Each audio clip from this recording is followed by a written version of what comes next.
Welcome to my channel. This is not just an English course.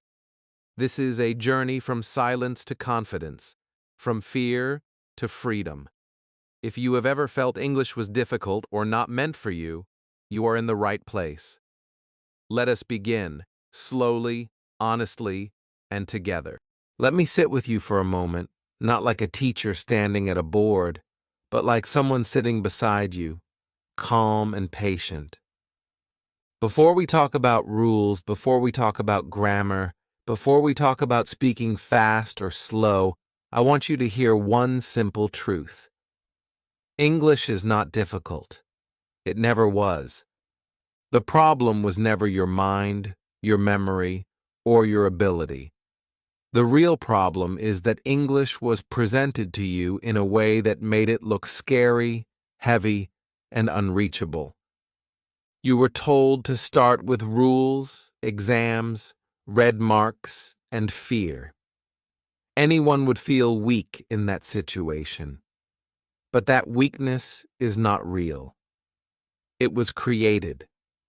And today, we gently remove it. Most people believe they are bad at English. They say, "I am weak in English," or "English is not for me." But think carefully. Is a hammer difficult? Or is it difficult only when no one shows you how to hold it? English is the same. It is a tool for talking, understanding, connecting, and living. It is not a subject meant to punish you. It is not an exam meant to judge you. It is simply a way humans communicate with other humans. When English is treated like a living thing, it becomes light. When it is treated like a school subject, it becomes heavy. Today, we choose the lighter path. Let me tell you something important that no one usually tells beginners. You already know English. Maybe not in sentences, maybe not in full conversations, but English is already around you and inside you. You see English on your phone every day. You hear it in movies, songs, and videos. You read it on signs, buttons, and apps. Words like start, stop, open, close, log in, menu, okay, and cancel are already part of your life. This means English is not a stranger.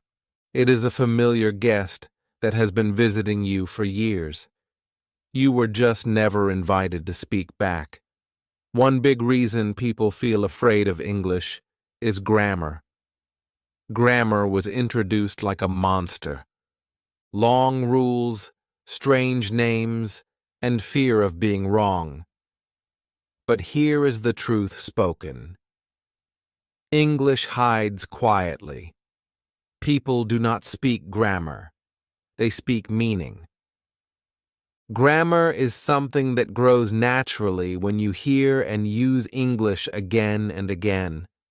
Children do not learn grammar rules before speaking. They speak first, and grammar slowly organizes itself inside their mind. Adults can do the same, but they were told the opposite. They were told to be perfect first. That advice created silence, not fluency. There is also a big difference between spoken English and textbook English. Textbook English is neat, clean, and slow. Spoken English is alive. It has pauses. It has mistaken. It has repetition. Real people stop, think, correct themselves, and continue. They do not panic when they forget a word. They replace it. They explain it another way. Spoken English is flexible. Textbook English is strict. In this course, we focus on spoken English, the English of real life. The English you can use even when your vocabulary is small. Another fear that stops people is the fear of mistakes. Let me be very honest with you. Mistakes are not the enemy of English. Silence is. When you stay silent, nothing grows. When you speak, even with mistakes, your brain learns. Every mistake shows your brain where to adjust. If mistakes were dangerous, no child would ever learn to speak. But children speak badly, clearly, loudly, and proudly. That is why they learn fast. Adults became quiet because they were told mistakes are shameful. Today, we remove that shame. Fluency does not start with perfection. Fluency starts with comfort. Comfort with your voice. Comfort with not knowing everything. Comfort with saying simple sentences. Comfort with being understood, not admired. When you feel comfortable, you speak more.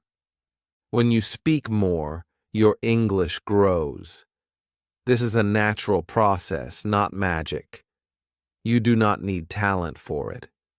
You need patience and kindness toward yourself. I want you to imagine English not as a wall you must climb, but as a road you walk slowly. Some days you walk fast. Some days you walk slowly. But you keep moving. There is no race here. There is no comparison. Your English journey belongs only to you. The moment you stop fighting English and start walking with it, things change.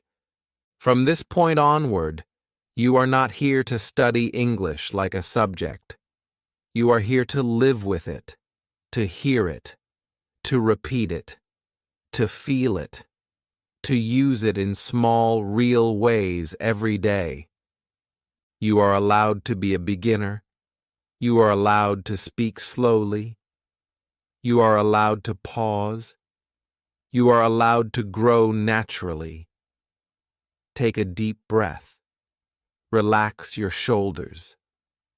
English is not difficult. It is human. And you are human too. This journey is not about becoming perfect. It is about becoming comfortable. And that comfort starts now. Chapter 2.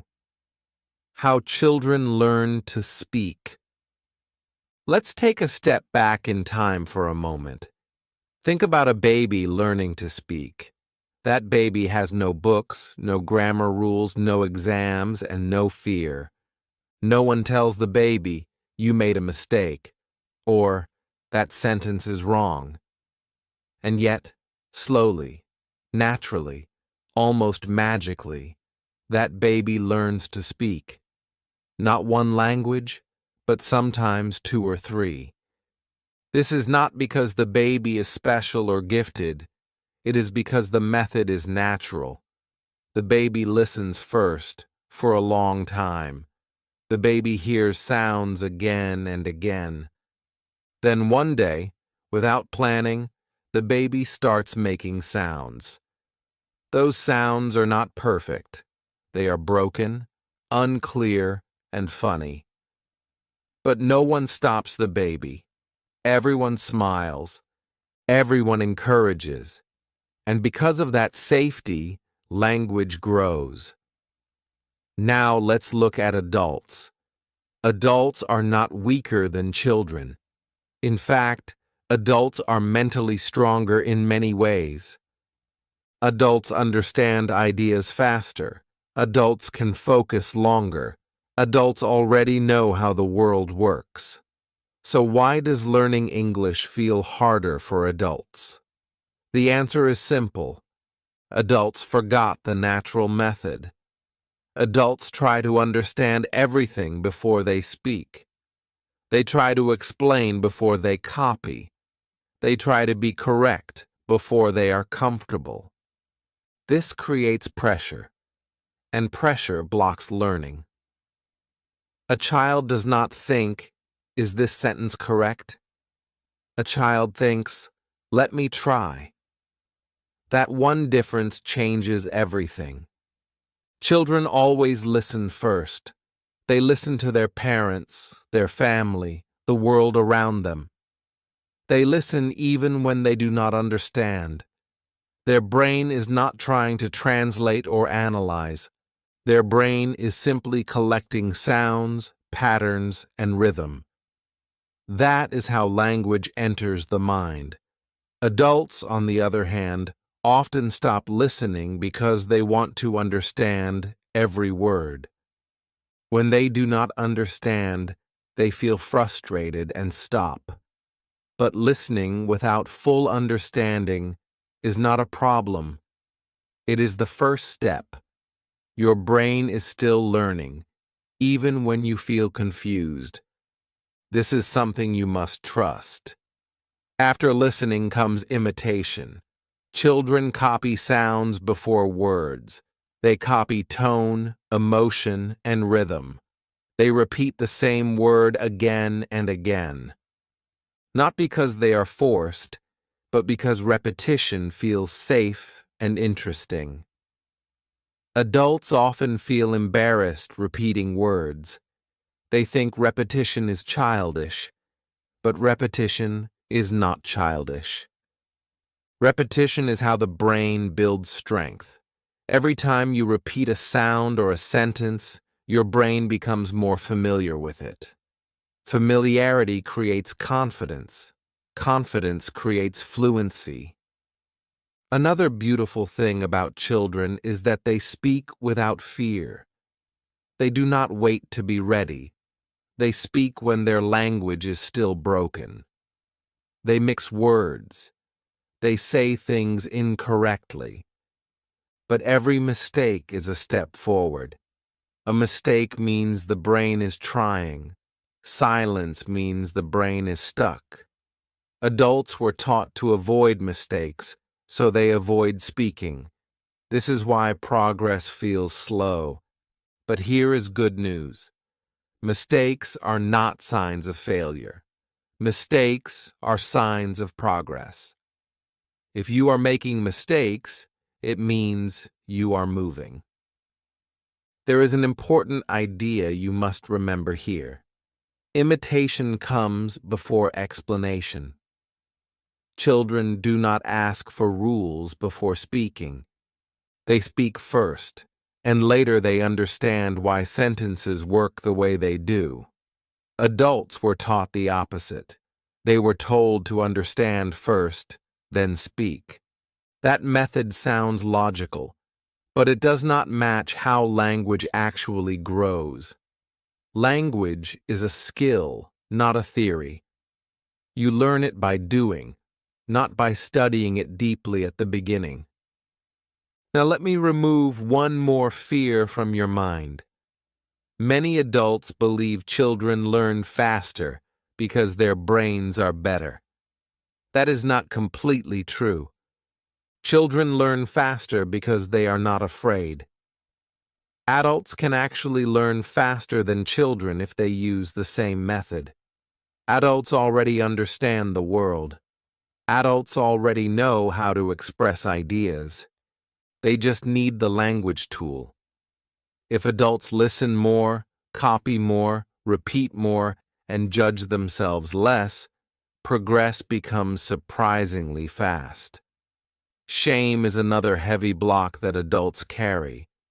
Shame about pronunciation, shame about accent, shame about sounding simple. Children feel no shame. They speak proudly, even when they sound wrong. You must slowly return to that mindset. Speaking simple English is not weakness. Speaking broken English is not failure. It is the bridge to strong English. Every fluent speaker you admire once spoke badly. They just did not stop. In this course, you are not asked to become a child. You are asked to borrow the child's method. Listen first. Copy sounds. Repeat without embarrassment. Speak before you fully understand. Allow mistakes. Enjoy small progress. When you do this, English stops feeling heavy. It becomes playful. It becomes human. It becomes possible. So if today your English feels slow, unclear, or broken, that is not a problem. That is proof that you are learning the right way. Be patient with yourself. Trust the process. You are not behind. You are exactly where a real learner should be. And from here, growth will come naturally, just like it did when you learned your first language. Chapter 3. Sounds before words. Let's slow everything down again and look at something very important that most learners completely miss at the beginning.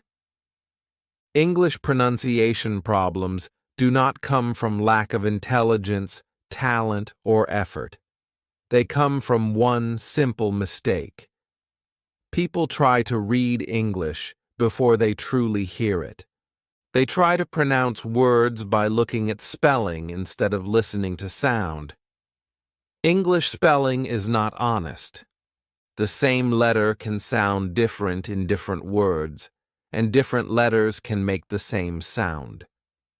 When learners depend on spelling, confusion starts. But when learners depend on sound, clarity slowly appears. This is why sounds must come before words. Think about music for a moment. You do not learn a song by reading notes first. You hear the melody. You feel the rhythm. Only later, if you want, you learn the technical details. Language works the same way. English is not just words. It is sound, rhythm, stress, and movement. When you hear English like music, pronunciation becomes easier. When you see English like spelling, pronunciation becomes stressful. Today, we choose the easier path. Children never look at spelling when they learn to speak. They watch mouths. They listen to voices. They feel rhythm. Their ears guide their tongue. Adults often forget this. They look at a word, guess the sound, and then feel embarrassed when it sounds wrong. But that embarrassment comes from using the wrong tool. Your eyes are not the best tool for pronunciation. Your ears are. Let's talk about the mouth for a moment. English sounds are physical. They come from lips, tongue, teeth, and air. When native speakers talk, their mouth moves in a relaxed but clear way. Some sounds are soft. Some sounds are strong. Some sounds are long. Some are short. You do not need scientific names for these sounds. You just need awareness. Watching how English speakers move their mouth helps more than memorizing rules. Even without realizing it, your brain starts copying these movements when you listen carefully. Another important idea is stress. In English, not every word is equal. Some words are strong, some are weak. This is very different from many other languages. English has a natural up and down rhythm. Important words are stressed. Small helper words are lighter and faster. This rhythm is what makes English sound smooth. When learners pronounce every word strongly, English sounds robotic and tiring. When learners follow rhythm, English flows naturally. You do not need to force this. Your ear will learn it slowly through listening. Now let's gently talk about the American accent. You do not need to sound American to speak good English. Clear English is more important than perfect accent. But it is helpful to understand how American English sounds in real life. American English is relaxed. Sounds connect smoothly. Words often link together. Some sounds become softer in fast speech. This is not something to memorize. It is something to notice. The more you listen, the more familiar it feels. Accent is not built by effort. It is built by exposure. One of the biggest mistakes learners make is reading too much at the beginning. Reading is useful, but pronunciation grows faster through listening. When you listen again and again, your brain starts recognizing sound patterns automatically. Even if you do not understand everything, your pronunciation improves. This is why listening to simple English daily is powerful. Your brain is learning in the background. You may not feel progress immediately, but it is happening quietly. Repeating out loud is another key step. Many learners repeat silently in their head. That is safe, but it is not enough. Speaking out loud trains your mouth. Your mouth needs practice, just like a muscle. At first, your pronunciation may feel strange or uncomfortable. That is normal. It means your mouth is learning new movements. Do not judge those sounds. Just repeat. Softly, calmly, again and again. Repetition without fear is how pronunciation grows. Fear is the biggest enemy here. Fear of sounding wrong, fear of being judged, fear of hearing your own voice. Children have none of this fear. Adults carry a lot of it.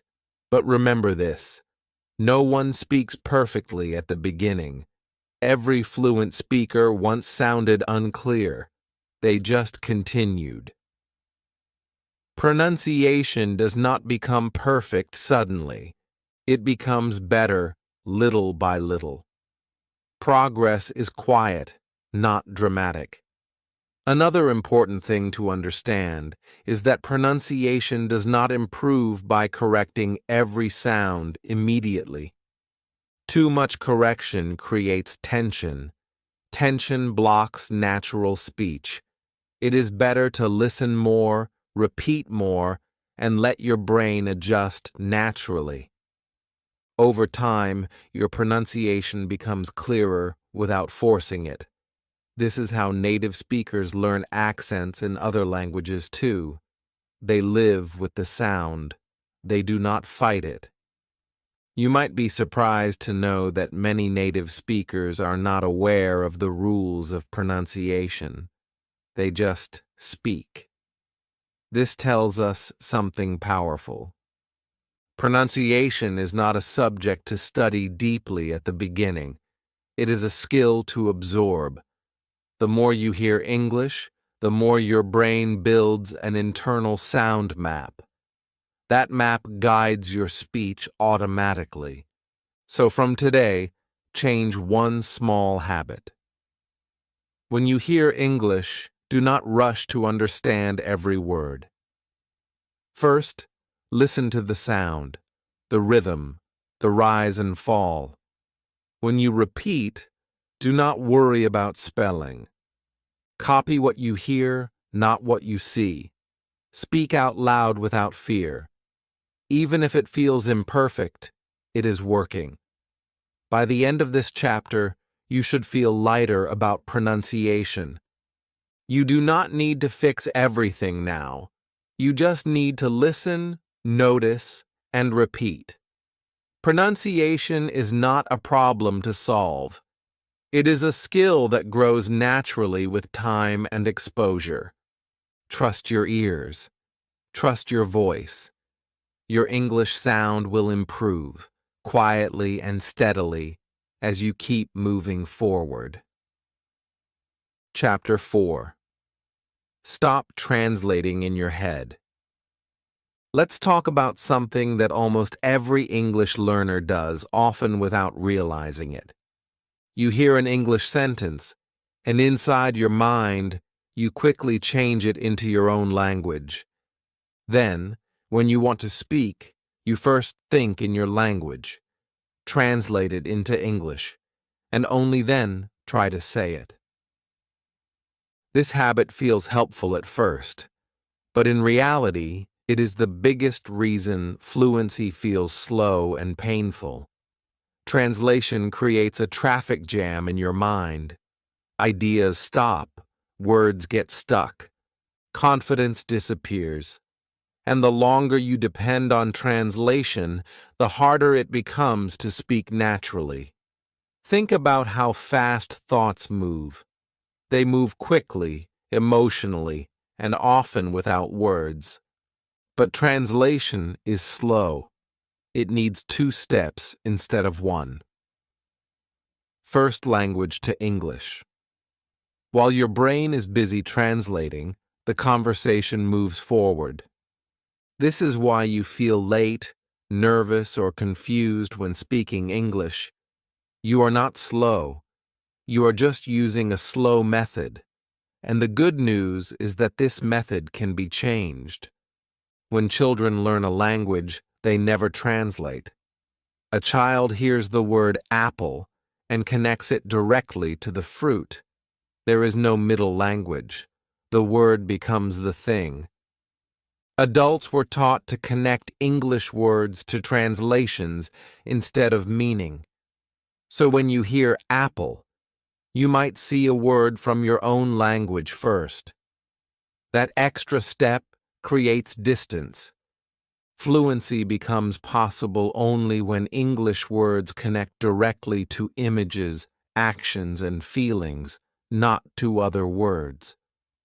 Let's make this simple. When you hear the word run, do not translate it. Imagine someone running. Feel the movement. When you hear happy, do not search for a matching word in your language. Remember a feeling, a smile, a moment. This is how thinking in English begins, not with full sentences, but with pictures and emotions. Language is not born in dictionaries. It is born in experience. Translation also creates fear. When you translate, you start judging your English before speaking. You ask yourself, is this correct? Or, is this the right word? That fear blocks your voice. When you think directly in English, even with simple words, your brain stays relaxed. Relaxed brains speak more freely. This is why some people with small vocabulary speak more confidently than people with big vocabulary. Confidence comes from flow, not from knowledge. Stopping translation does not mean you suddenly forget your native language. It means you stop using it as a bridge every time. At the beginning, your English thoughts will be very small. 1 word, 2 words. That is normal. You do not need full sentences to start thinking in English. Even native speakers think in fragments. Late. Hungry. Need coffee. This is real thinking, not textbook thinking. Now let's introduce a powerful and simple idea. English moments. These are short moments during the day when you decide to use only English words in your mind. It could be 1 minute. It could be 5 minutes. While walking, cooking, or sitting quietly, describe what you see or feel using only English.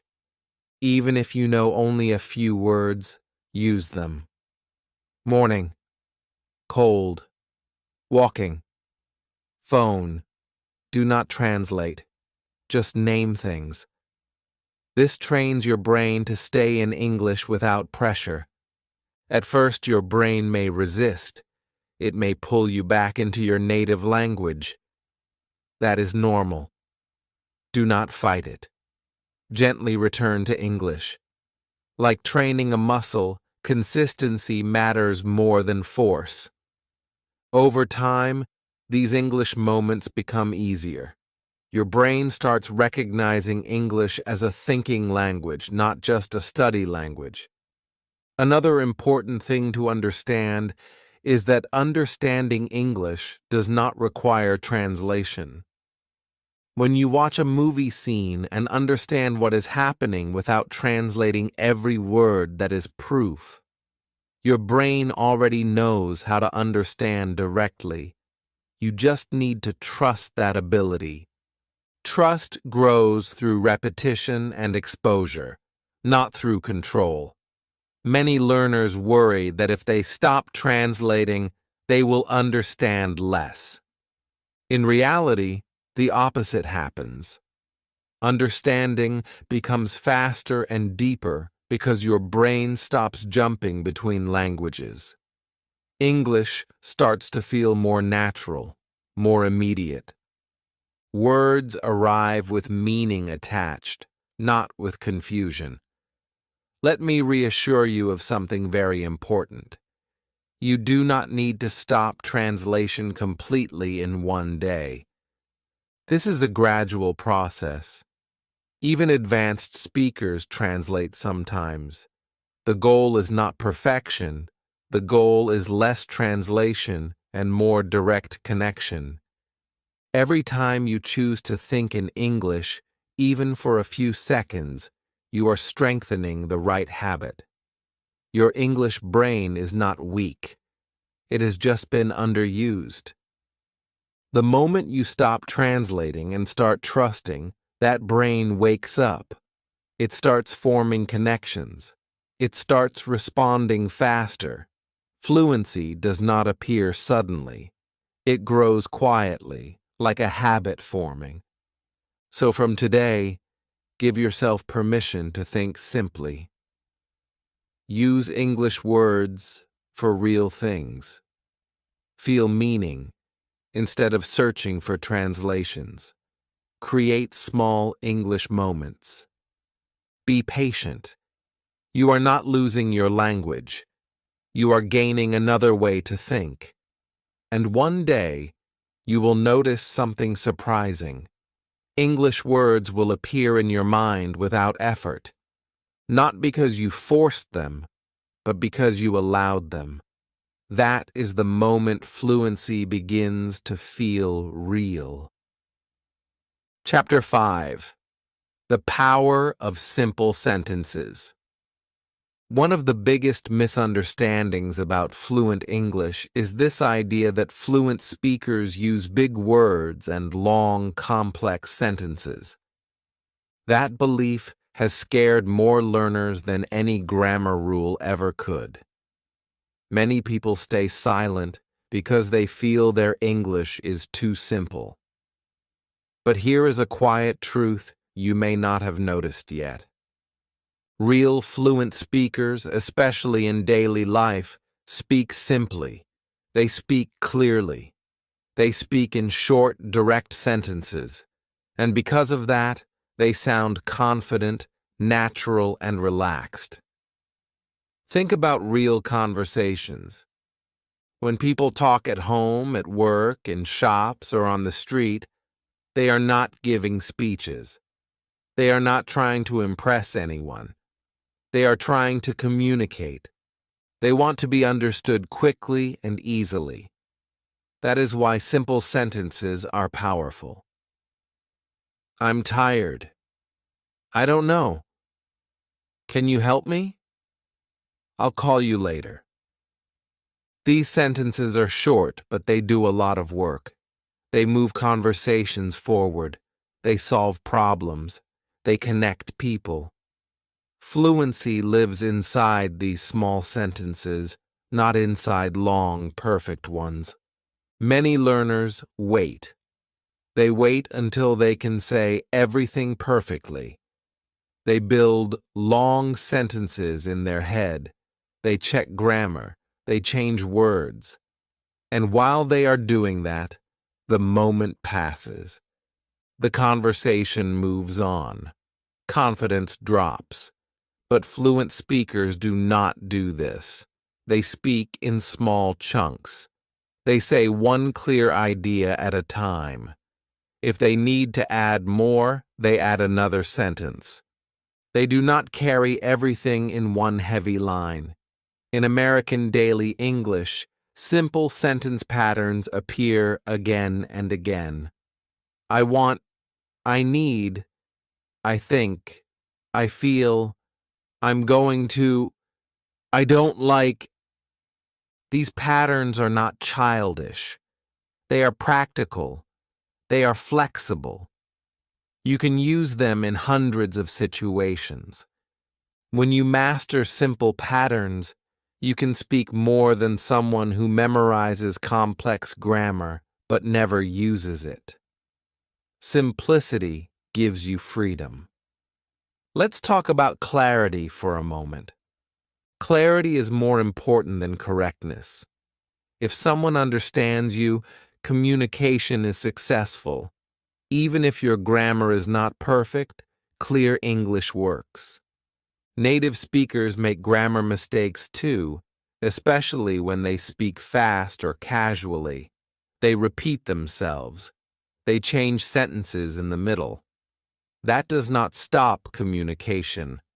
What stops communication is silence and fear. When you choose clarity, you choose progress. Short sentences also help your brain. When you speak simply, your brain stays calm. Calm brains speak better. Long sentences create pressure. Pressure creates fear. Fear blocks words. This is why confidence grows faster when you allow yourself to speak in short lines. Each small sentence is a small success. Many small successes build strong confidence. Another beautiful thing about simple sentences is that they invite conversation. When you speak simply, the other person feels comfortable responding. Complex sentences can sometimes sound distant or formal. Simple English feels human. It feels open. It feels real. This is especially true in American culture, where direct and simple communication is valued in daily life. You may feel that simple sentences make you sound basic, but sounding basic is not a problem. Sounding silent is. Fluency is not about showing how much English you know. It is about using the English you have. When you use simple sentences again and again, they become automatic. Automatic speech is the foundation of fluency. Let me give you an important mindset shift. You do not need to say everything at once. You can say it step by step. For example, instead of building one long sentence in your head, you can say, I went out today. I was tired. I needed fresh air. 3 simple sentences. Clear meaning. No pressure. This is how fluent speakers actually talk. Speaking in small chunks also gives you time. Time to think. Time to breathe. Time to listen. Conversations are not races. They are exchanges. When you allow pauses between simple sentences, you sound thoughtful, not weak. Silence is not always a problem. Sometimes it is part of natural speech. Confidence grows when your mouth and brain trust each other. Simple sentences build that trust. Every time you speak clearly, your brain says, I can do this. That feeling is powerful. It encourages you to speak again and again. Fluency grows through repetition of success, not through chasing perfection. From today, give yourself permission to be simple. Use short sentences. Speak clearly. Do not decorate your English too early. Decorations come later, naturally, when your foundation is strong. Right now, your job is to communicate, not to perform. Remember this one sentence and keep it close. Fluent English is simple English used confidently. When you accept that truth, fear becomes smaller, your voice becomes stronger, and English starts to feel like a tool you can actually use. And that is real progress. Chapter 6. Speak even when you're not ready. Let's talk honestly now, the way people rarely do when it comes to learning English. Most learners are not silent because they have no words. They are silent because they are waiting. Waiting to be ready. Waiting to feel confident. Waiting to know more grammar. Waiting for the perfect moment when English will feel easy. This waiting feels safe, but it is the biggest trap in language learning. The truth is simple and uncomfortable at the same time. You never feel ready before you speak. You only feel ready after you speak. Readiness is not the starting point. It is the result. Fear is very quiet, but very powerful. It whispers things like, "What if I say it wrong? What if they laugh? What if I forget the word?" These thoughts do not mean you are weak. They mean you are human. Even people who speak English well feel nervous sometimes. Nervousness does not disappear with skill. It disappears with experience. And experience only comes from speaking. If you wait for fear to go away first, you may wait forever. Many learners believe that fluent speakers started speaking only after they were good. That is not true. Fluent speakers started speaking when they were bad. They spoke with broken sentences. They paused a lot. They used simple words. They made mistakes. But they kept going. Every time they spoke, their brain learned something new. Their mouth became more comfortable. Their fear became smaller. Speaking early did not destroy their English. It created it. Think about real life for a moment. Imagine you are ordering food, asking for help, or talking to someone casually. These situations do not wait for perfect English. Life moves forward. In these moments, simple English works. Sorry, I don't understand. Can you help me? 1 minute, please. These are not perfect sentences, but they are powerful. They do the job. And every time you use them, you grow stronger. One reason people hesitate is because they imagine worst-case situations. They imagine embarrassment, judgment, or failure. But most real situations are much kinder than our imagination. People are usually patient. They listen. They help. And even if someone does not understand you, that is not a disaster. It is just part of communication. Misunderstandings happen even between native speakers. They smile, repeat, explain differently, and move on. You can do the same. Let's normalize nervousness. Nervousness does not mean you should stop. It means you care. It means something matters to you. Your hands may feel warm. Your heart may beat faster. Your voice may shake a little. That is okay. Speak anyway. Courage is not the absence of fear. Courage is speaking while fear is present. Each time you do this, your nervous system learns that speaking English is not dangerous. Slowly, the fear loses its power. Perfectionism is another heavy chain. Perfectionism says, if it's not perfect, don't say it.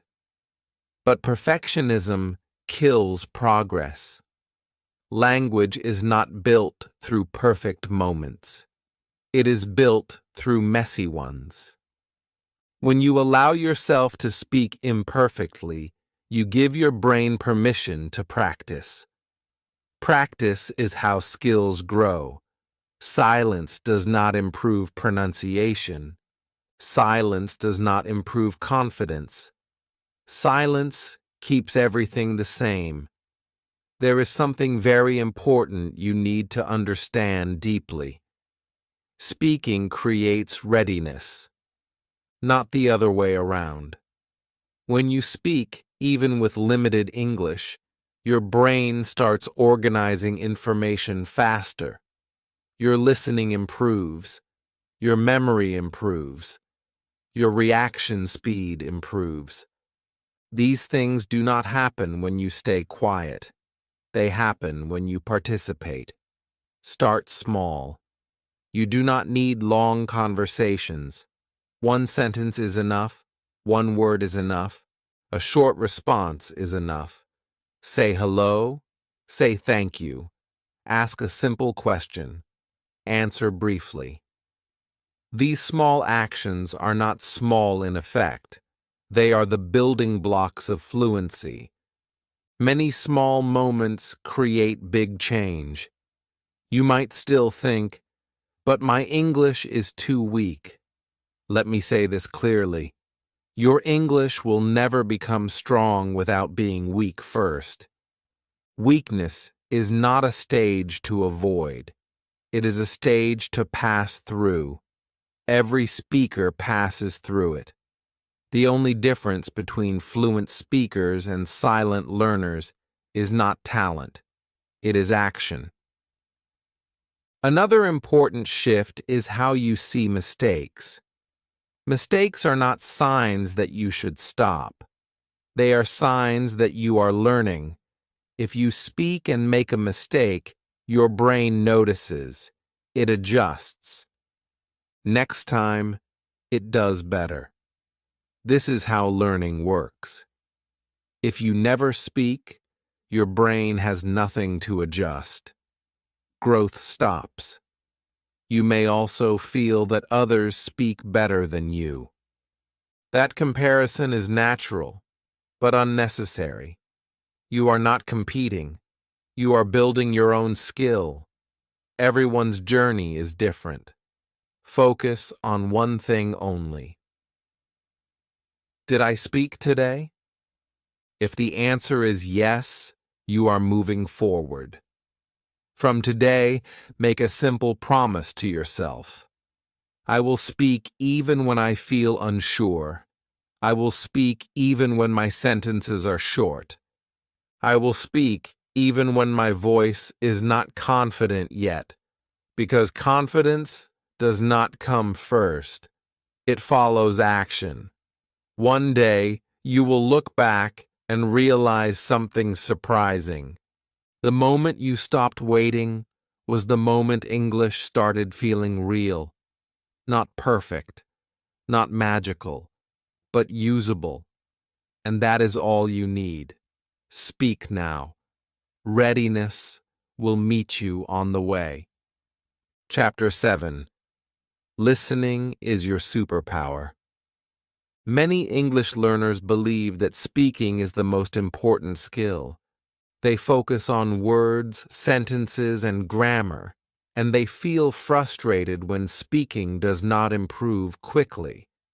But there is a secret that fluent speakers understand very well, even if they never say it out loud. Listening comes before speaking. Listening builds speaking. And listening, when done the right way, is your greatest superpower in learning English. Let's be honest for a moment. Most learners listen passively. They play an English video, a movie, or a conversation, and they hope something will magically enter their brain. When they don't understand much, they feel disappointed and stop. But smart listening is different. Smart listening does not mean understanding every word. It means training your brain to recognize patterns, rhythm, and meaning over time. This kind of listening works quietly but very powerfully. Think about how you understand your own language. You do not hear every word clearly. Sometimes there is noise. Sometimes people speak fast. Sometimes sentences are not complete. And yet you understand. Why? Because your brain recognizes patterns. It knows how sentences usually sound. It knows which words are important. This ability was built through years of listening, not through grammar study. English works the same way. Your brain needs exposure, not pressure. One of the most important things listening gives you is sentence memory.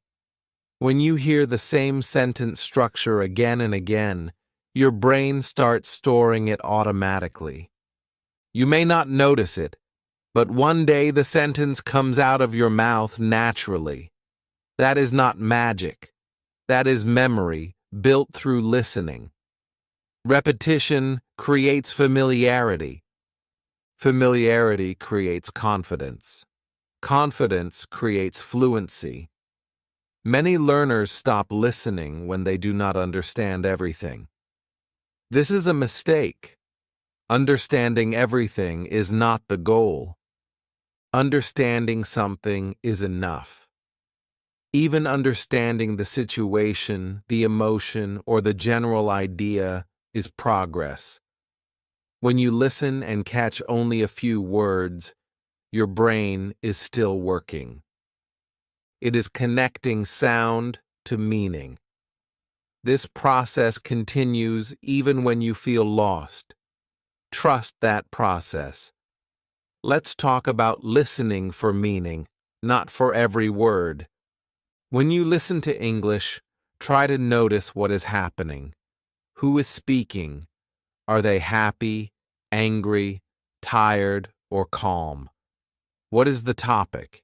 Is it about food, work, plans, or feelings? These clues help your brain understand without translation. This is how children listen. They do not stop and analyze. They feel first, understand later. Slow English is a powerful tool, especially for beginners. Slow English has natural pauses. It gives your brain time to catch sounds. It allows you to hear where sentences start and end. But slow does not mean unnatural. Real spoken English has rhythm. Some words are strong, some are soft, some are fast, some are slow. Listening to this rhythm trains your ear. Over time, fast English starts sounding slower because your brain knows what to expect. Another mistake learners make is listening only once. Listening once is rarely enough. Native speakers hear patterns thousands of times over their life. You need repetition, too. Listening to the same audio again and again is not boring. It is training. Each time you listen, you notice something new. A word, a pause, a connection. Even if you feel nothing is happening, your brain is building quietly. Daily listening is more important than long listening sessions. 10 minutes every day is better than 1 hour once a week. Daily listening keeps English alive in your mind. It keeps sounds fresh. It keeps rhythm familiar.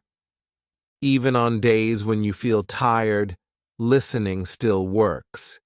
You do not need energy to listen. You just need consistency. Listening also removes fear. When you listen more, English stops sounding foreign. It starts sounding normal. Your brain becomes comfortable with the sound of English. And comfort is the foundation of confidence. When you are comfortable hearing English, speaking becomes less scary. Your mouth has heard the sounds before. It is not starting from zero. Another important thing to remember is that listening does not require response. That makes it safe. When you listen, no one is judging you. No one is waiting for your answer. This safety allows your brain to relax. Relaxed brains learn faster. This is why listening is such a powerful starting point, especially for beginners. You may think, but I want to speak. That desire is good. But speaking without listening is like trying to sing a song you have never heard. Listening gives you the map. Speaking follows naturally. Many learners try to speak first and feel stuck. Learners who listen a lot find that speaking starts happening almost by surprise. From today, change how you listen. Do not listen with stress. Do not listen with the goal of understanding everything. Listen with curiosity. Listen with patience. Listen again and again. Let English sounds enter your mind naturally. Even when you feel confused, even when you feel slow, listening is working. Trust this process. Listening is not passive when done correctly. It is active learning without pressure. It is the fastest way to grow because it works with your brain, not against it. If you build strong listening habits, speaking will come. Not forced, not rushed, but natural. Listening is not just a skill. It is your superpower. Use it daily and let English grow quietly inside you. Chapter 8. Daily English Around You. One of the biggest mistakes learners make is believing that English lives only inside books, classrooms, or videos. They think English begins when they open a lesson and ends when they close it. But real English does not live there. Real English lives around you, quietly, every single day. It lives in your phone. It lives in your room. It lives in your routine. And when you start noticing it, English stops feeling like work and starts feeling like part of your life. Look around you right now. Wherever you are sitting, English is already present. Your phone screen shows English words. Your computer has English buttons. Your apps, settings, notifications, and menus are full of English.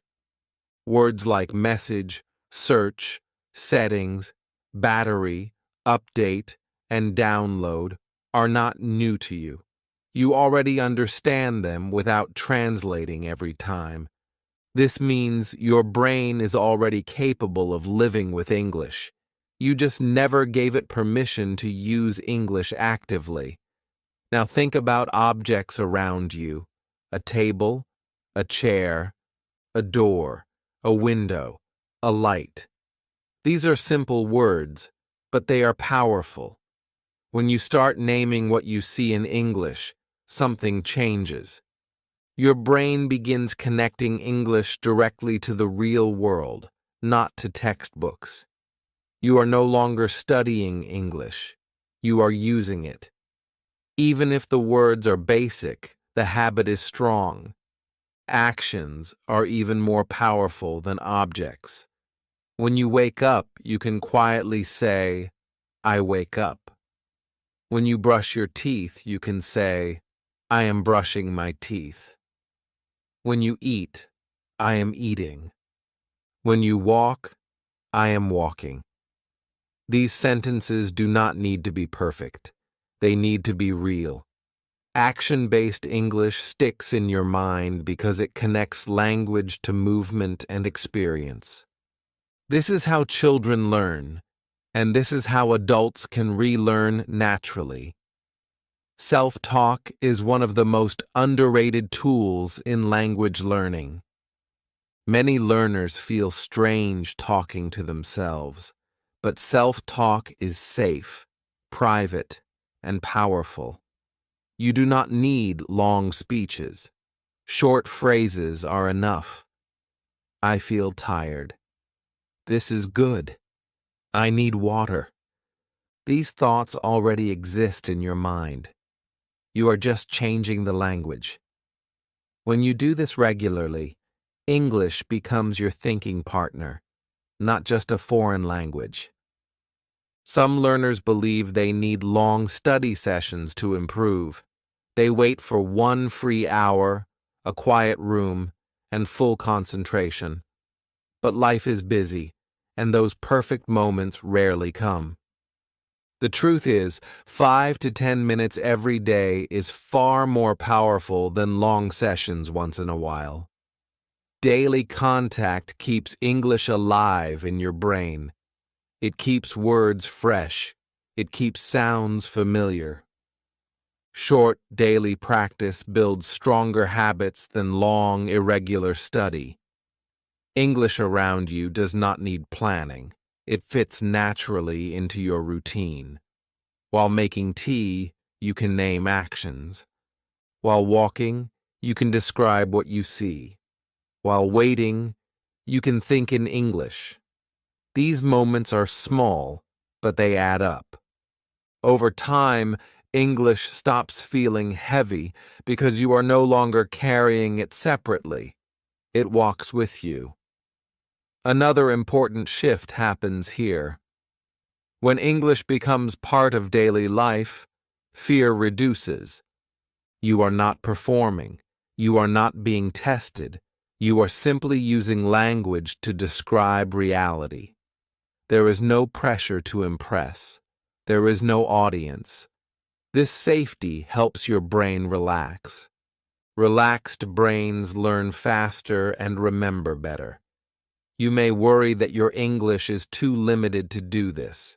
That worry is unnecessary. Even one word is enough to start. Cold, hot, late, busy. These small words are not weak. They are seeds. When you use them daily, more words naturally join them. Growth happens quietly, without force. Daily English also improves listening and speaking together. When you name things and actions, you become more aware when you hear them later. You notice words more clearly in videos, conversations, and songs. Your brain says, I know this. That feeling builds confidence. Confidence encourages more use. And the cycle continues. Another beautiful thing about daily English is that it removes the feeling of starting again and again. Many learners stop and restart English many times. They feel guilty.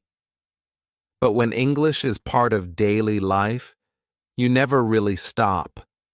Even on busy days, a few English thoughts keep the connection alive. There is no break. There is no pressure to catch up. Let's be very clear about one thing. You do not need to change your life for English. English needs to fit into your life. When you force English into special study time only, it feels heavy. When you let English sit beside you during normal activities, it feels natural.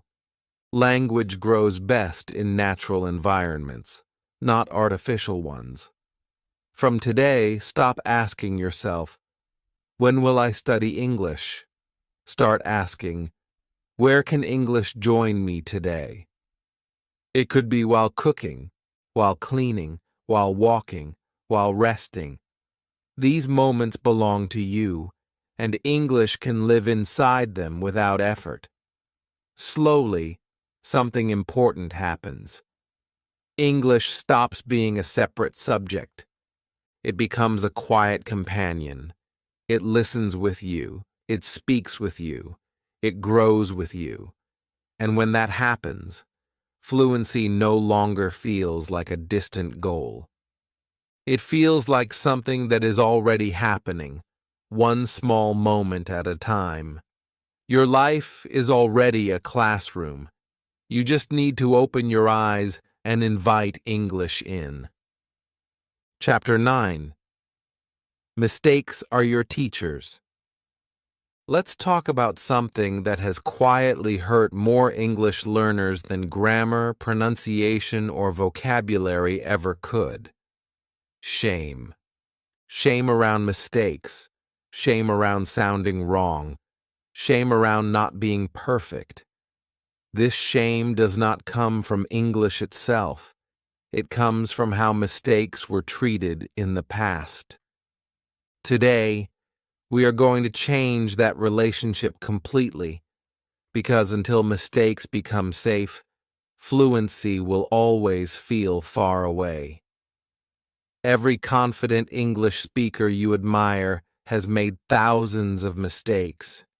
Not a few. Not some. Thousands. They mispronounced words.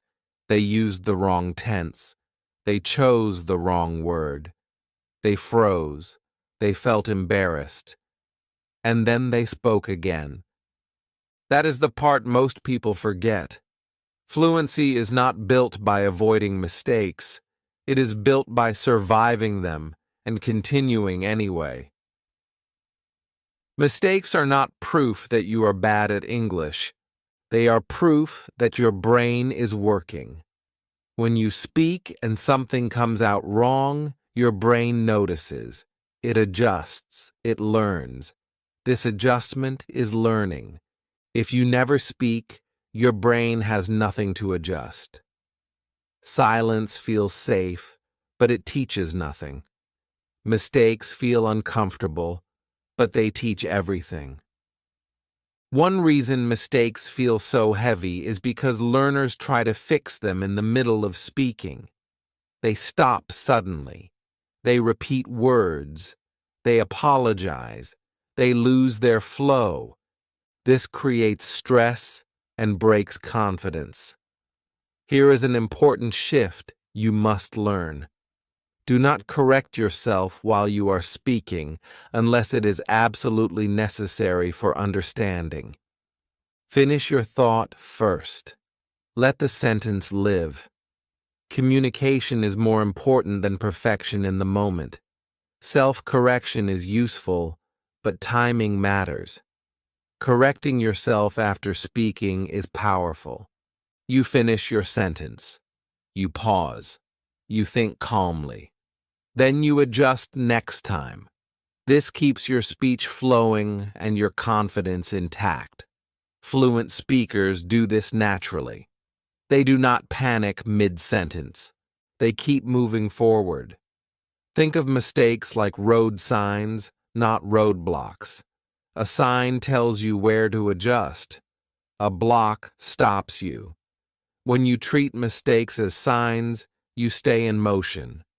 When you treat them as failures, you stop. The goal is not to remove mistakes. The goal is to keep going while learning from them. There is also something deeply emotional here. Many learners connect mistakes with embarrassment because of school experiences.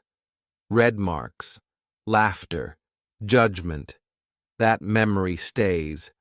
But adult learning does not need punishment. It needs safety. When you feel safe, your brain opens. When you feel judged, your brain closes. This course is a safe space. Mistakes are welcome here. They mean you are alive in the language. Another important truth is this: native speakers make mistakes all the time. They use the wrong word. They change sentences halfway. They repeat themselves. They forget names. Communication still works. Why? Because communication is about meaning, not perfection. When you accept this, pressure disappears. You might worry that people will judge your mistakes. Most people are not judging. They are listening for meaning. And even if someone does judge, that moment passes quickly. But the damage of staying silent lasts much longer. Your growth matters more than someone's opinion. Let's talk about bold speaking. Bold speaking does not mean loud or aggressive. It means willing to try, willing to risk sounding imperfect, willing to learn in public. Bold speakers are not fearless. They are simply more committed to growth than to comfort. A powerful habit to build is reflection without punishment. After speaking, you can quietly think, "That sentence could be better." That is enough. No anger, no shame, just awareness. Awareness leads to improvement. Punishment leads to silence. Mistakes also show you where to focus. If you keep making the same mistake, that is not failure. That is direction. Your brain is telling you what needs attention. That is useful information. Use it gently. Let me say something very clearly now. You do not become confident first and then make fewer mistakes. You make mistakes first, and confidence grows through experience. Confidence is not the absence of error. It is the absence of fear around error. So the next time you make a mistake, pause for a moment and change the story in your mind. Do not say, "I am bad at English." Say, "I am learning." That sentence alone can change your journey. Speak boldly, speak imperfectly, speak again. Your mistakes are not your enemies. They are your teachers. And the more you learn from them, the closer fluency comes. Not suddenly, not magically, but naturally, one brave sentence at a time. Chapter 10. Build your first speaking habit. Up to this point, you have changed the way you see English. You have removed fear, stopped chasing perfection, and started trusting yourself. Now comes one of the most important steps in this journey. Not grammar, not vocabulary, but habit. Because English does not grow from motivation alone. Motivation comes and goes. Some days you feel excited. Some days you feel tired. If English depends only on motivation, progress becomes unstable. Habits are different. Habits work even when motivation is low. And that is why habits beat motivation every single time. Many learners wait for the right mood to practice speaking. They wait until they feel confident, energetic, or free. But real progress comes from showing up even on normal days. You do not need a perfect environment. You do not need long hours. You need consistency. A small daily speaking habit does more for fluency than long study sessions once in a while. This is how skills are built in real life. Let's talk about time honestly. You do not need 1 hour. You do not need 30 minutes. You need 10 minutes. 10 minutes that belong to English. 10 minutes that you protect daily. This time is short enough to feel easy and long enough to create change. When something feels easy, you are more likely to repeat it. Repetition is the real secret. Your first speaking habit should be simple and flexible. It should not feel like a test. It should feel like a routine, like brushing your teeth, something you do without stress. You can choose any time of day, morning, afternoon, or night. The time does not matter. Consistency does. Now let's talk about how to speak during those 10 minutes. One powerful way is speaking alone. Many learners think speaking alone is useless. It is not. It is one of the strongest tools you have. When you speak alone, there is no pressure, no judgment, no interruption. You can think slowly. You can repeat. You can pause. This safety allows your brain to relax and your mouth to practice freely.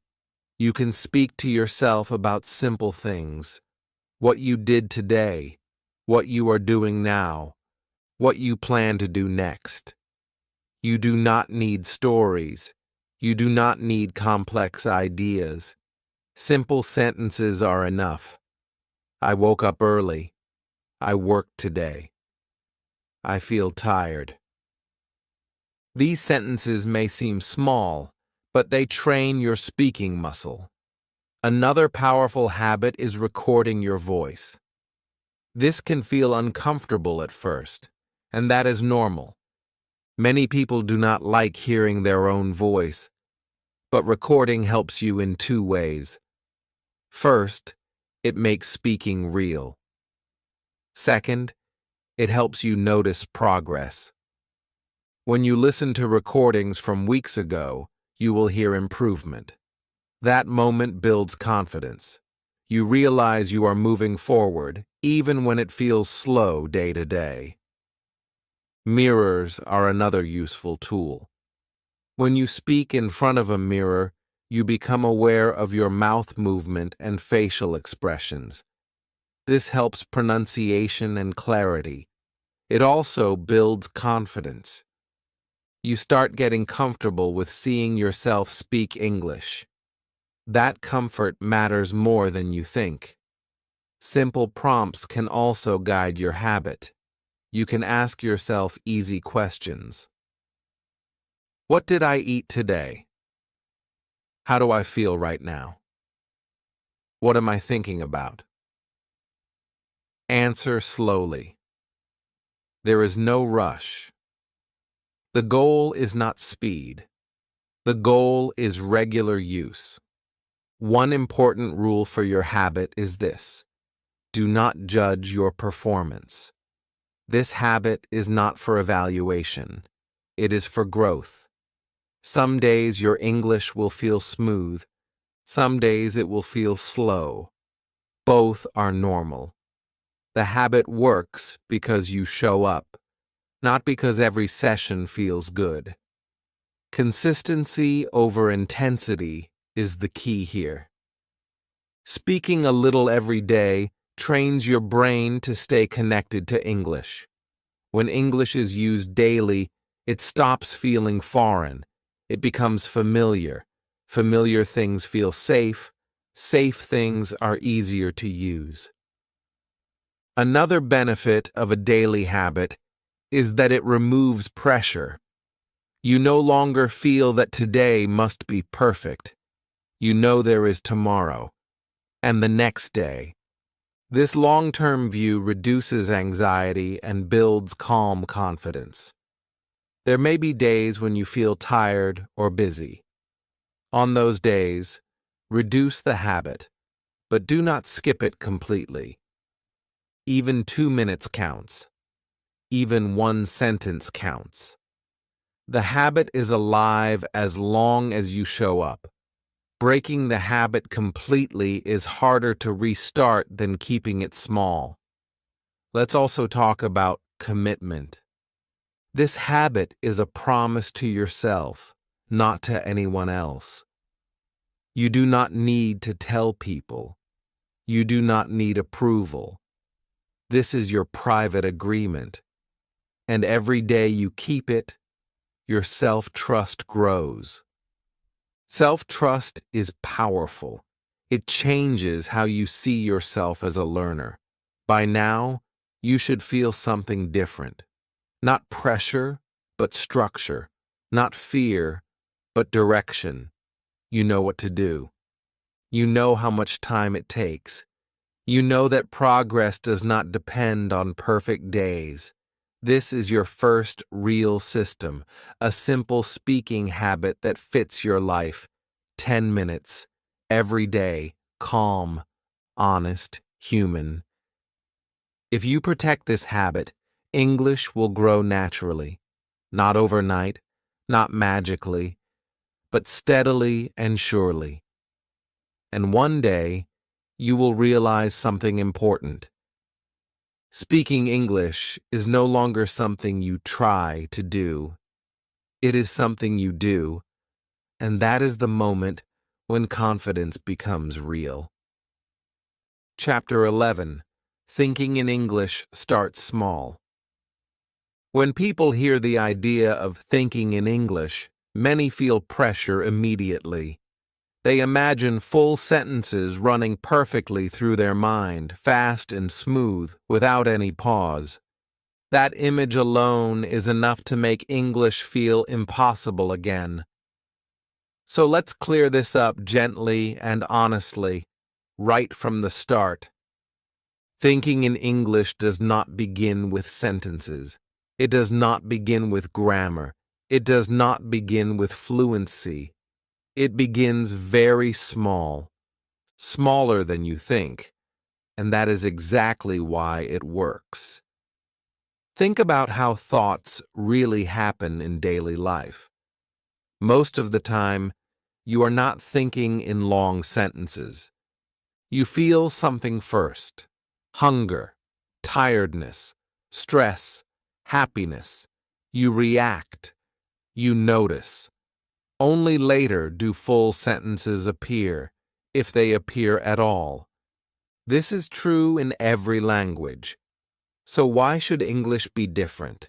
It should not be. When you allow English to enter your thoughts the same natural way, pressure disappears and progress begins. Let's start with single words. One-word thoughts are powerful. When you wake up and feel tired, instead of translating a full sentence in your head, simply think, tired. When you realize you are late, think, late. When you feel good, think, happy. These words are not weak. They are anchors. They connect English directly to real feelings. That direct connection is the foundation of thinking in English. Many learners believe that thinking in English is something advanced speakers do. This belief is false and harmful. Thinking in English is not a reward at the end of the journey.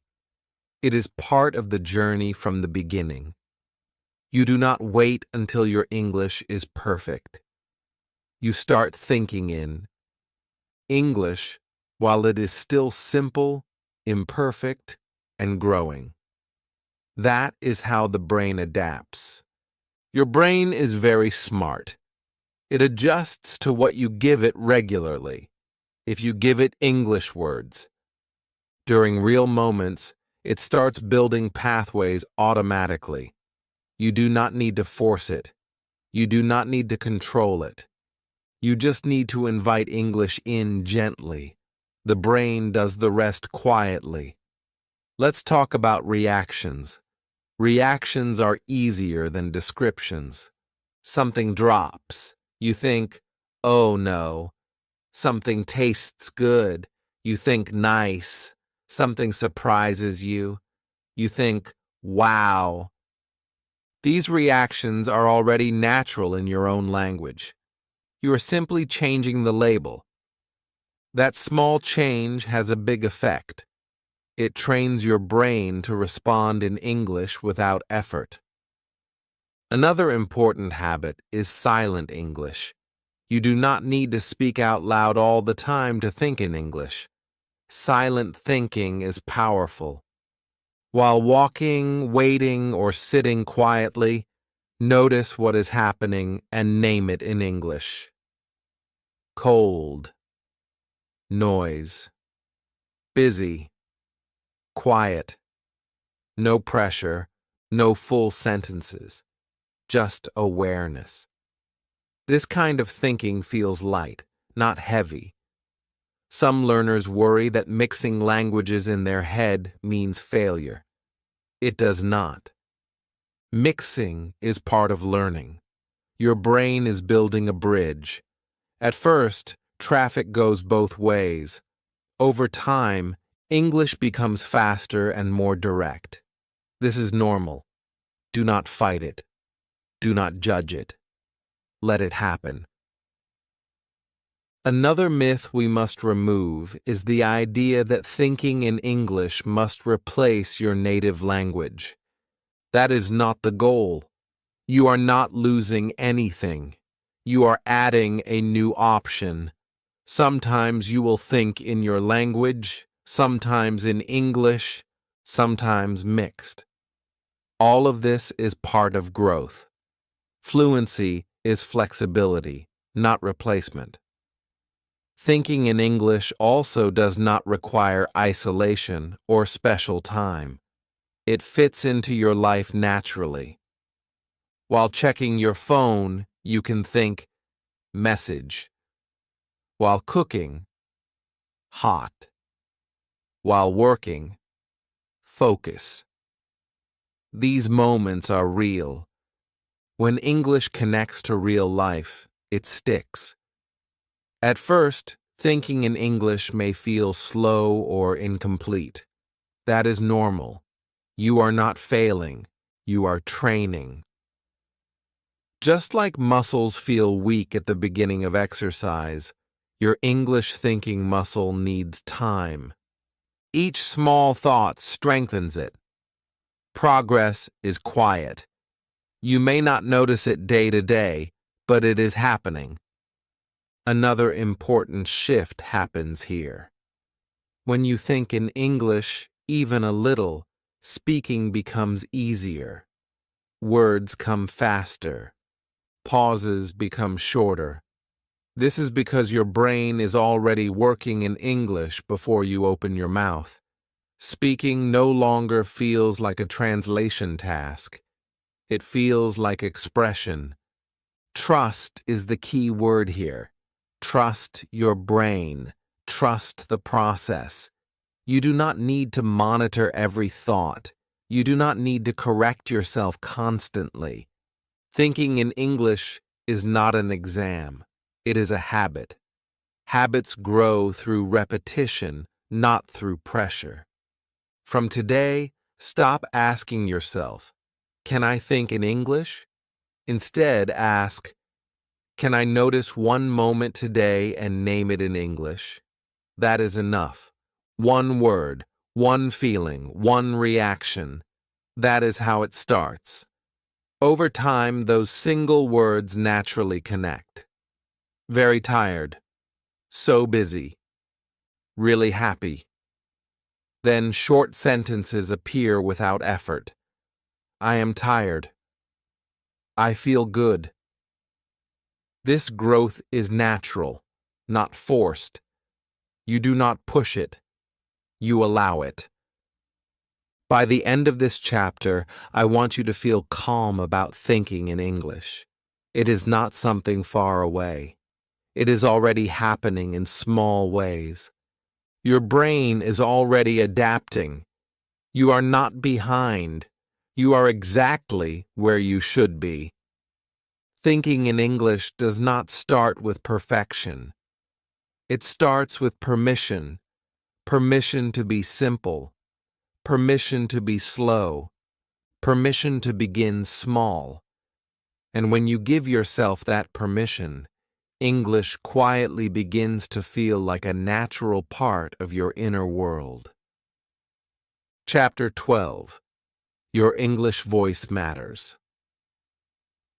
Before we talk about confidence, let me ask you to pause for a moment and think about your own voice, not grammar, not vocabulary, your voice. The sound that comes out when you speak English. For many learners, this is where discomfort lives.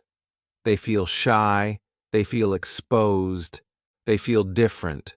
Some lower their voice, some rush their words, some apologize before they even finish a sentence.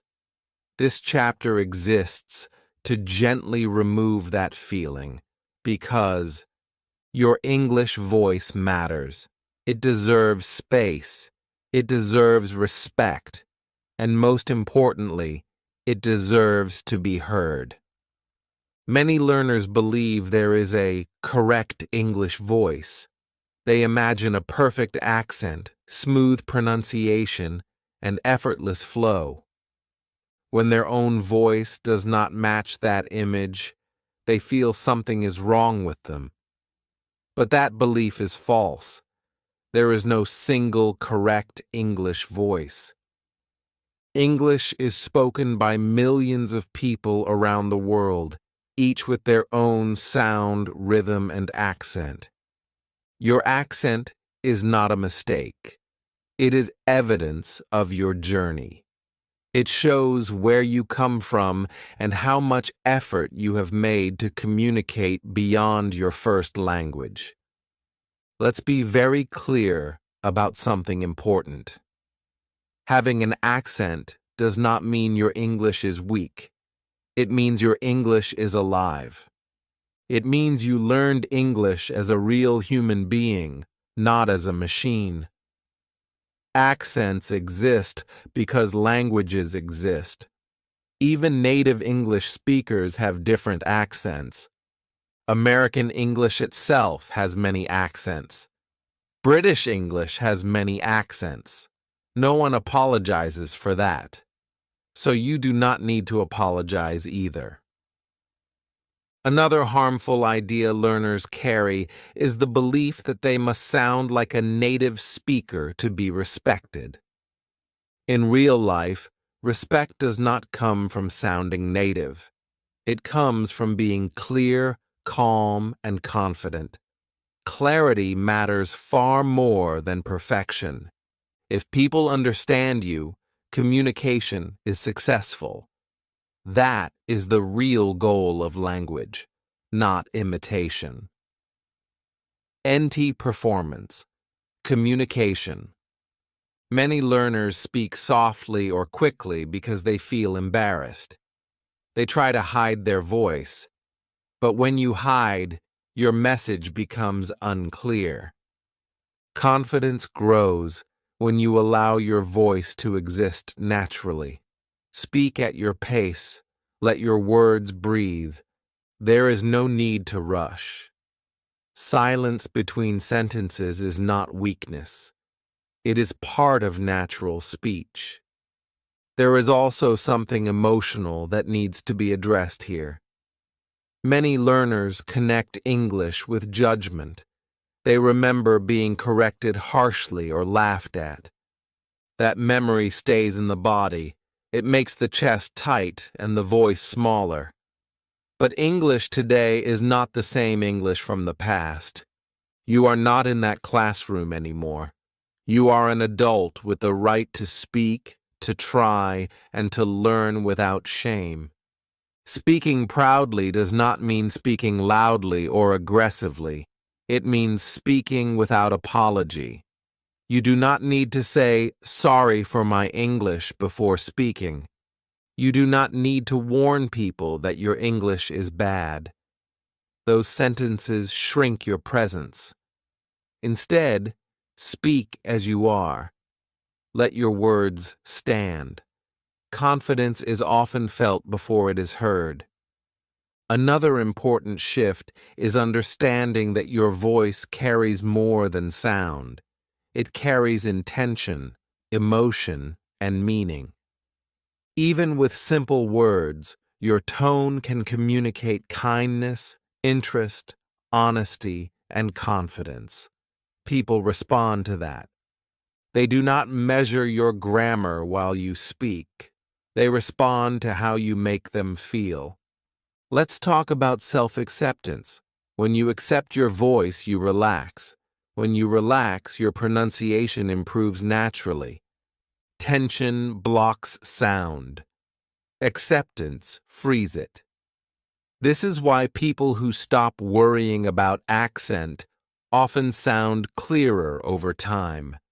They stop fighting their own voice. Your English voice is also connected to your identity. When you speak English, you are not becoming someone else. You are expressing yourself in another language. You do not need to erase who you are. You bring yourself into English. Your culture, your personality, your way of thinking, that makes your English richer, not weaker. Some learners wait until they feel confident to speak, but confidence grows through speaking, not before it. Each time you speak and nothing bad happens, your brain learns that it is safe. Safety builds confidence. Confidence builds presence. Presence makes your voice stronger. Let me say something very important now. You are worthy of being heard in English, not later, not after perfection. Now. Your ideas matter. Your questions matter. Your experiences matter.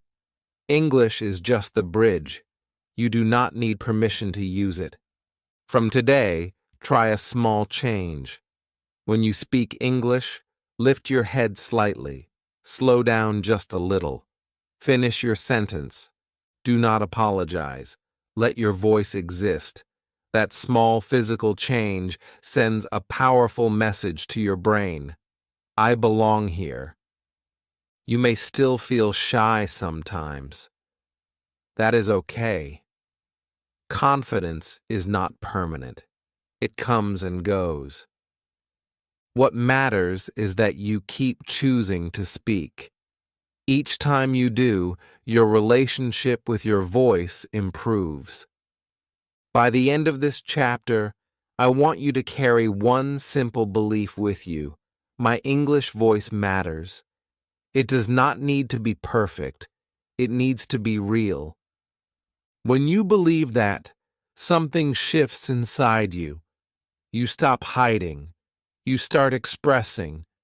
And English stops feeling like a test and starts feeling like a tool that belongs to you. Your voice has waited long enough. Let it be heard. Chapter 13. Everyday English. You really need. When people imagine learning English, they often picture long vocabulary lists, difficult grammar rules, and formal sentences that sound like they came from a book. But real life does not work that way. Real life is simple, fast, and human. In daily situations, people do not use complicated English. They use short, clear expressions that get things done. This chapter is about that English. The English you really need to live, move, and interact comfortably in the real world. Let's start with greetings, because greetings are often the first door to communication. In movies or textbooks, greetings sometimes sound very formal. But in everyday American life, greetings are relaxed. People say, hi, hey, or how are you, without expecting a long answer. How are you is often just a friendly signal, not a deep question. A simple, good, I'm fine, or even good thanks is enough. Understanding this removes pressure. You are not required to explain your life story every time someone greets you. You are simply participating in a social moment. Now let's talk about requests. Requests are part of daily life. Asking for help, asking for information, or asking for something small. In real English, requests are usually short and polite. Can you help me? Can I have this? Could you tell me? These sentences are not fancy. but they are powerful. Tone matters more than perfection. A calm voice and a polite word like please do more than perfect grammar ever could. Americans often soften requests with simple phrases like, can you, or do you mind? Not to be complicated, but to be friendly. Thanks and appreciation are another big part of everyday English. People say thanks or thank you very often, even for small things. Someone holds the door, you say thanks. Someone gives information, you say thank you. Sometimes people add, I appreciate it, which sounds warm and natural. You do not need to overthink this. Gratitude builds connection, and simple English works perfectly here. Simple responses are just as important as questions. Many learners focus only on what to say first, but responding keeps conversations alive. Words like okay, sure, no problem, that's fine, or I see are used constantly.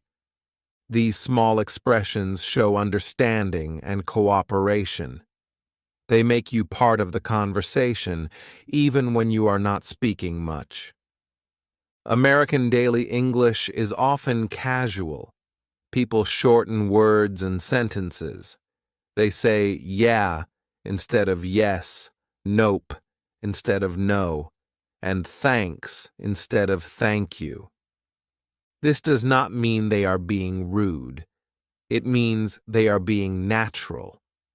Learning these casual forms helps you understand others better and feel more comfortable responding. Another important part of survival English is handling small misunderstandings. You do not need advanced language for this. Simple phrases like, sorry? Can you say that again? Or, I don't understand, are enough. Saying these calmly is a sign of confidence, not weakness. People respect honesty more than silence. Let's talk about short expressions that carry feeling. Words like great, nice, sounds good, or that's okay communicate emotion quickly. These expressions are common in American conversations. They are not meant to be analyzed. They are meant to be felt. When you hear them often, you start understanding their meaning naturally, without translation. One important thing to remember is that you do not need to memorize long lists of phrases. Memorization without use disappears quickly.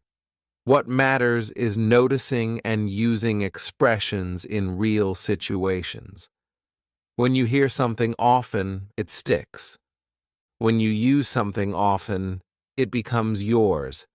Focus on usefulness, not quantity. Everyday English also includes small talk.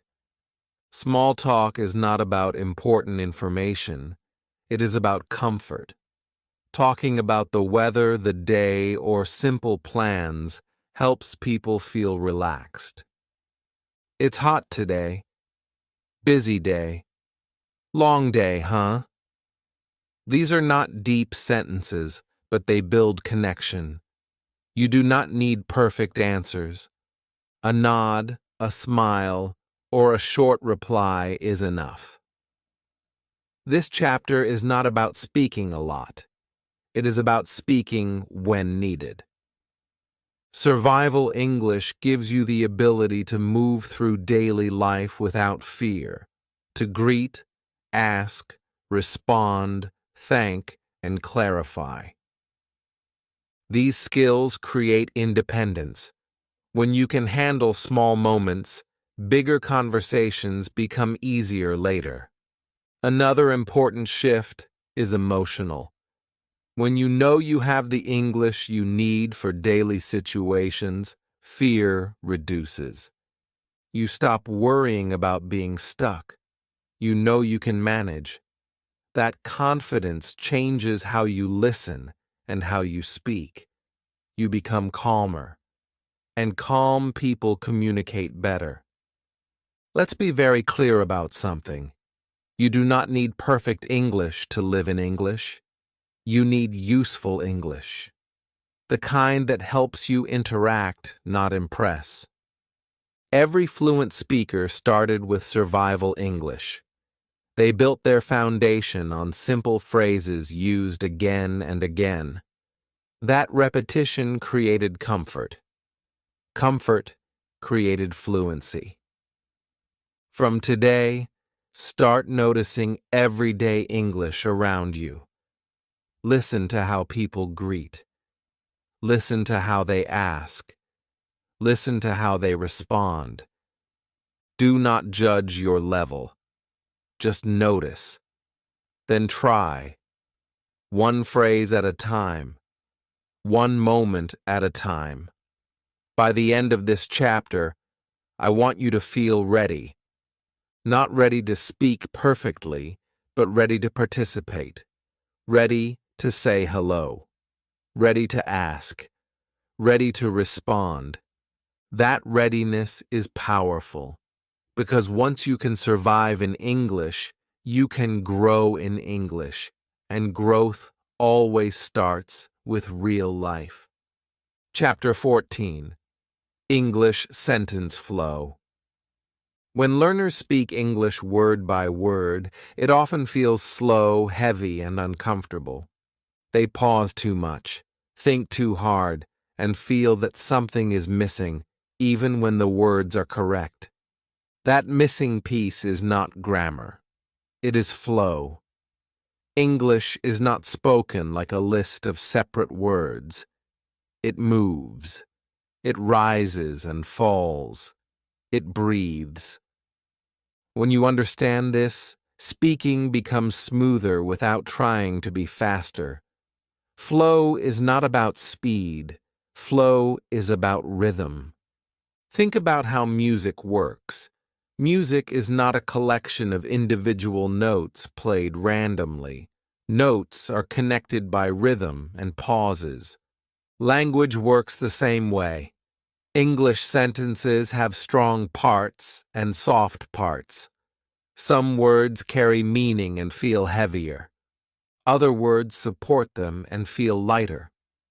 When learners try to give equal importance to every word, English sounds flat and tiring. When learners follow natural rhythm, English sounds alive. You do not need grammar terms to understand this. You need listening and feeling. When native speakers talk, they naturally slow down on important words and move quickly over small ones. They pause briefly to separate ideas. They stretch some sounds and soften others. This rhythm helps listeners understand even when words are unclear. Flow carries meaning. Let's look at a simple idea. Imagine saying, "I really like this." In natural English, not every word is equal. The feeling lives in really and like.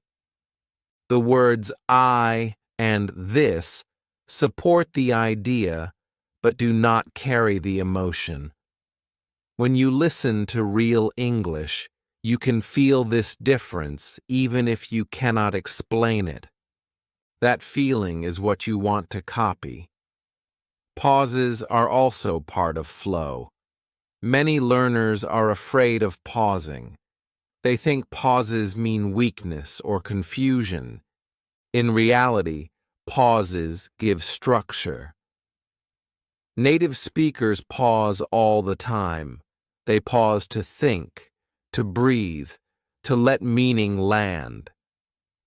A short pause can make speech clearer, not slower. When you pause naturally, you sound calm and confident, not unsure. Another important part of flow is grouping words together. English is spoken in small groups. not single words. Instead of saying each word separately, speakers connect them into chunks. These chunks carry meaning together.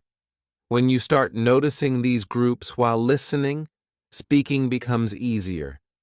You stop building sentences word by word and start releasing ideas in pieces.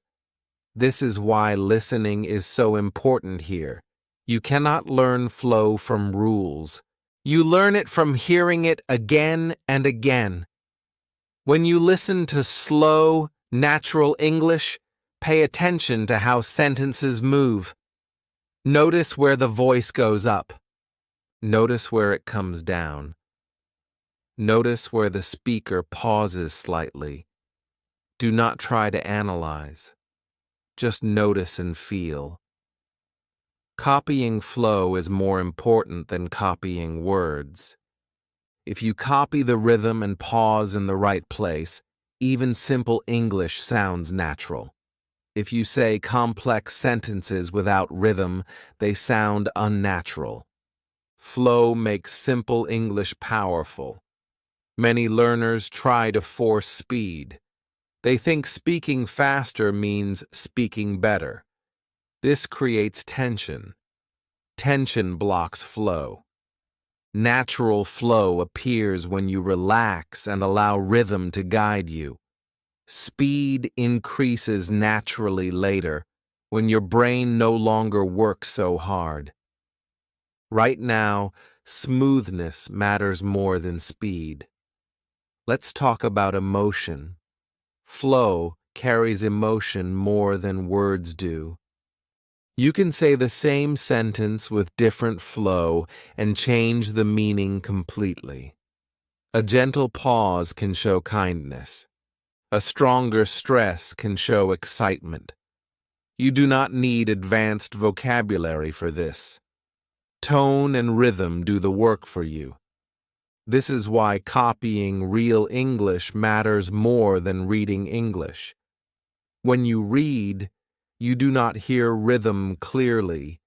When you listen, rhythm enters your body. Over time, your mouth learns when to slow down and when to move smoothly. This learning happens naturally, without effort. Another important idea is trust. Trust your ear. Trust your voice. You do not need to control every sound. When you have listened enough, your brain knows what English should sound like. Your job is not to manage it. Your job is to allow it. Here is something very comforting to know. You do not need perfect flow to communicate. Flow improves gradually. Even small improvements make a big difference. When your speech becomes slightly smoother, people understand you more easily. That positive experience builds confidence, and confidence improves flow further. Practice flow in a gentle way. Choose a short sentence from something you listen to. Listen carefully. Notice the rhythm. Then repeat it out loud, not copying every word perfectly, but copying the music of the sentence. Do not rush, do not judge, just repeat. This kind of practice trains your mouth and ear together. Over time, you will notice something interesting. You will stop thinking about individual words so much. Sentences will feel more connected. Pauses will feel natural. Speaking will feel less like work and more like expression. This is the beginning of real fluency. By the end of this chapter, I want you to release the idea that English must be spoken carefully, word by word. English wants to flow. It wants to move. When you allow rhythm, stress, and pauses to guide you, speaking becomes smoother without effort. Do not chase speed, chase comfort. Do not chase perfection. Chase flow. When flow arrives, confidence follows quietly, and English starts to sound like something you can live in, not something you must control. Chapter 15. Ask questions without fear. For many English learners, questions feel dangerous. Questions feel like a test. What if I ask the wrong question? What if my grammar is wrong? What if I sound foolish? Because of these fears, many learners stay quiet, nod politely, and hope the conversation moves on. But here is a powerful truth that changes everything. Asking questions is not weakness.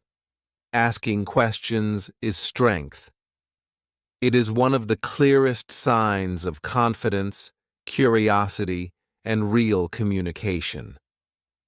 Think about real life for a moment. When people talk, conversations grow through questions. Questions show interest. Questions invite connection. Questions give you time. When you ask a question, you are no longer under pressure to speak perfectly. You are guiding the conversation. You are participating actively, not hiding.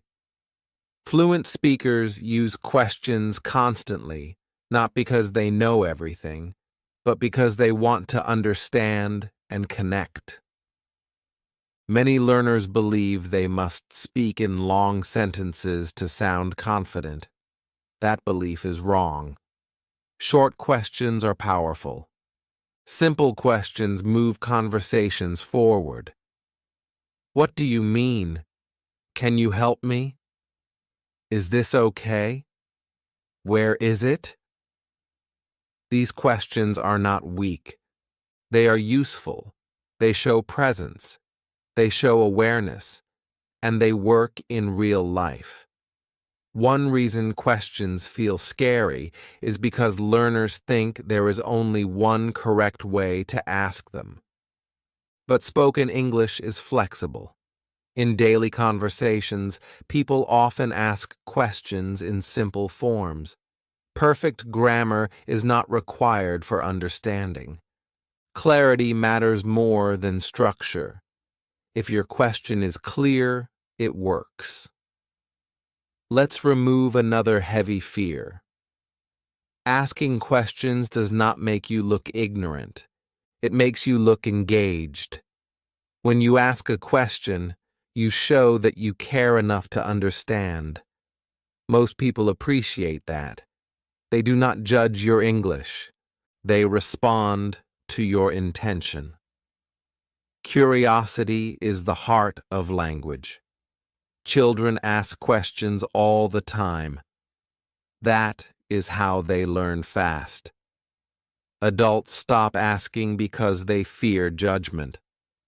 But when you return to curiosity, learning becomes lighter again. Curiosity turns fear into interest. Interest opens the door to communication. Another powerful thing about questions is that they reduce pressure. When you ask a question, you are not expected to speak for a long time. You can listen. You can respond briefly. Questions give you breathing space inside conversations. That space builds comfort. Let's talk about limited vocabulary. Many learners think they need a lot of words to ask questions. They do not. Simple words are enough. Tone and intention do the rest. Even one-word questions can work in real situations. Why? Where? When? These questions are used by native speakers every day. They are natural, not childish. Fear of wrong questions also comes from school experiences, where questions were marked right or wrong. Real life is not like that. Real-life conversations are forgiving. If your question is unclear, people ask you to repeat or explain. That is not failure. That is communication adjusting itself. Another important shift is understanding that questions build relationships. When you ask someone about their opinion, their experience, or their needs, you create connection. People enjoy talking about themselves and their thoughts. Your question gives them space. That makes you a good communicator, even with simple English. Asking questions also shows confidence in a quiet way. You are not trying to impress. You are trying to understand. That calm intention feels strong. Over time, as you ask more questions, your fear decreases. You realize that nothing bad happens. Conversations continue. People respond. That positive feedback trains your brain to relax. You may still feel nervous at first. That is normal. Courage is not the absence of nervousness. Courage is acting despite it. The first few questions may feel uncomfortable, but each one builds a little strength, and strength grows through repetition. Here is another comforting truth. You do not need to understand everything before asking question. You can ask because you do not understand. That is the point. Asking is not the result of understanding. It is the path to understanding. Let's also talk about politeness. In English, politeness often comes from tone and small words, not complex grammar. A calm voice, a friendly expression, and a simple please or can you make a big difference. You do not need to decorate your question. Keep it honest and clear. Questions also help you learn faster. When you ask, you get real answers connected to real situations. That kind of learning stays longer than memorized rules. Your brain remembers context better than theory. Over time, something interesting happens. As you ask more questions, you start understanding more naturally. Your listening improves. Your confidence improves. Speaking becomes less scary because you are no longer carrying the conversation alone. You are sharing it. Let me say this clearly now. You are allowed to ask questions. You are allowed to be curious. You are allowed to not know. These permissions change everything. When you accept them, English stops feeling like a performance and starts feeling like interaction. From today, try one simple thing. Ask one question in English, even a very small one. It could be to yourself, to a video, or to a person. Notice how it feels. Notice that the world does not end. Notice that communication continues. By the end of this chapter, I want you to carry one strong belief with you. Questions are tools, not traps. They open doors. They build bridges. They give you voice even when your vocabulary is small. Ask without fear. Ask with curiosity. Ask to connect. Because every question you ask is a step forward, and every step forward brings you closer to real, confident English. Chapter 16. English for Daily Actions. One of the most natural ways to learn any language is also the most overlooked. Using language while you are actually doing things. Not sitting with a book, not memorizing rules, but speaking while living. English was never meant to stay on paper. It was meant to move with you. When English connects to action, it becomes easier, faster, and more real. This chapter is about turning your normal daily actions into powerful speaking practice without adding pressure or extra work to your life. Think about your day. You wake up, you wash your face, you eat, you walk, you work, you rest. These actions happen every day, whether you study English or not. Now imagine if English quietly joined these moments, not in long sentences, not perfectly, just simply and honestly. When language is connected to action, your brain understands it more deeply because it is tied to real experience, not imagination. Children learn language this way naturally. They hear words while they see actions. Eat, go, sit, come. The word and the movement become one. Adults often separate language from life. They study words without using them. That is why words feel weak and easy to forget. Action-based speaking fixes this problem by bringing English back to where it belongs, inside real life. Let's start with very simple actions. When you are eating, you can say, I am eating. When you are drinking, I am drinking water. When you are walking, I am walking. These sentences may look basic, but they are powerful. They connect English to movement. Your brain remembers actions better than abstract ideas. That is why this method works so well. You do not need to speak loudly. You do not need to speak perfectly. You can speak softly or even quietly to yourself. What matters is that your mouth moves and your brain connects English to what you are doing. This trains your speaking muscle in a natural way. There is no fear because there is no audience. There is no pressure because the focus is on action, not performance. Daily actions also give you endless practice material. You never run out of things to say. Cleaning becomes, I am cleaning. Working becomes, I am working. Waiting becomes, I am waiting. Even resting becomes, I am tired, or I am relaxing. You are not creating sentences from imagination. You are describing reality. Reality is the best teacher.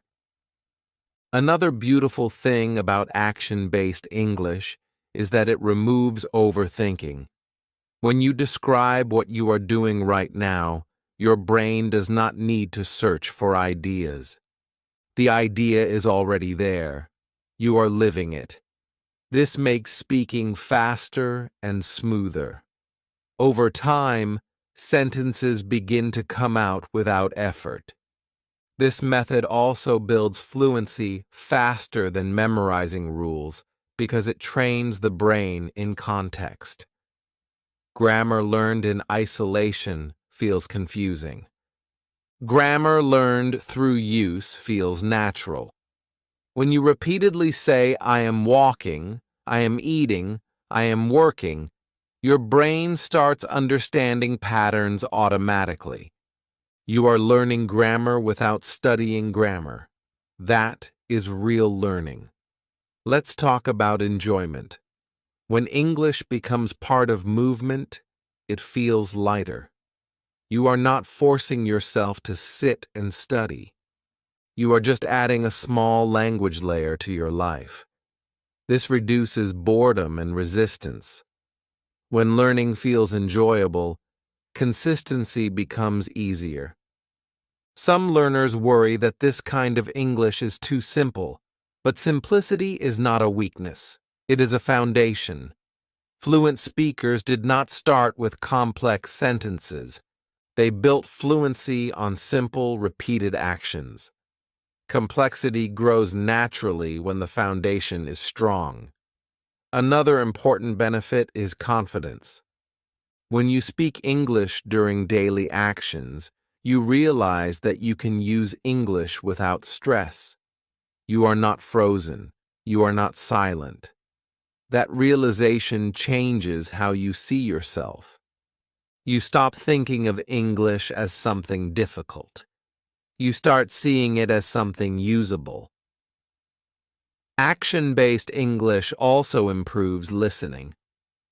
When you hear English words later in videos or conversations, your brain recognizes them faster because you have already connected them to actions. Recognition creates comfort. Comfort builds confidence. Confidence builds fluency. You do not need special time for this practice.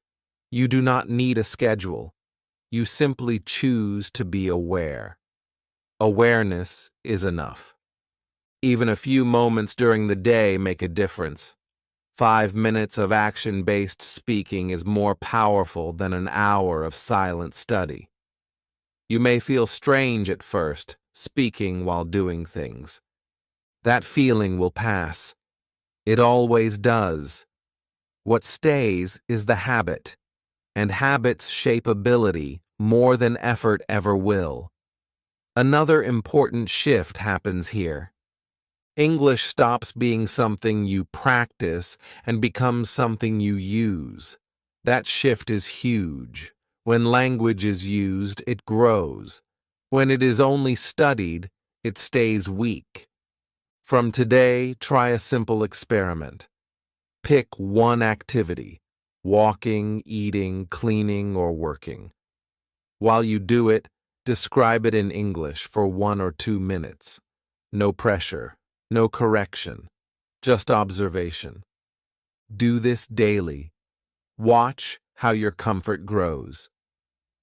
By the end of this chapter, I want you to feel something new.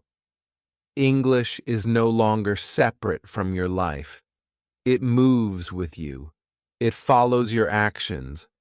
It lives in your routine. When English walks, eats, works, and rests with you, learning becomes natural. And when learning becomes natural, fluency stops feeling like a goal and starts feeling like a process that is already happening. Your life is full of actions. Let English live inside them. Chapter 17. Stop memorizing, start using. Many English learners work very hard yet feel stuck for years. They memorize long word lists. They study grammar rules. They write notes. And still, when it is time to speak, their mind feels empty. This is frustrating, and it makes people believe something is wrong with them. But the problem is not effort. The problem is direction. Memorization without usage does not create fluency. It creates storage. Language is not meant to be stored. It is meant to be used. Think about how memory really works. You do not remember things because you saw them once. You remember things because you used them many times in real situations. This is true for everything in life. You remember how to use your phone because you use it every day. You remember how to walk, eat, or drive because you repeat those actions. English works the same way. Words and sentences stay in your mind when they are connected to action and meaning, not when they are memorized in isolation. Many learners chase new words because they believe more words mean better English. They feel excited when they learn a new word, but that excitement disappears quickly. A week later, the word is gone. This cycle repeats again and again. The learner feels busy, but progress feels slow. This is because the brain does not keep information that is not used. It has no reason to. Usage gives words a job. Without a job, words disappear. This is where a powerful idea comes in. Sentence recycling. Sentence recycling means using the same simple sentences again and again in different situations. Instead of learning hundreds of new sentences, you take a few useful ones and reuse them. For example, a sentence like, I need can be used in many moments. I need help. I need time. I need water. One structure. Many situations. This is how fluent speakers actually talk. They do not invent new sentences every time. They reuse familiar patterns. When you recycle sentences, your brain relaxes. It no longer needs to build language from zero. It recognizes patterns. Recognition creates speed. Speed creates confidence. Confidence encourages more speaking. This cycle is powerful and natural. It is how language grows in real life. Another common mistake is studying English like a subject instead of a skill. Subjects are memorized. Skills are practiced. You do not memorize how to swim. You enter the water. You move. You adjust. You repeat. Language is a skill. You must use it, even when it feels imperfect. Especially when it feels imperfect.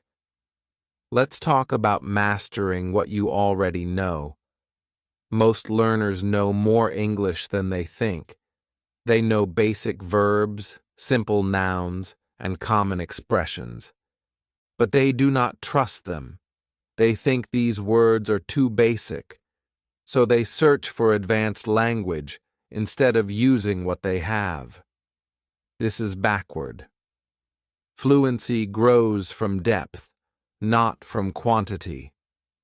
When you use simple English deeply and often, it becomes strong and flexible.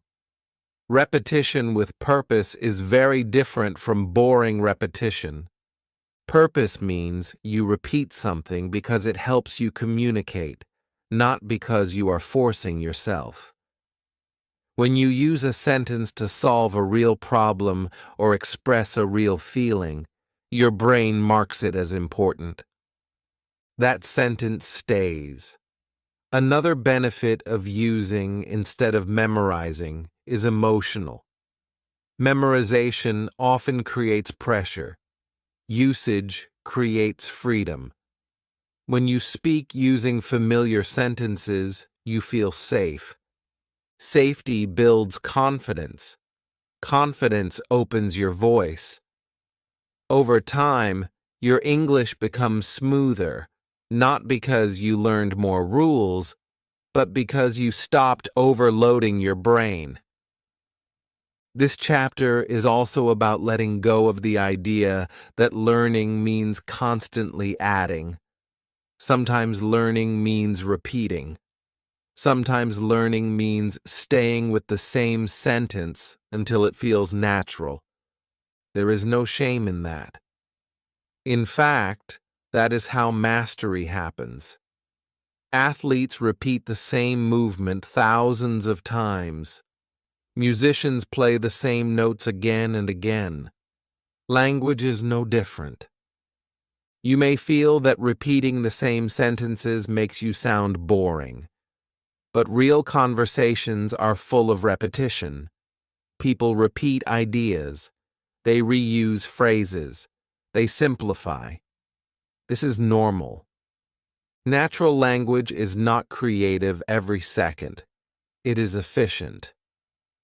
Another important shift happens when you stop memorizing and start using.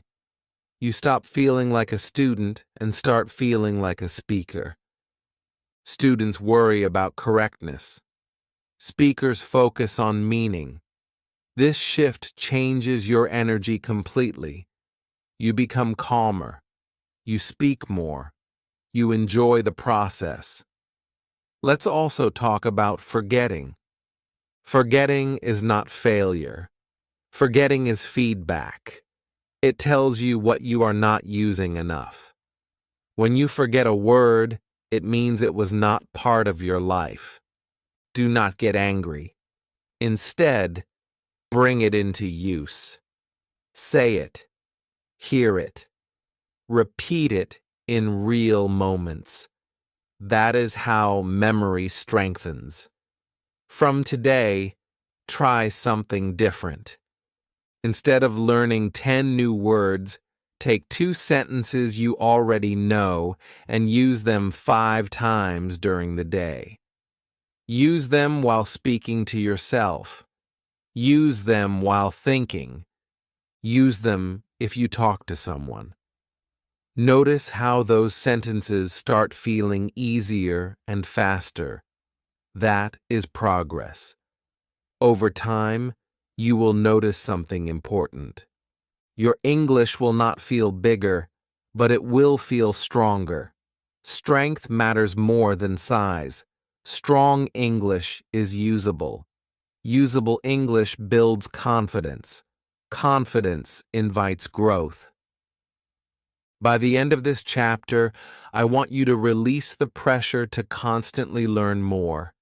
You already have enough to start speaking. What you need now is not more information. You need more usage, more repetition, more trust in what you know. Stop memorizing. Start using. Let English move from your notebook into your life. When you do that, fluency stops being a dream and starts becoming a daily experience. Chapter 18. English confidence comes from repetition. Many English learners secretly feel embarrassed when they repeat the same sentence again and again. They think repetition means they are slow, weak, or not intelligent enough. They feel bored, guilty, or frustrated, and they believe that real progress should look exciting and fast. This chapter exists to remove that shame completely, because repetition is not a sign of failure. Repetition is the engine of fluency. Every confident English speaker you admire reached that confidence through repetition, not talent. Let's talk honestly about how the human brain works. The brain does not become confident by understanding something once. It becomes confident when something feels familiar. Familiarity comes from repetition. When you hear, say, and use the same sentence many times, your brain stops working hard. It recognizes the pattern. That recognition creates speed, and speed creates confidence. Confidence is not magic. It is memory doing its job well. Think about how children learn to speak. They repeat words again and again. They hear the same phrases every day. No one tells them they are boring. No one tells them to move on quickly. That repetition builds automatic speaking. Adults forget this process and start expecting instant results. When results do not appear quickly, they blame themselves. The truth is, the process never changed. Only expectations did. Native speakers repeat patterns constantly. They do not invent new sentences every time they speak. They rely on familiar structures that feel easy and natural. That is why they sound confident. They are not thinking about how to speak.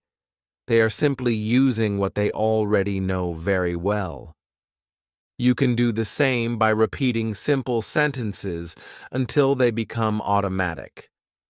Let's remove the idea that repetition is boring. Repetition without purpose is boring. Repetition with purpose is powerful. When you repeat a sentence because it helps you express something real, it becomes meaningful. Saying, "I am tired every day" is not boring. It is life. Saying, "I need help" when you actually need help is not boring. It is communication. Repetition becomes alive when it is connected to reality. Speaking out loud is especially important.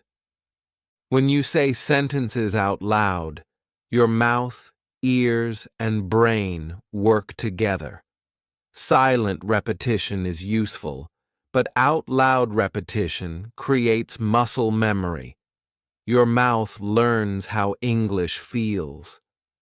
That physical familiarity removes hesitation. Hesitation disappears not because you become smarter, but because your body knows what to do. Many learners wait to feel confident before repeating. But repetition creates confidence, not the other way around. The first few times you repeat a sentence, it may feel awkward. That is normal. Awkwardness is the sound of something new becoming familiar. If you stop there, confidence never arrives. If you continue, confidence grows quietly. Another important idea is this. Repetition does not mean repeating the same sentence in the same way every time. You can repeat a structure in different moments. I am working. I am learning. I am waiting. Same structure. Different life. This kind of repetition feels fresh and useful, not boring. Let's talk about automatic speaking. Automatic speaking means words come out without effort. This does not happen through thinking. It happens through repetition. When a sentence is repeated enough times, it bypasses conscious effort. That is when fluency starts feeling real. You are no longer building sentences. You are releasing them. Many learners think confidence belongs to people who are naturally good at languages. That belief is wrong. Confidence belongs to people who are familiar with what they say. Familiarity beats talent every time. A person with average ability and strong repetition habits will always outperform a talented person who rarely practices. There is also an emotional side to repetition. Repetition creates safety.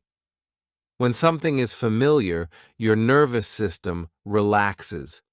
Relaxation improves pronunciation, rhythm, and clarity. Tension blocks all of these. That is why repeated sentences start sounding better over time without extra effort.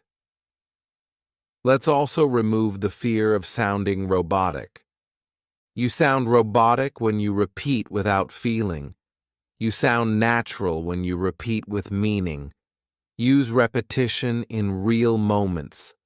Say sentences that match your feelings and actions. That is how repetition stays human. From today, give yourself permission to repeat. Repeat sentences you like. Repeat sentences you use.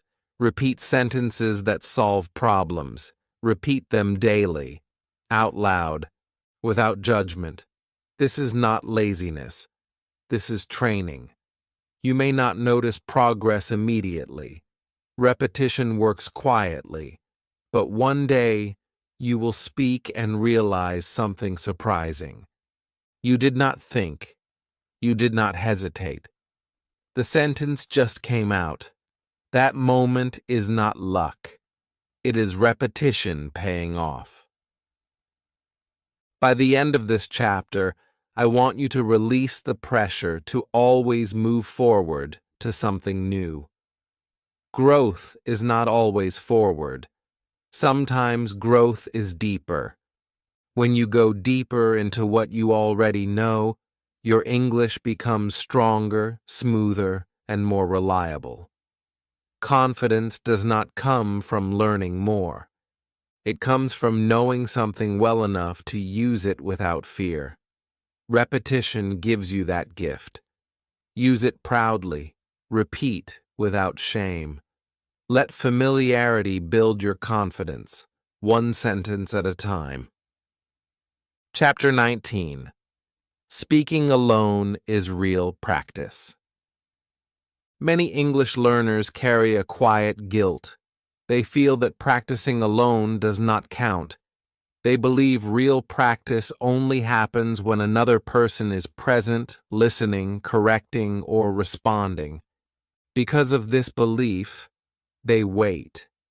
They wait for a partner. They wait for a teacher. They wait for the right moment. And while they wait, their English stays quiet.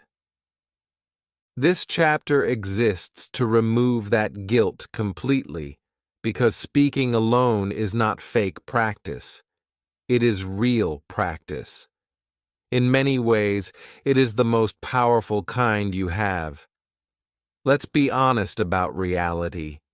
You cannot always have someone to practice with. People are busy.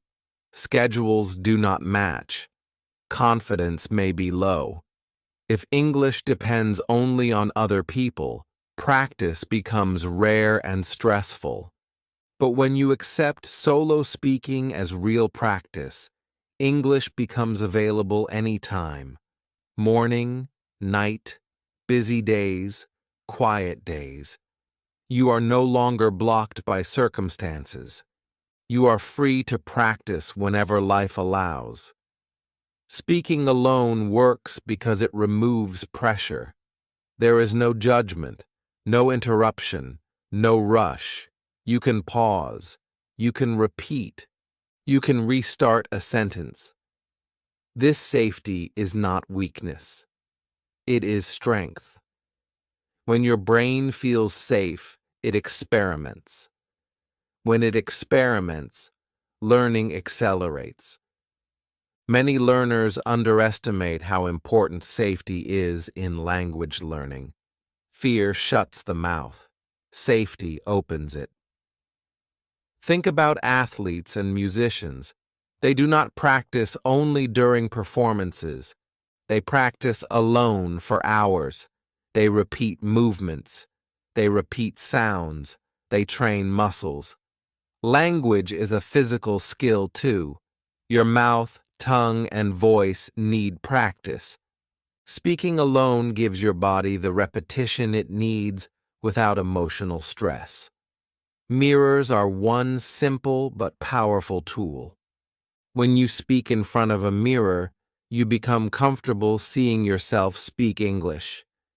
This may feel strange at first. That is normal.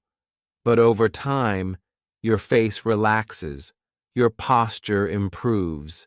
You stop hiding. You start accepting your English presence. That acceptance builds confidence quietly. Recording your voice is another powerful method. Many learners avoid this because they dislike hearing themselves.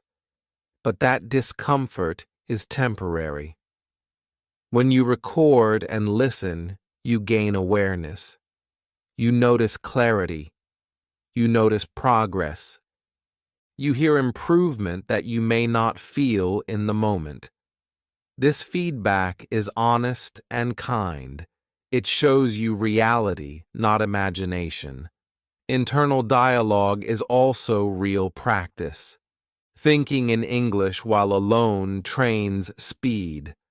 When you react to situations silently in English, your brain learns to respond faster. This mental speaking prepares you for real conversations. When the moment comes to speak out loud, the sentence is already half formed. Solo speaking also builds fluency because it increases volume. You speak more when you are alone. More speaking means more practice. More practice means faster improvement. Waiting for perfect conditions limits volume. Speaking alone removes limits. Some learners worry that solo speaking will create bad habits. This fear is understandable, but misplaced. Bad habits come from tension and fear, not from practice. When you speak calmly and listen to real English regularly, your brain self-corrects naturally. Perfect accuracy is not required for growth. Usage is. Another powerful benefit of solo speaking is honesty.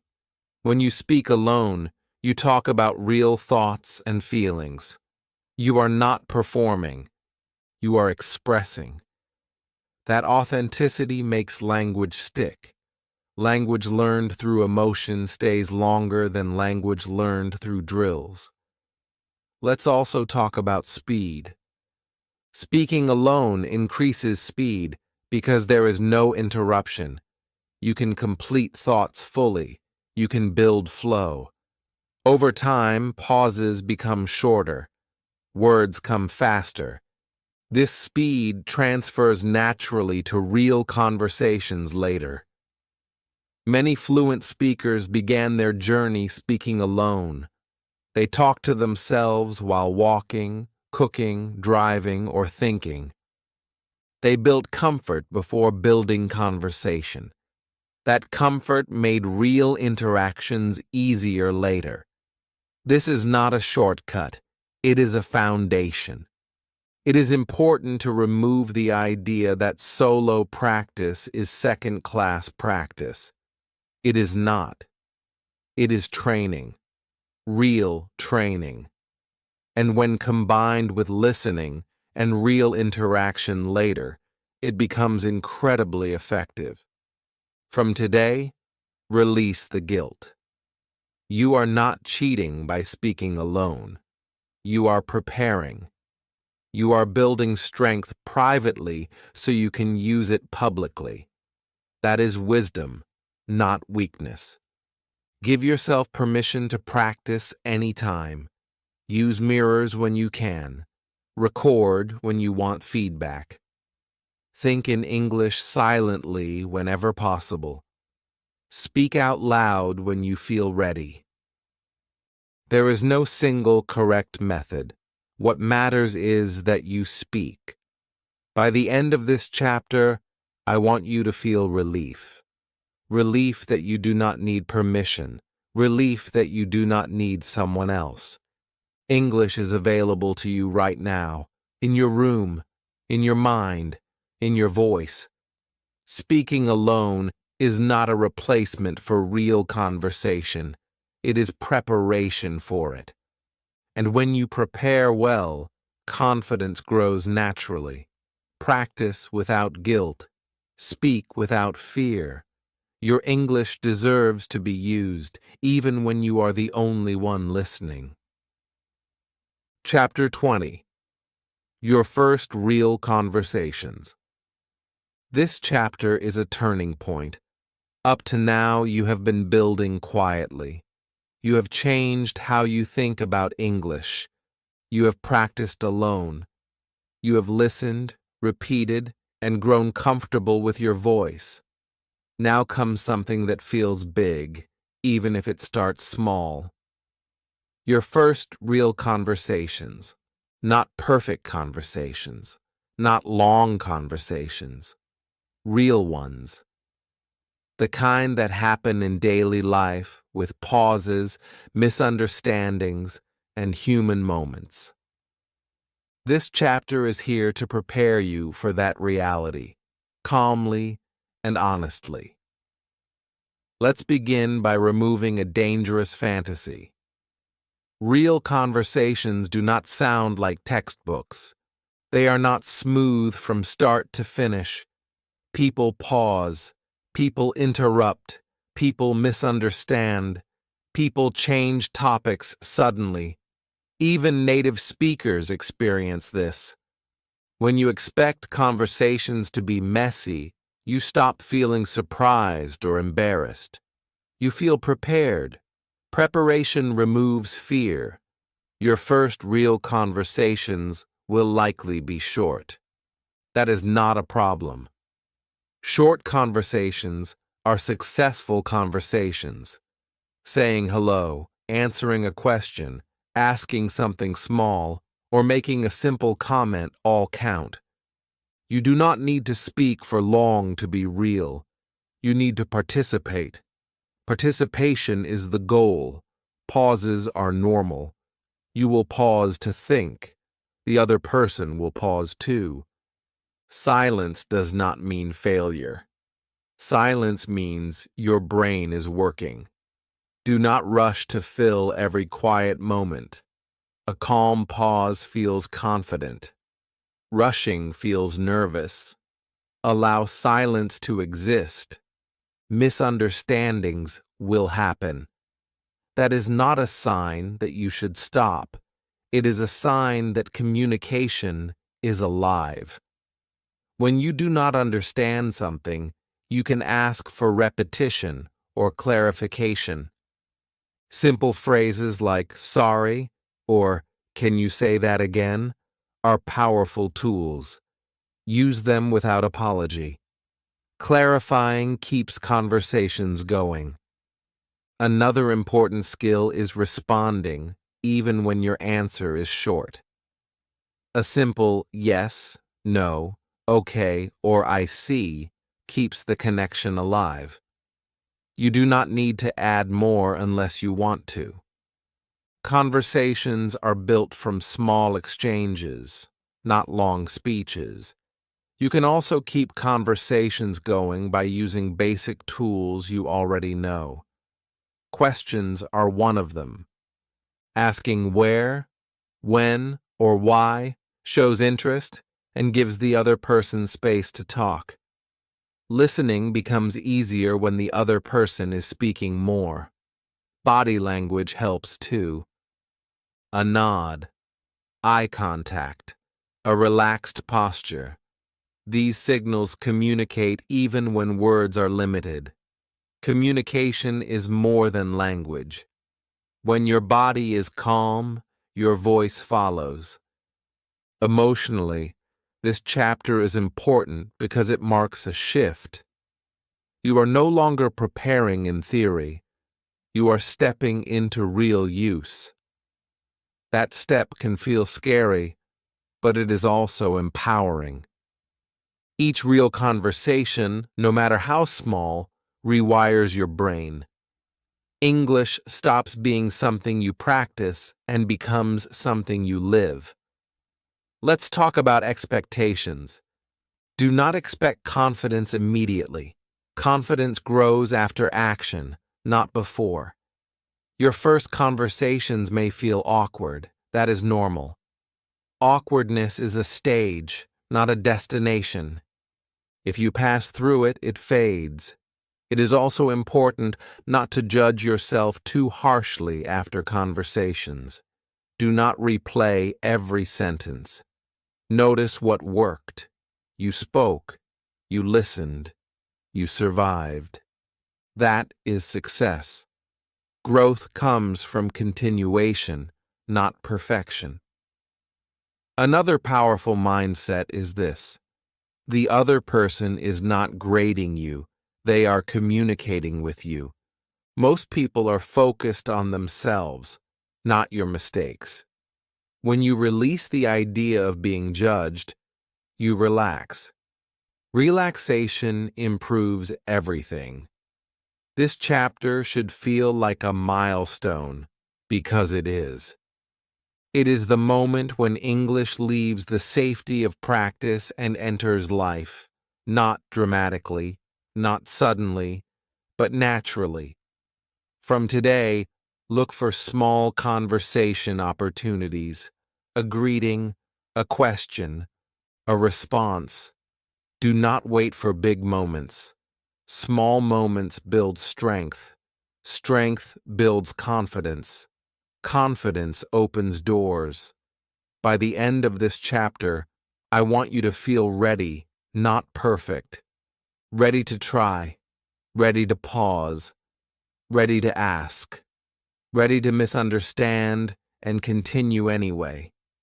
That readiness is real fluency in its early form. Your first real conversations are not the end of the journey. They are the beginning of a new phase. One where English is no longer something you study. It is something you use imperfectly, bravely, and honestly. Step into those conversations with calm courage. You are more prepared than you think. Chapter 21. English Grammar Without Fear. For many English learners, the word grammar brings tension before learning even begins. Shoulders tighten. Memories appear of red marks, rules, and correction. Grammar has been presented as something strict, cold, and punishing, as if English were a machine that breaks the moment one small rule is missed. This chapter exists to change that emotional relationship completely.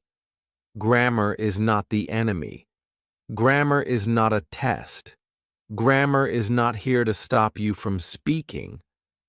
Grammar is simply the natural shape of spoken English, and it already lives inside the language you hear and use every day. Let's begin with an honest truth that often surprises learners. You already use grammar.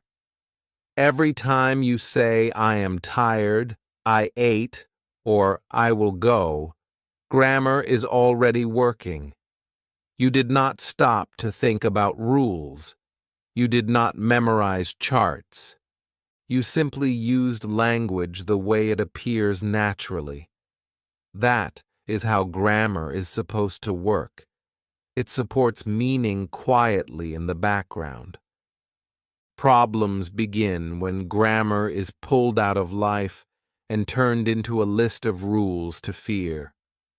Grammar was never meant to be learned before speaking.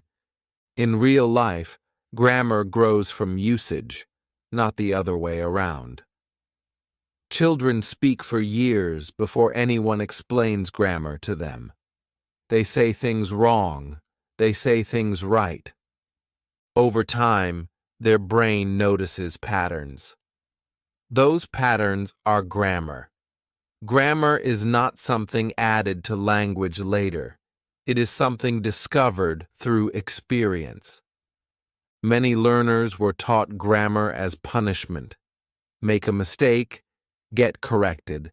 Say something wrong, feel embarrassed. This created a belief that grammar exists to catch you. But grammar's real job is to help meaning stay clear. That is all. When grammar helps, communication feels smooth. When grammar is missing, communication still works, just with less clarity. That is not failure. That is a stage. Let's remove another heavy myth. You do not need to understand grammar before using it. You do not need to know names like present continuous or past simple to speak. These labels are tools for study, not requirements for communication. Spoken English works through patterns you hear again and again. Your brain learns those patterns naturally when you listen and speak. Think about spoken English in daily life. People do not speak in perfect sentences. They stop, they restart, they shorten ideas. Grammar is flexible in real conversation. It bends to fit emotion and context. This is why trying to speak perfectly from the beginning feels impossible. You are trying to control something that is meant to flow. Grammar should be seen as a support system, not a control system.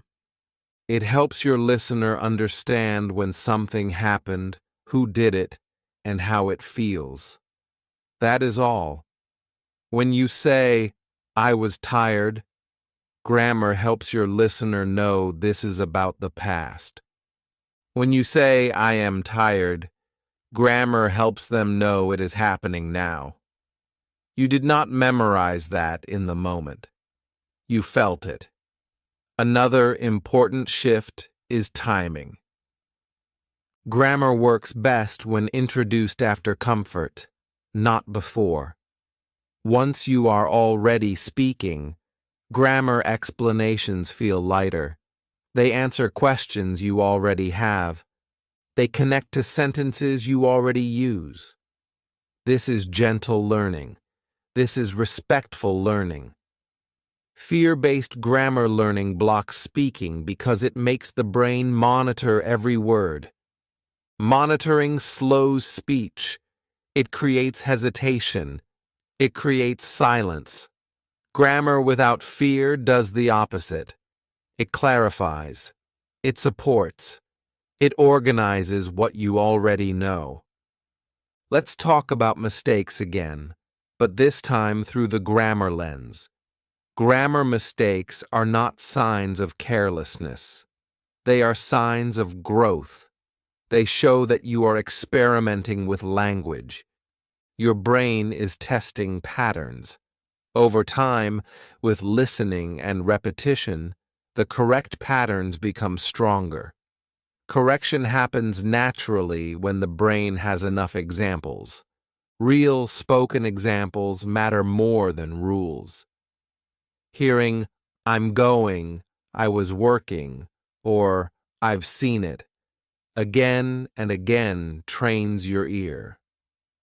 Your brain learns when to use them by feeling, not by memorizing definitions. Later, when grammar is explained, it feels familiar instead of frightening. Another comforting truth is this: perfect grammar is not required for respect or understanding.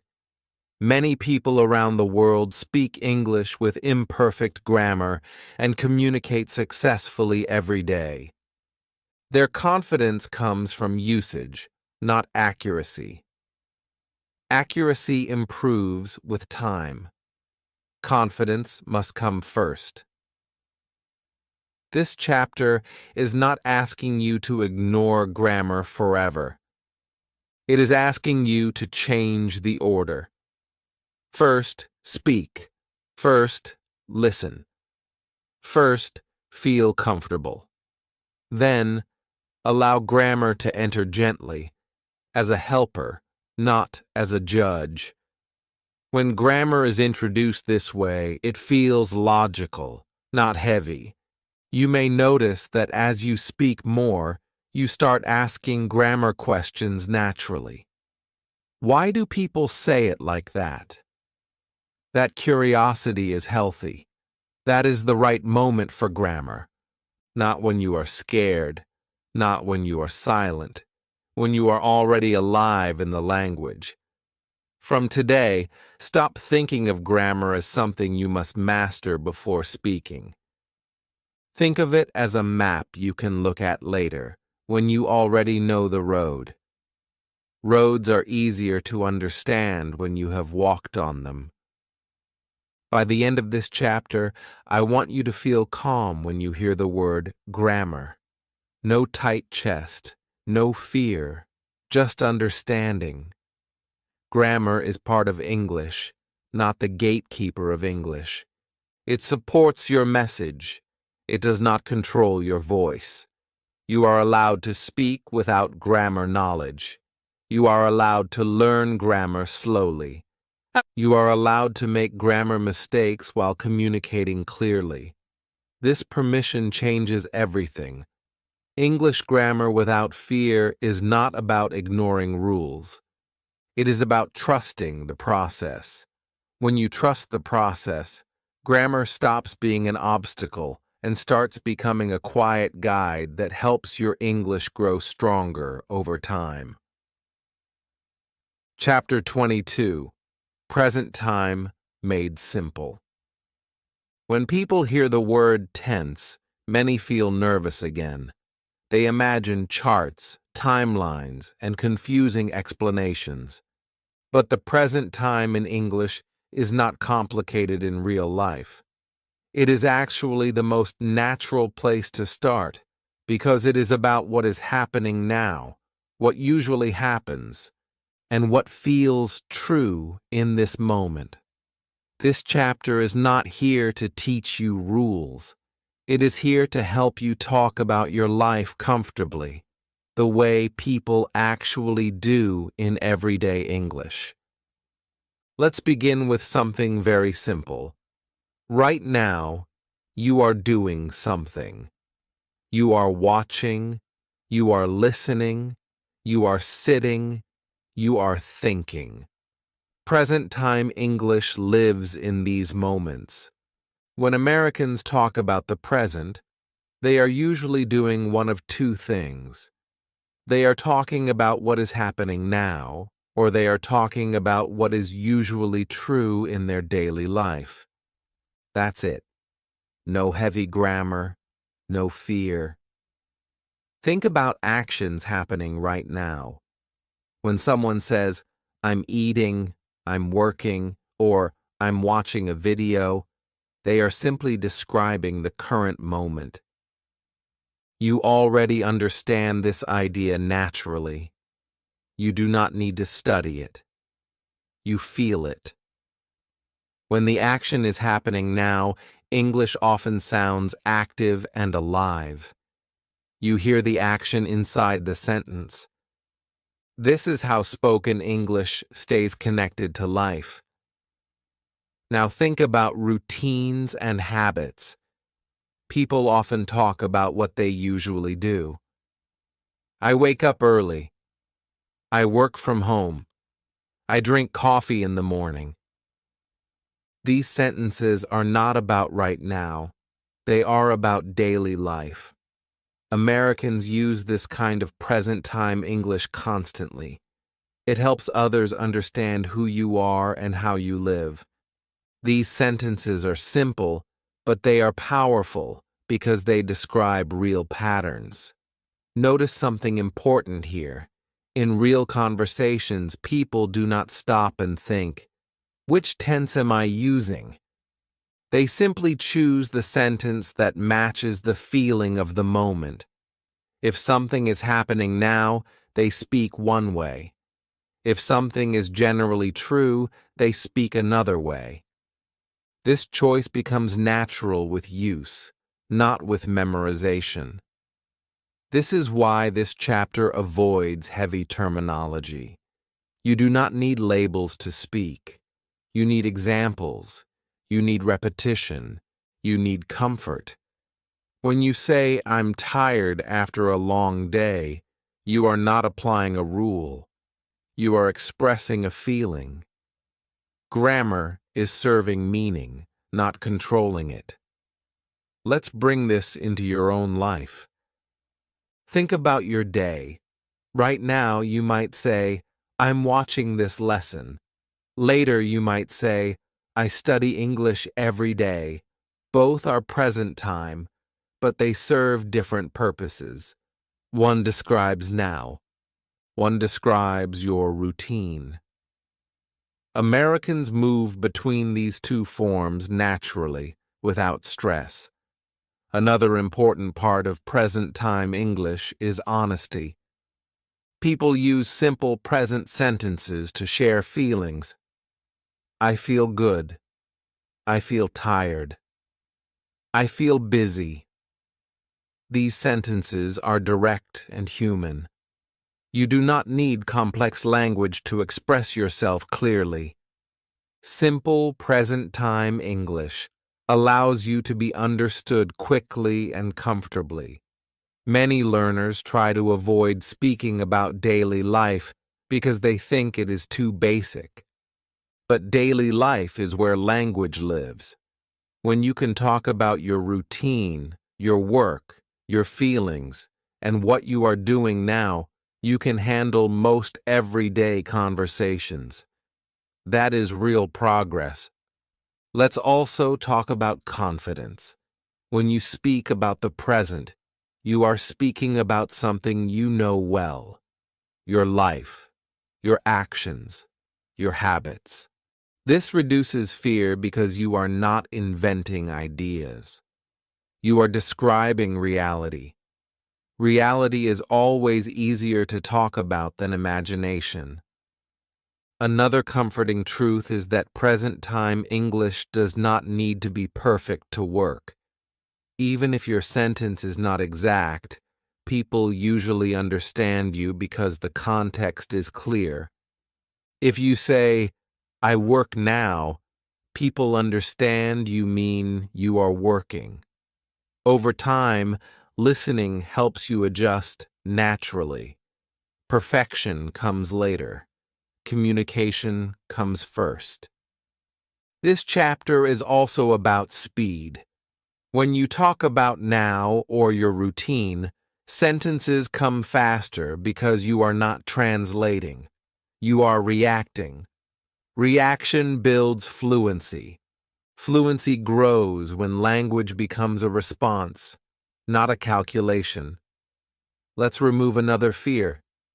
You do not need to master present-time English before moving forward. You grow into it. You speak, you listen, you repeat. Slowly, patterns become familiar. Familiarity creates confidence. Confidence makes speaking easier. From today, start noticing how people talk about now. Listen to videos. Listen to conversations. Notice phrases like, "I'm doing," "I'm going," "I work," "I usually," "I feel." Do not analyze. Just notice. Let your brain collect examples. Your brain is very good at learning patterns when you let it. Also, practice gently. Describe what you are doing now. Describe your daily routine. Use short sentences. Speak calmly. Do not rush. Do not judge. This is not practice for a test. This is practice for life. By the end of this chapter, I want you to feel something important. Talking about the present is not scary. It is natural. It is human. It is already inside you. You do not need permission to use it. You are already living in the present. English is simply learning how to walk beside you there. When present-time English feels comfortable, speaking stops feeling like a challenge and starts feeling like a reflection of your life. And that is exactly how language is meant to work. Chapter 23. Talking about the past naturally. For many learners, talking about the past feels like stepping into dangerous territory. The moment the conversation moves away from now, fear returns. Which form should I use? What if I say it wrong? What if I mix things up? This fear has nothing to do with your ability. It comes from how the past was taught, not how it is actually used. In real life, talking about the past is simple, human, and forgiving. This chapter is here to show you that you can talk about yesterday, last week, and your experiences without stress, without perfection, and without long explanations. Let's start with a simple truth. People talk about the past all the time, but they do not talk about it in a complicated way. In daily conversation, past talk is short, clear, and focused on meaning. When someone says, "I went out yesterday," or "I worked late last night," they are not thinking about rules. They are sharing information. The listener understands because the idea is clear, not because the sentence is perfect. Think about how often you talk about the past in your own language. You talk about what you did, where you went, who you met, and how you felt. English works the same way. You do not need long stories. You do not need detailed accuracy. You need simple patterns that help you move the idea from your mind into the world. In spoken English, people usually signal the past with a time word first.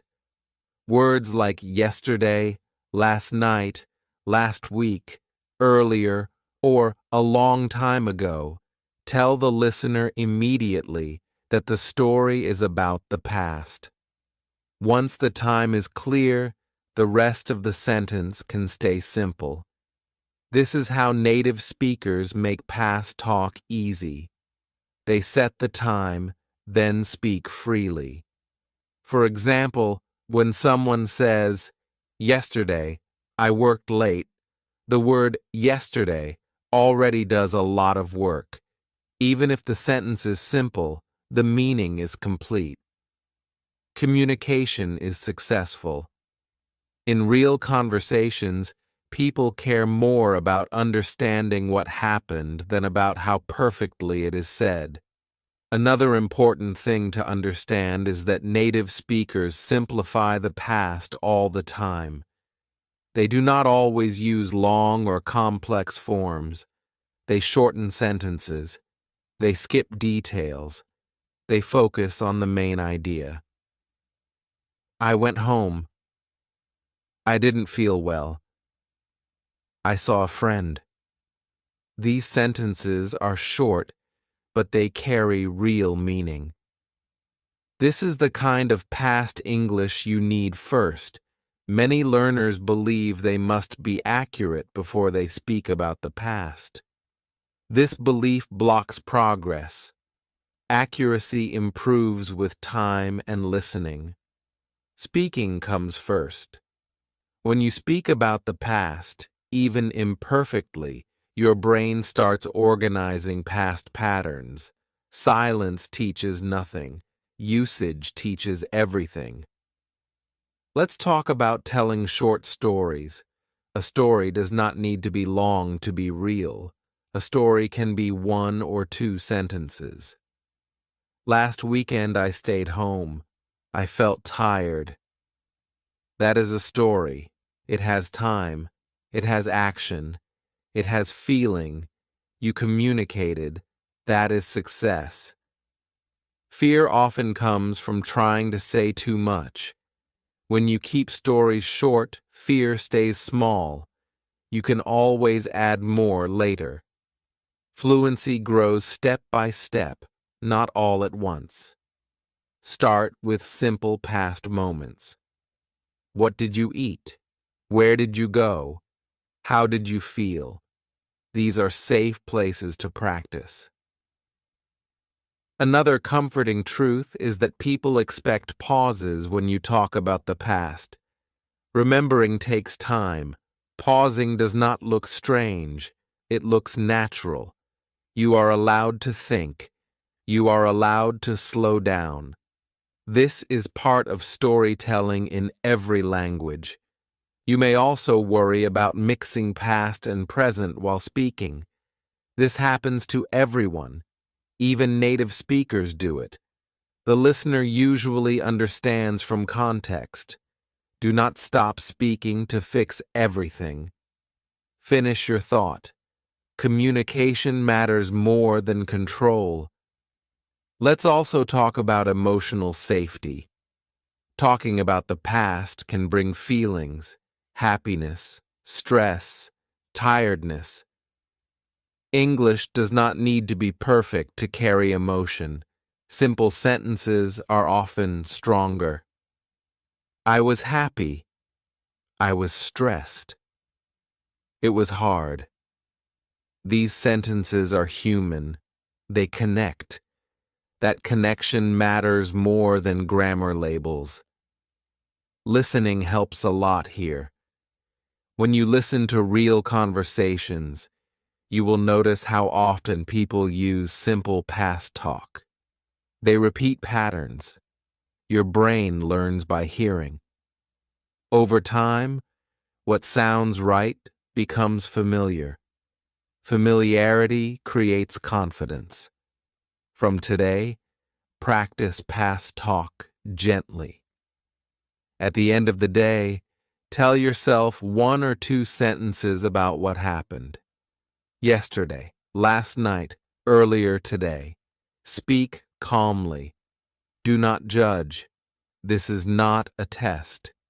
It is training your comfort. Another powerful habit is sharing one past sentence when talking to someone. You do not need a long story. A small share is enough. I worked late yesterday.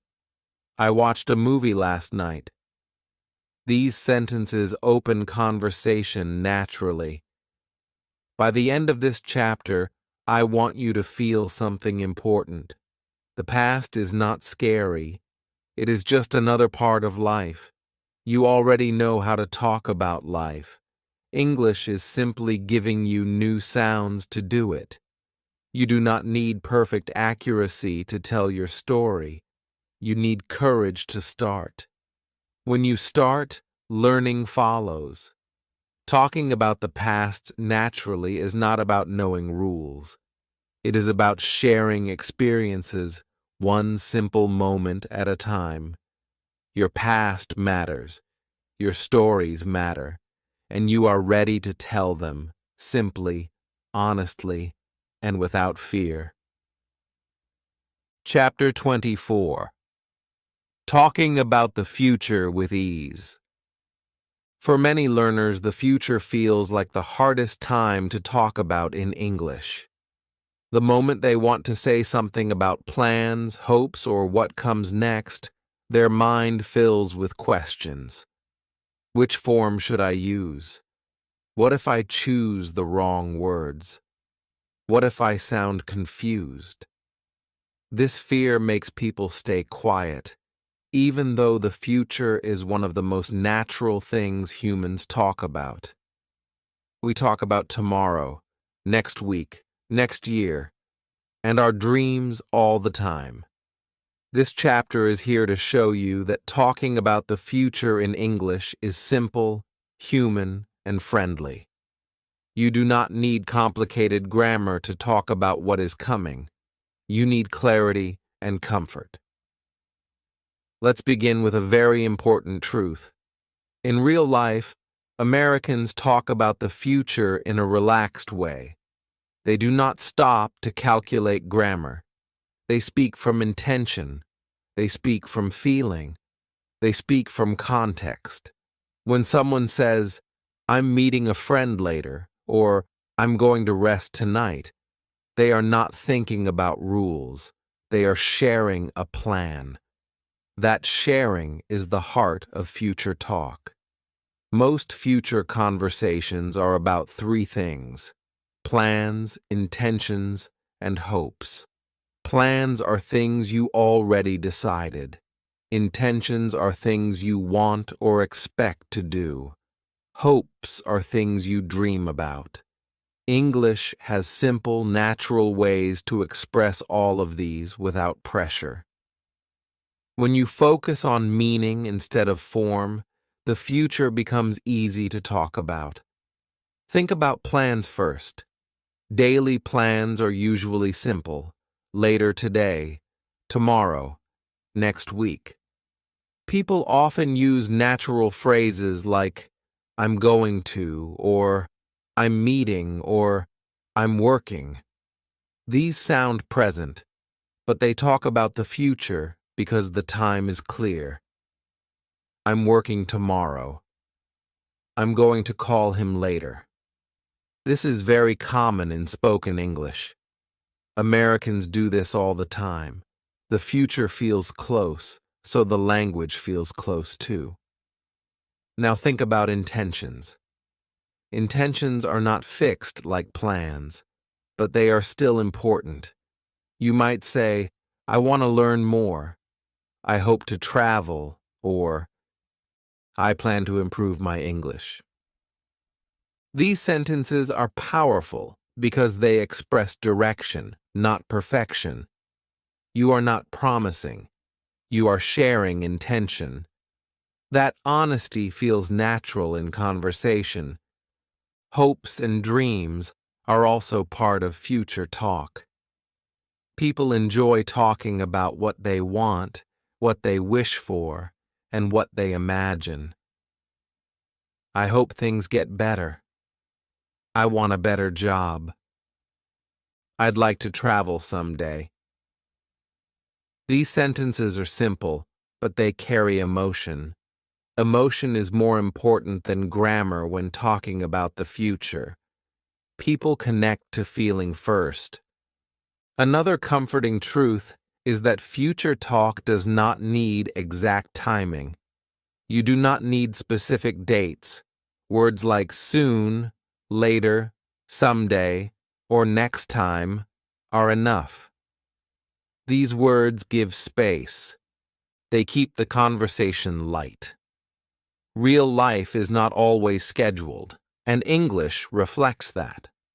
Many learners believe they must master future grammar before speaking about goals. This belief creates silence. In reality, people understand your meaning even if your sentence is simple.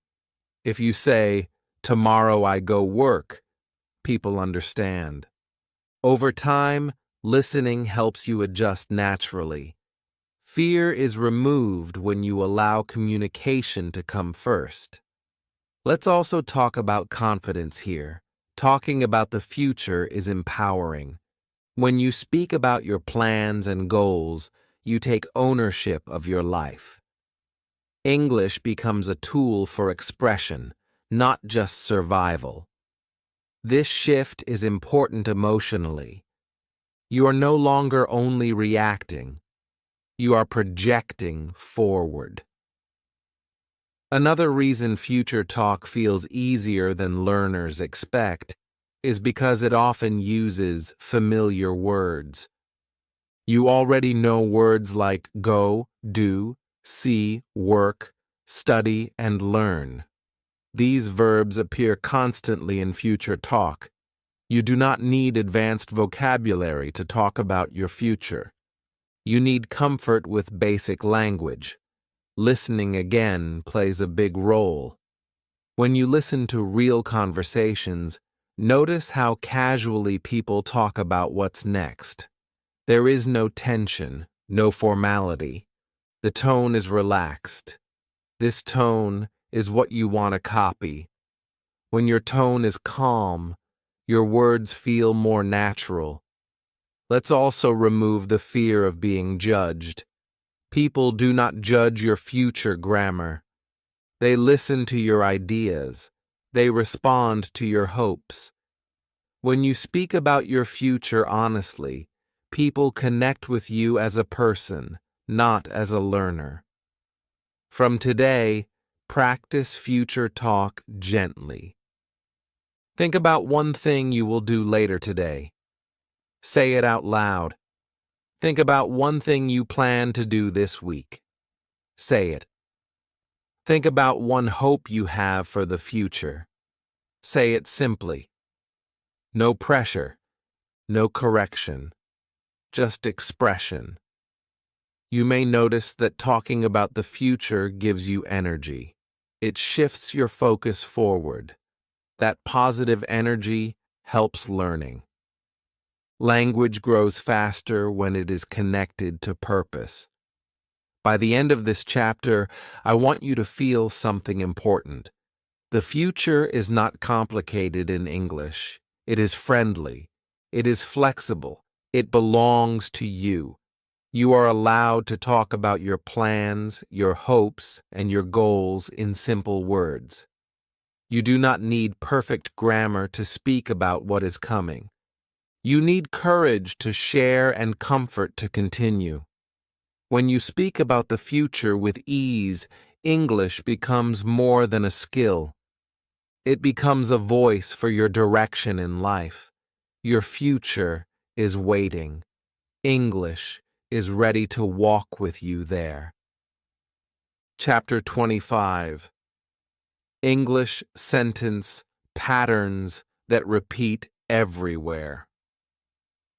One of the biggest misunderstandings about spoken English is the idea that fluent speakers are constantly creating new sentences from scratch. This belief makes English feel heavy and endless, as if you must learn thousands of different ways to say things before you can speak comfortably. The truth is much simpler and far more comforting. Spoken English runs on patterns. The same sentence shapes appear again and again, every day, in different situations. Fluent speakers are not inventing language. They are reusing familiar patterns automatically. This chapter is about helping you see those patterns, feel them, and begin using them naturally. Think about your own language for a moment. You probably say similar sentence shapes many times a day without noticing. You change a word or two, but the structure stays the same. English works exactly the same way. Once your brain recognizes a pattern, it stops thinking hard. It fills in the details and moves forward. That is when speaking becomes faster and easier. Patterns are powerful because they reduce effort. When you know a pattern well, your brain does not panic. It already knows where the sentence is going. For example, a simple pattern like "I need" can be used in countless moments. I need help. I need time. I need a break. The words change, but the pattern stays. This is not memorization. This is recognition. Recognition leads to automatic speaking. Many learners try to memorize full sentences without understanding the pattern inside them. That approach feels heavy and slow. Pattern-based learning feels light because one pattern gives you many sentences. Instead of learning 10 new sentences, you learn one pattern and reuse it 10 times. This is how fluent speakers speak with ease. Another common pattern appears when people talk about feelings or states. Sentences like "I feel" or "I am" appear everywhere in daily English. I feel tired. I feel ready. I am busy. I am free. These patterns are simple, but they carry real meaning. When you reuse them often, your mouth begins to move without hesitation. Speaking stops feeling like a decision and starts feeling like a response. Pattern recognition is more important than memorization because patterns live in listening.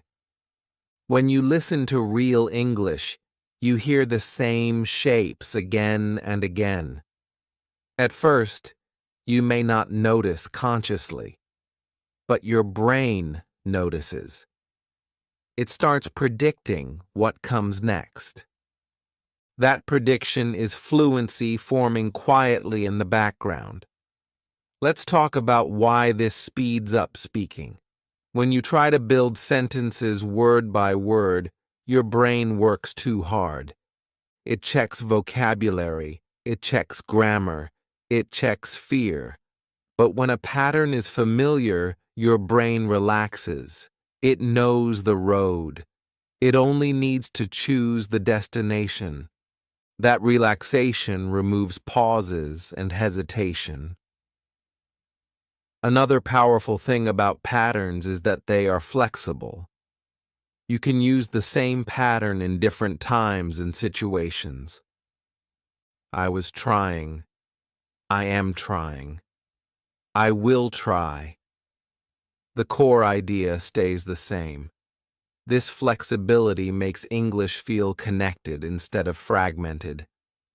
Language becomes a system, not a collection of rules. Many learners feel they speak slowly because they lack vocabulary. Often, the real reason is that they lack patterns. Vocabulary without patterns feels like loose pieces. Patterns give those pieces a place to belong.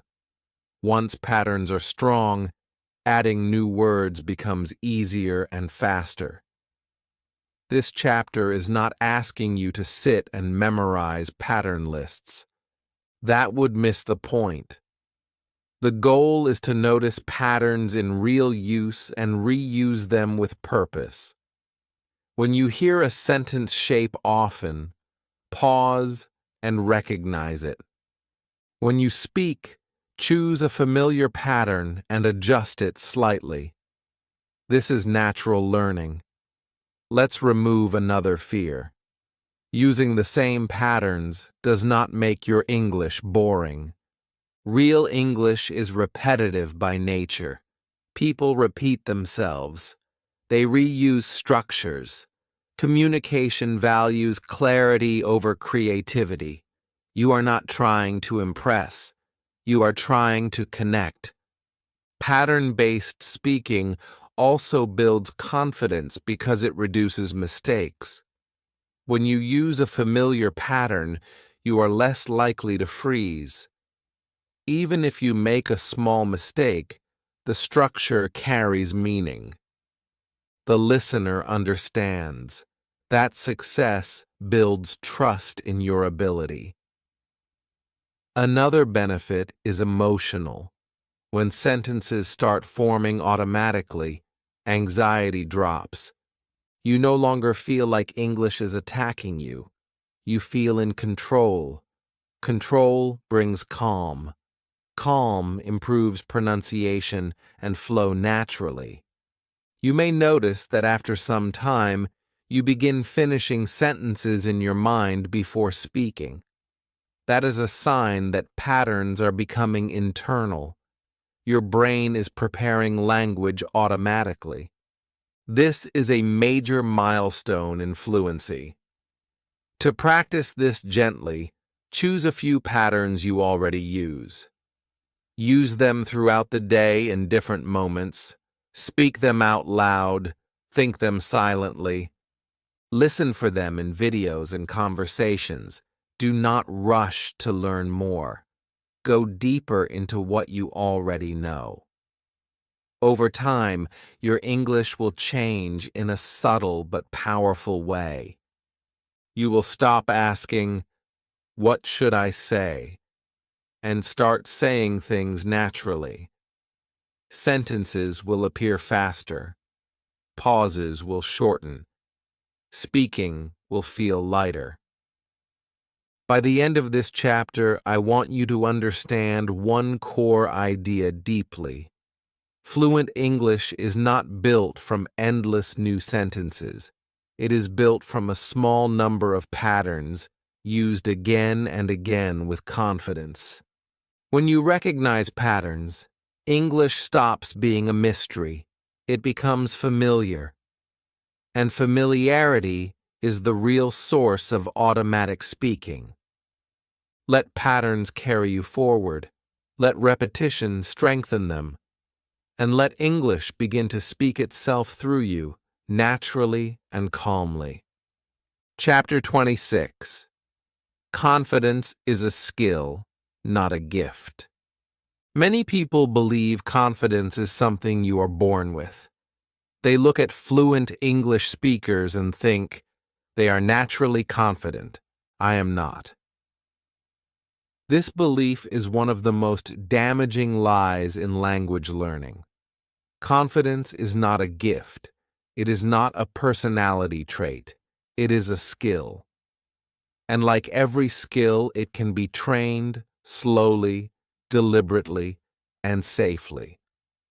This chapter is about helping you understand confidence in a new way and showing you how to build it step by step, even when you feel nervous.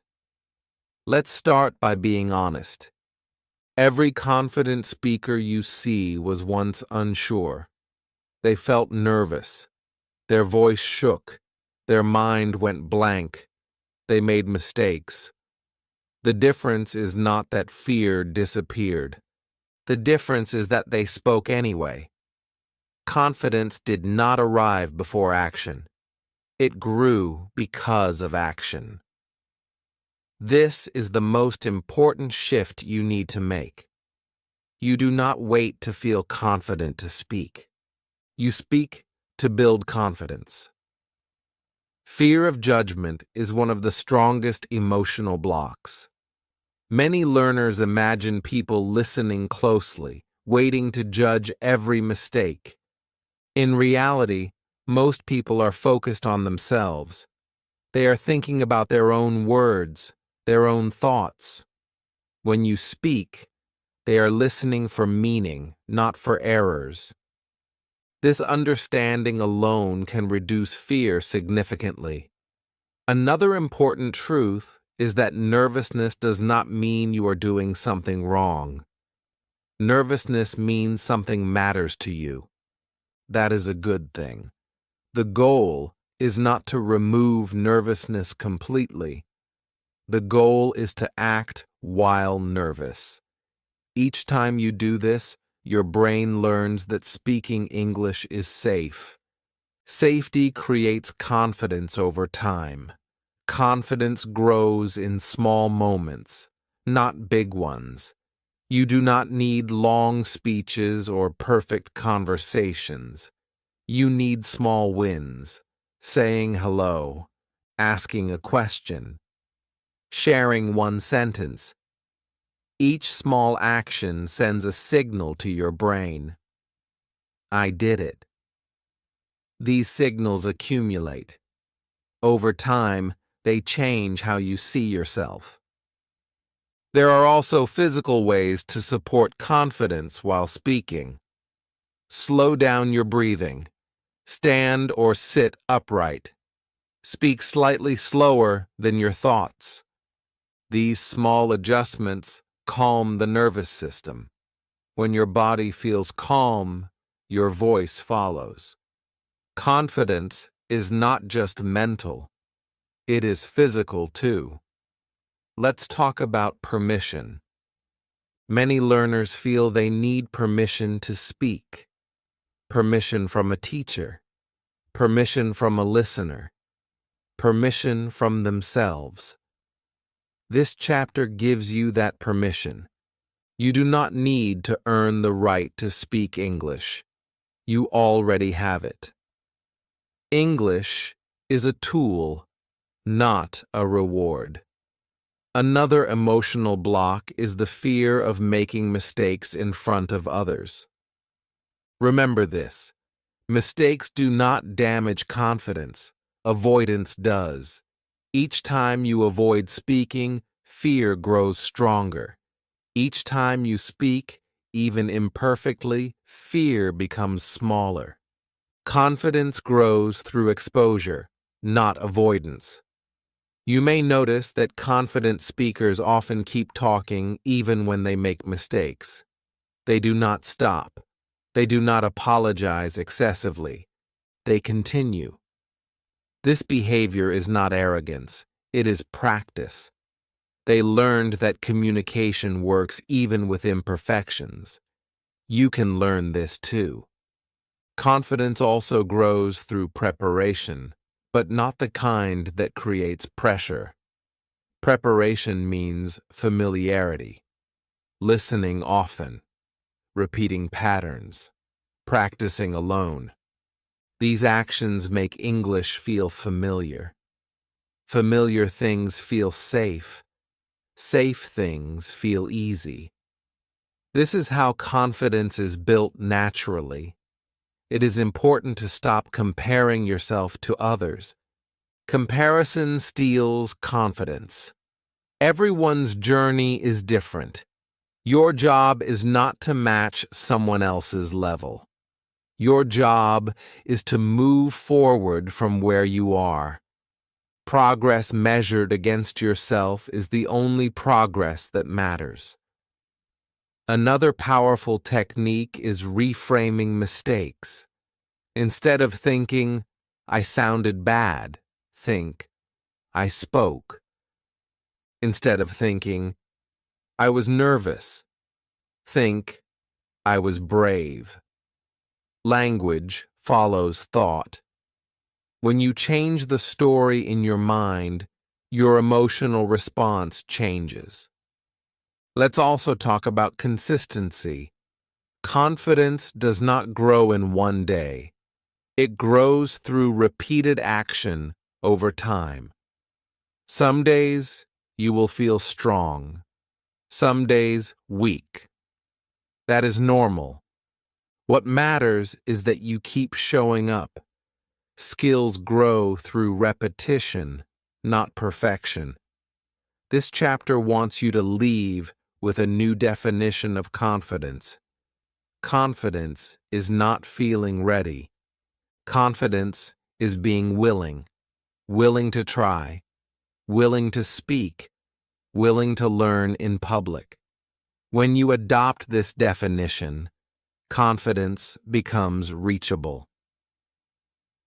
From today, choose one small action that feels slightly uncomfortable. Not terrifying, just slightly uncomfortable. Do it. Speak one sentence.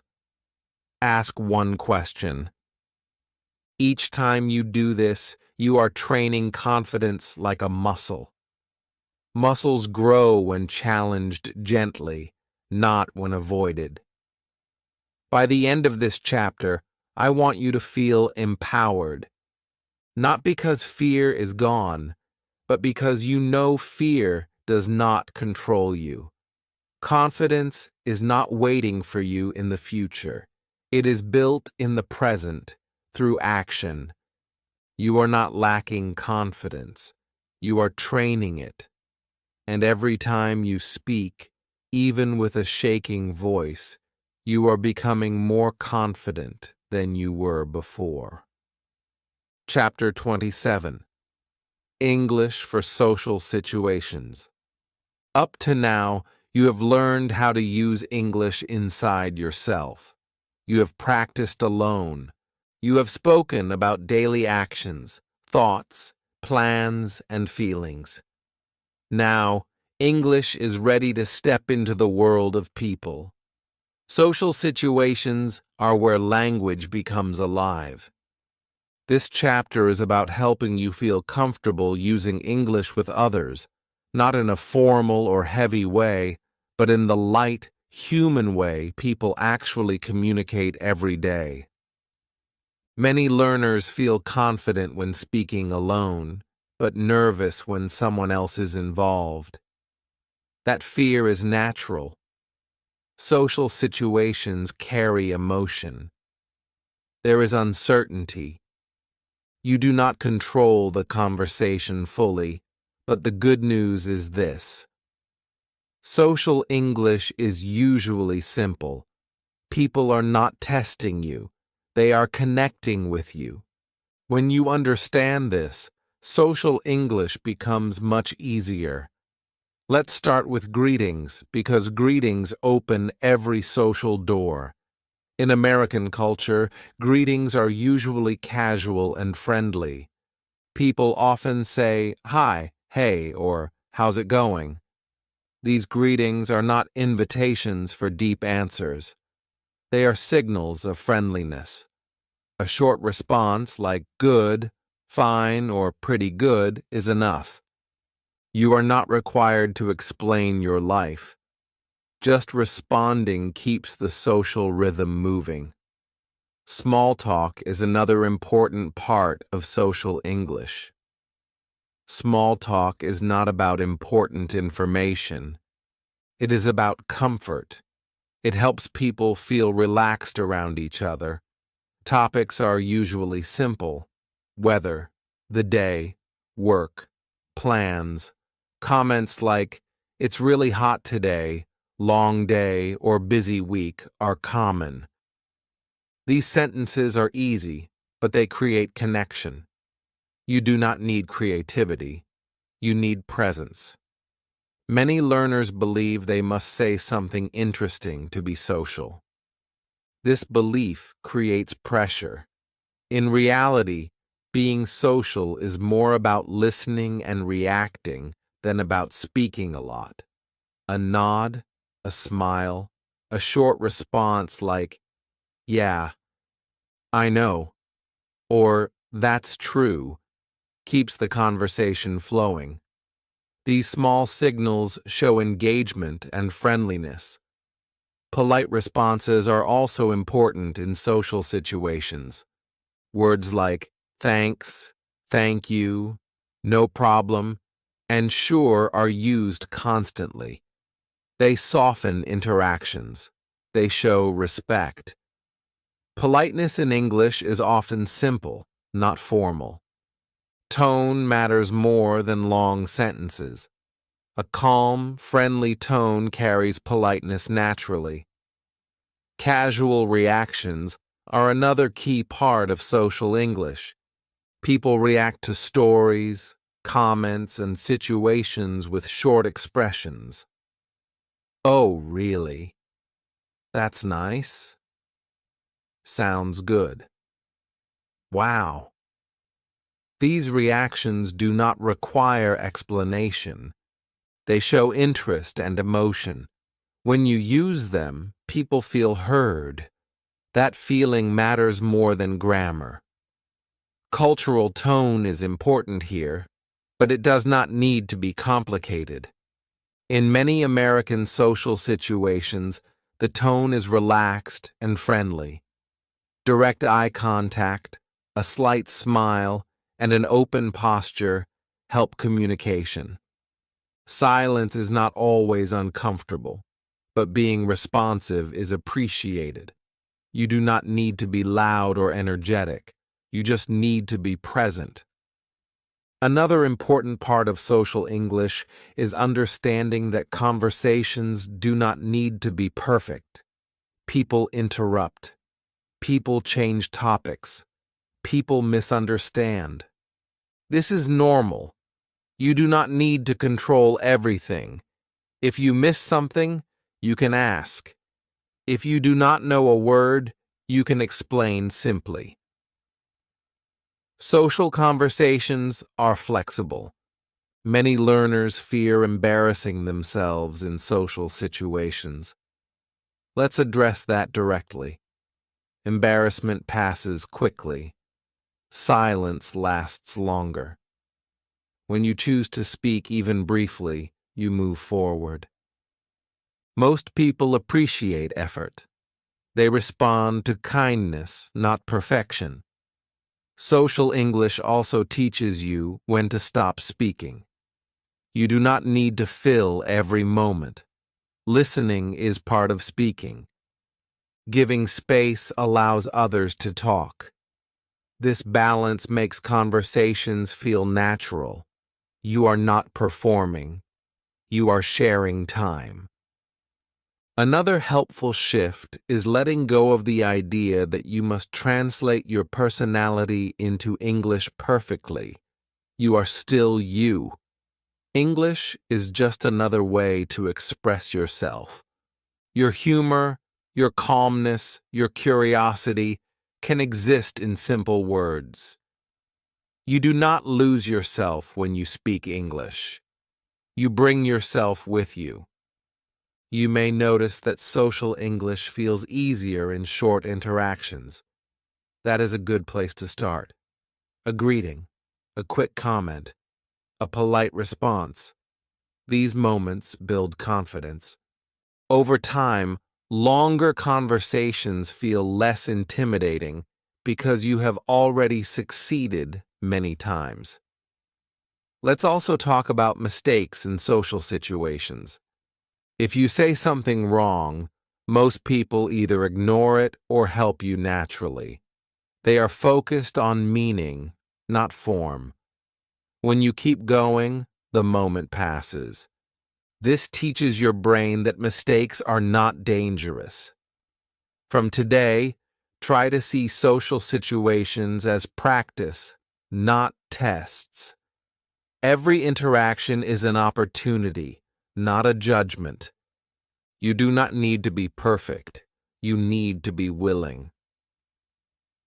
By the end of this chapter, I want you to feel more relaxed about using English with people. Social English is not about impressive language. It is about simple connection. When you greet, respond, and react naturally, you are already communicating well. English for social situations is not something extra you must learn. It grows from what you already know. Small words, simple patterns, honest presence. That is enough to build real interaction. You are no longer only speaking English in your room or your mind. You are bringing English into the world of people. And that step, even when it feels small, is a powerful sign that your English is becoming real. Chapter 28. How to keep a conversation going. One of the most common fears English learners have is not starting a conversation, but keeping it alive. Many people can say hello. Many people can answer a question. But when the conversation pauses, fear appears. The mind goes blank. Silence feels heavy. The learner thinks, now it's my turn to say something smart. And pressure takes over. This chapter exists to remove that pressure completely. Because keeping a conversation going does not require long sentences, clever ideas, or perfect English. It requires connection. And connection is built with very small, very human tools. Let's start with a simple truth. Conversations are not speeches. You are not expected to talk for a long time. Real conversations move like a tennis match. One person speaks, the other responds. Short exchanges, back and forth. When learners try to speak in long sentences, they get tired and nervous. When they use small responses, conversations feel lighter and easier. Listening responses are one of the strongest tools you have. These are short sounds or words that show you are listening. Yeah. Right. I see. Oh. These words may seem small, but they are powerful. They tell the other person, I'm with you. When people feel heard, they continue speaking. And when they continue speaking, the conversation keeps going without pressure on you. Follow-up questions are another simple and powerful technique. You do not need new topics. You do not need creativity. You simply react to what the other person just said. If they talk about work, you can ask, busy? Or, you like it? If they talk about their weekend, you can ask, with friends? Or relaxing? These questions are short, natural, and effective. They keep the conversation moving without forcing you to think far ahead. Many learners believe they must always add new information. That belief creates stress. In real life, conversations grow by staying on the same topic for a while. You can stay with one idea and explore it slowly. React, ask, respond. This is how conversations feel natural. Let's talk about reactions.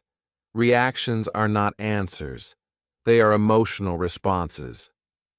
That's nice. That's hard. Sounds good. Oh no. These expressions show feeling. Feeling matters more than information. When you react emotionally, people feel connected to you, even if your English is simple. Silence is another important topic. Silence is not your enemy. Silence is part of conversation. People pause to think.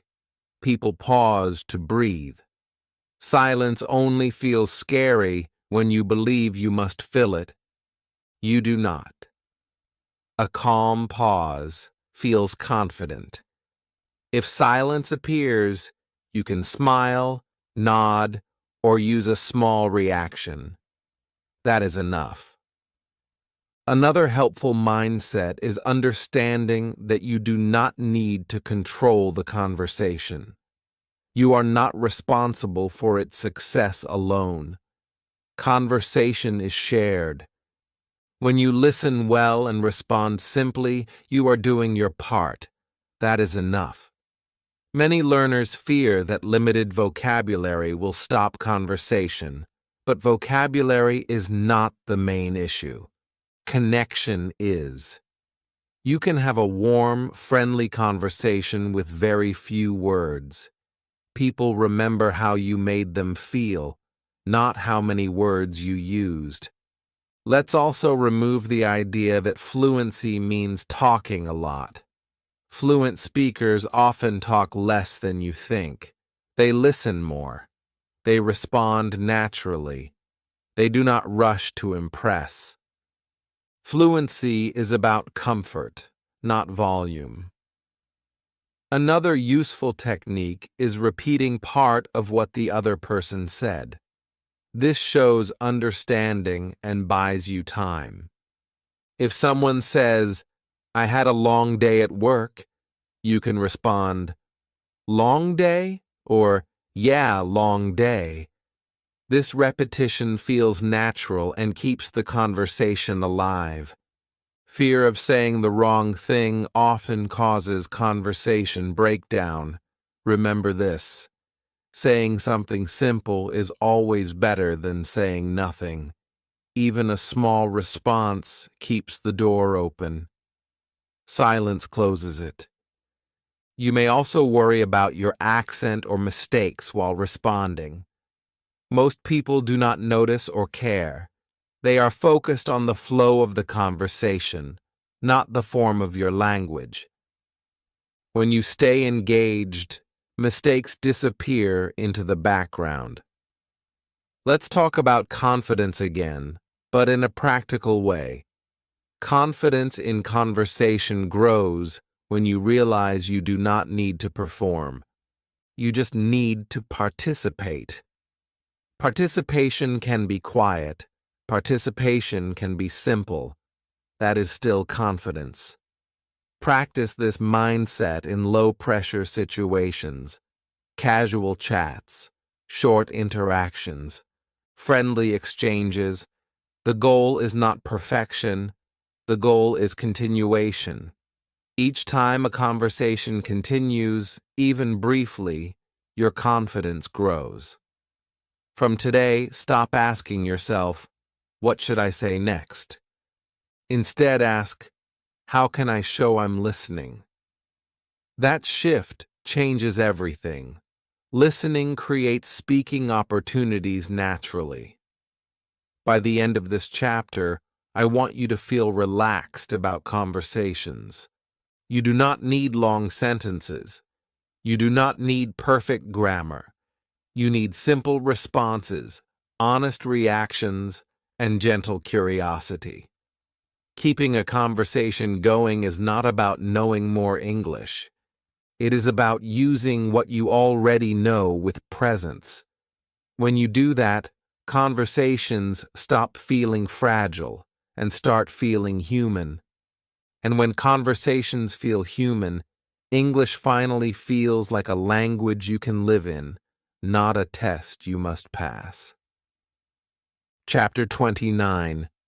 English Mistakes That Don't Matter. One of the biggest reasons English learners feel stuck is not because they make mistakes, but because they stop for mistakes that do not matter. They interrupt themselves, they apologize, they correct every small thing, and in that moment, fluency breaks. This chapter is about freeing you from that habit.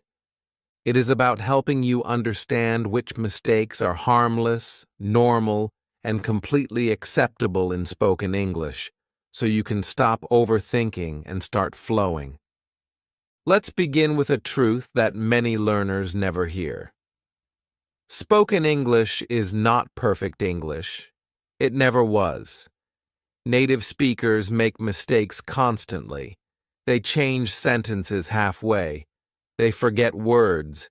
They use the wrong tense. And they keep talking. The listener understands because meaning matters more than form.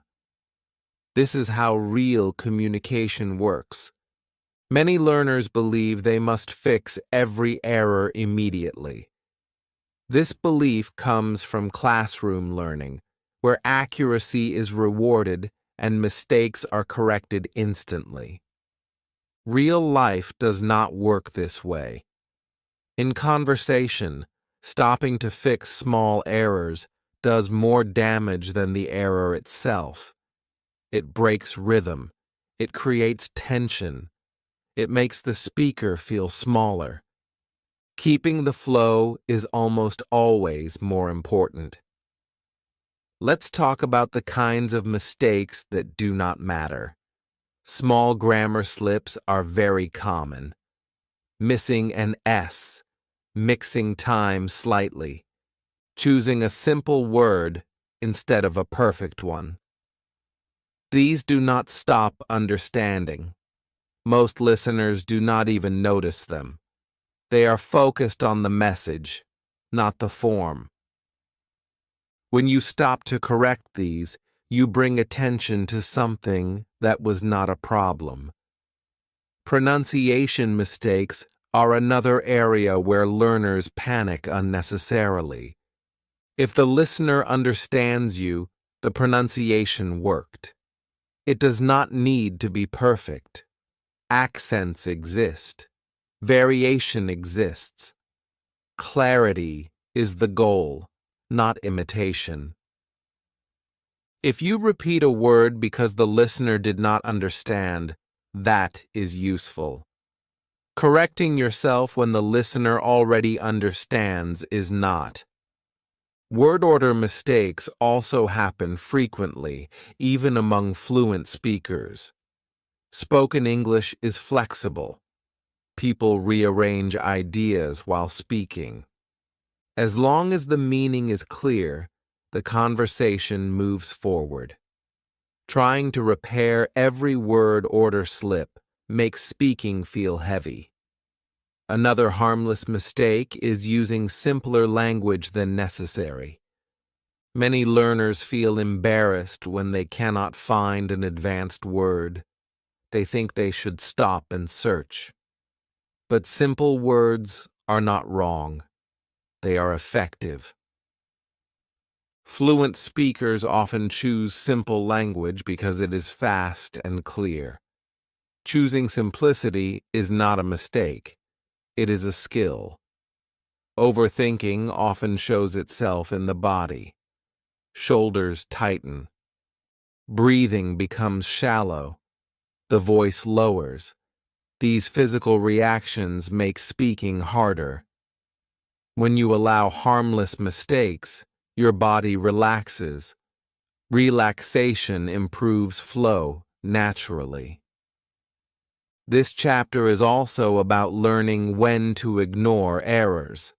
If the listener understands you and the conversation continues, let the mistake go. Do not look back. Do not replay it in your head. Moving forward is more important than correcting the past. There are times when correction is useful. If your mistake changes meaning and causes confusion, you can clarify. But clarification does not require apology or panic. A simple restatement is enough. And continue. Calm correction keeps confidence intact. Many learners believe that fluent speakers do not make mistakes. This belief creates pressure and silence. The truth is, fluent speakers make fewer noticeable mistakes because they do not stop. Flow hides small errors. Confidence makes imperfections invisible. Another important shift is understanding that mistakes decrease naturally with exposure and repetition. You do not need to fight them aggressively. When you listen more and speak more, your brain adjusts. Patterns become stronger. Errors fade quietly. Fighting mistakes creates stress. Allowing them creates progress. This chapter also helps you let go of unnecessary apologies. Saying "sorry for my English" before or during speaking makes you smaller. It puts attention on mistakes instead of meaning. You do not need to apologize for learning. Speak first. Let communication lead. Let's talk about calm speaking. Calm speakers sound more fluent, even with mistakes. Tension makes small errors noticeable. Calmness smooths everything. Calmness comes from acceptance. Acceptance comes from understanding that not every mistake matters. From today, give yourself a new rule. If the listener understands and the conversation continues, do not correct yourself. Finish your thought. Keep going. Trust the flow. This single rule can transform your speaking experience. You may notice something interesting when you stop correcting every small thing. Your speaking speed increases. Your confidence grows. English feels lighter. That is not because you became more accurate overnight. It is because you removed resistance. By the end of this chapter, I want you to feel calmer when you speak. Mistakes no longer feel like threats. They feel like background noise. Communication becomes the focus again. Fluency is not the absence of mistakes. It is the ability to move forward despite them. When you learn which mistakes do not matter, you free your voice. And when your voice is free, English finally begins to flow naturally, without fear or hesitation. Chapter 30. You are now a real speaker. Take a moment and breathe. Not because this is the end, but because something important has already happened. Somewhere along this journey, without noise or celebration, you crossed a line. You may not have noticed the exact moment, but it is real. You are no longer just someone who is learning English. You are someone who speaks English. That shift is quiet, but it changes everything. This chapter exists to help you recognize that change, to let it settle inside you, and to claim it with calm confidence. When many people imagine a real speaker, they picture someone who speaks fast, uses big words, and never makes mistakes. That image is false. A real speaker is not defined by speed or perfection. A real speaker is someone who uses English to express thoughts, feelings, needs, and ideas, even when the language is simple. If you can do that, even in small ways, you are already a speaker. And you can do that now. Look back at where you started. At the beginning, English felt heavy. Your mind was full of rules. Your mouth felt tight. Silence felt safer than speaking. You waited for the right time, the right level, the right confidence. But step by step, something changed. You listened more. You spoke more. You stopped translating every word. You accepted mistakes. You used simple sentences. You kept conversations going. None of this happened by magic. It happened because you showed up again and again. A real speaker is not fearless. A real speaker is familiar with fear and speaks anyway.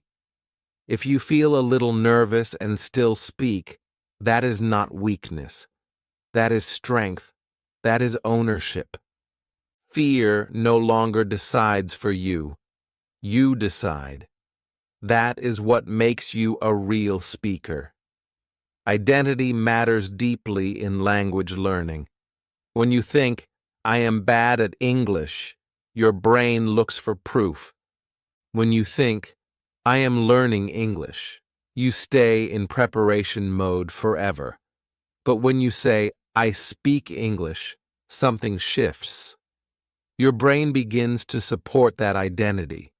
You act differently. You take small risks. You recover faster from mistakes. Identity shapes behavior. This chapter is not telling you that you are finished or perfect. It is telling you that you are real. You have a voice in English now. It may be simple, it may be slow, but it is yours, and that matters more than fluency level. Ownership replaces fear. When you own your English, you stop apologizing for it. You stop waiting for permission. You stop shrinking your voice. You speak with what you have. And what you have is enough to be understood, enough to connect, enough to grow. Many learners never reach this psychological milestone because no one tells them they are allowed to. They keep chasing a future version of themselves and never respect the present one. This chapter is your permission. You do not need to wait anymore to call yourself a speaker.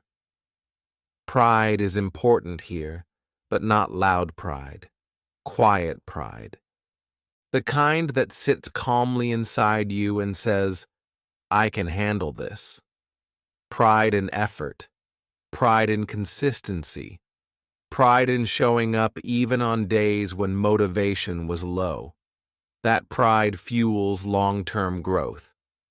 You may notice that after accepting yourself as a real speaker, learning becomes easier. Not because English suddenly changes, but because your relationship with it changes. You stop fighting it. You start using it. You stop proving yourself. You start expressing yourself. That is when fluency accelerates naturally.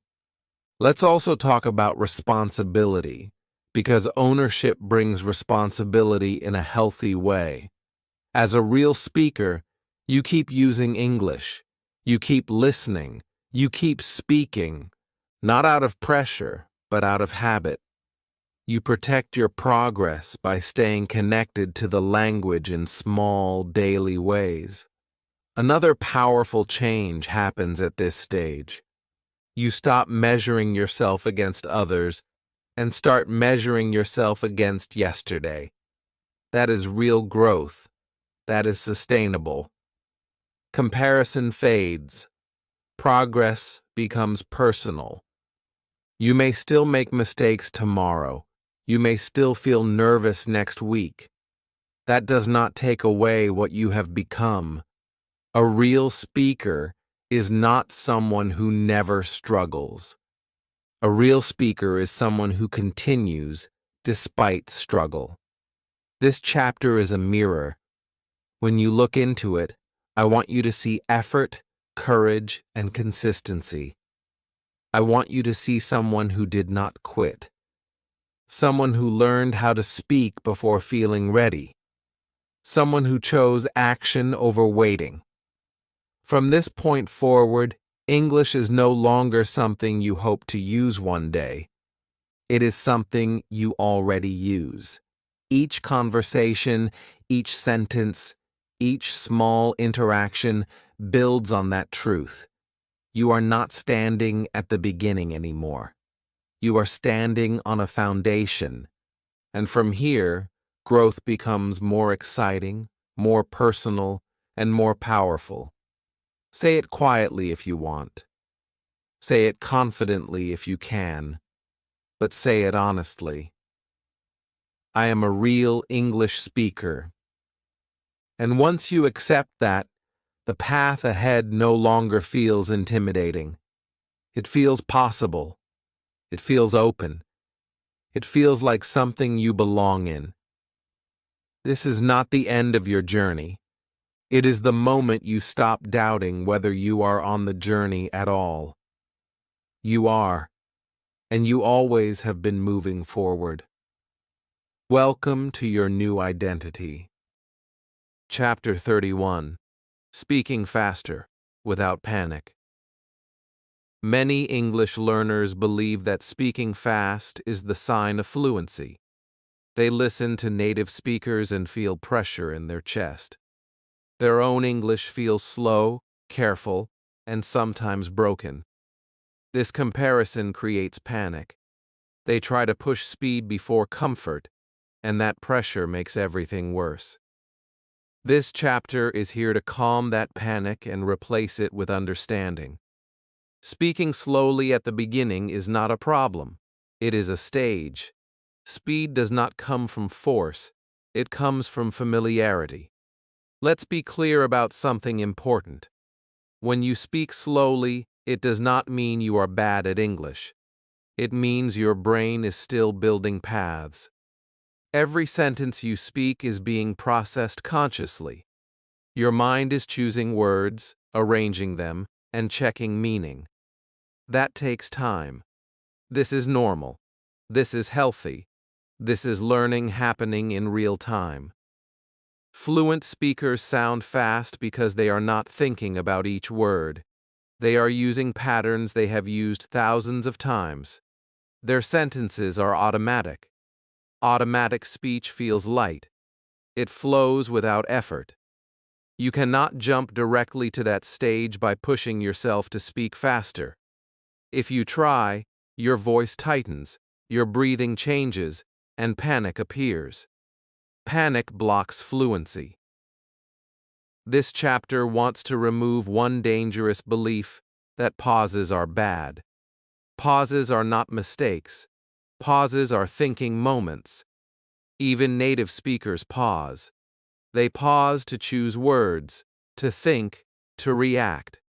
The difference is they are not afraid of those pauses. When you stop fearing pauses, your speaking becomes calmer. Calmness is the real door to speed. Speed grows naturally when three things happen together: familiar sentences, relaxed breathing, and repeated exposure. None of these require force. They require time and consistency. When your brain recognizes a sentence pattern, it stops searching. It knows what comes next. That recognition shortens pauses naturally. Another reason learners panic is because they feel watched. They think every second of silence is being judged. In reality, listeners are patient. They wait. They are used to pauses. Most people care more about understanding you than about how fast you speak. When you accept this, your body relaxes. Let's talk about gentle speed-building habits. The first habit is repetition, without rushing. When you repeat familiar sentences out loud daily, your mouth learns the movement. Your tongue relaxes. Your voice becomes smoother. This repetition slowly increases speed without you noticing. One day you realize you are speaking faster, but you never pushed. The second habit is listening to natural English often. Listening trains your internal rhythm. Your brain starts expecting the next word. This expectation reduces hesitation. You are not copying speed consciously. You are absorbing it naturally. Slow, clear English is especially helpful here because it builds understanding before speed. The third habit is speaking in small chunks. Do not aim for long sentences. Short sentences flow faster. They reduce pressure. When short sentences become automatic, they connect naturally. Speed appears as a result, not a goal. Breathing also matters more than most learners realize. When you are nervous, you hold your breath. Holding breath slows thinking and tightens the voice. Speaking with steady breathing keeps your pace natural. Calm breath creates calm speech. Let's also remove the idea that fast equals fluent. Some people speak fast but are unclear. Some people speak slowly but clearly and confidently. Clarity always comes before speed. Listeners prefer clear English over fast English. When clarity is strong, speed follows naturally. Another important shift is stopping self-monitoring while speaking. When you constantly check yourself, speed drops. When you allow speech to move forward, speed improves. Trust grows through action, not control. You may notice that speed increases in familiar situations. Talking about daily routines. Talking about yourself. Talking about common topics. This is proof that familiarity creates speed. You are not slow, you are just still building familiarity in some areas. This chapter also wants to remove urgency. There is no race. You do not need to catch up to anyone. Fluency is a long-term process. Quiet growth is the strongest kind. When you allow English to grow at its natural pace, it stays with you. From today, stop telling yourself to speak faster. Tell yourself to speak comfortably. Comfort creates confidence. Confidence creates flow. Flow creates speed. One day, you will notice something surprising. You will answer without thinking. You will finish sentences smoothly. You will speak faster without trying. That is the moment you understand this chapter deeply. Speed came because you stopped chasing it. By the end of this chapter, I want you to feel calm about your pace. You are not behind, you are building. Every sentence you speak is training your brain. Every pause is part of the process. Speaking faster without panic is not about pushing harder. It is about trusting the process. When you do that, fluency grows quietly, steadily, and naturally, exactly the way it should. Chapter 32. English rhythm makes you sound fluent. Many learners believe that sounding fluent means sounding like a native speaker. They focus on accent, pronunciation, and individual sounds, hoping that perfection will unlock confidence. This belief creates tension. It makes people listen to themselves too closely and judge every word. This chapter gently shifts your focus to something far more important and far more achievable. Rhythm. English fluency is not about perfect sounds. It is about natural movement. When your English has rhythm, it feels smooth, relaxed, and alive, even if your accent is strong. Let's begin by understanding what rhythm really means in spoken English. English is not spoken word by word like a list. It moves in waves. Some words are strong and clear. Other words are soft and quick. This contrast creates flow. Native speakers do this without thinking. They stretch important words and glide over small ones. That pattern is what makes English sound natural. Many learners try to pronounce every word clearly and evenly. This actually makes speech sound stiff. Real English does not treat every word equally. Important words carry meaning. Small words support them quietly. When you learn to feel this difference, your speech becomes smoother without extra effort.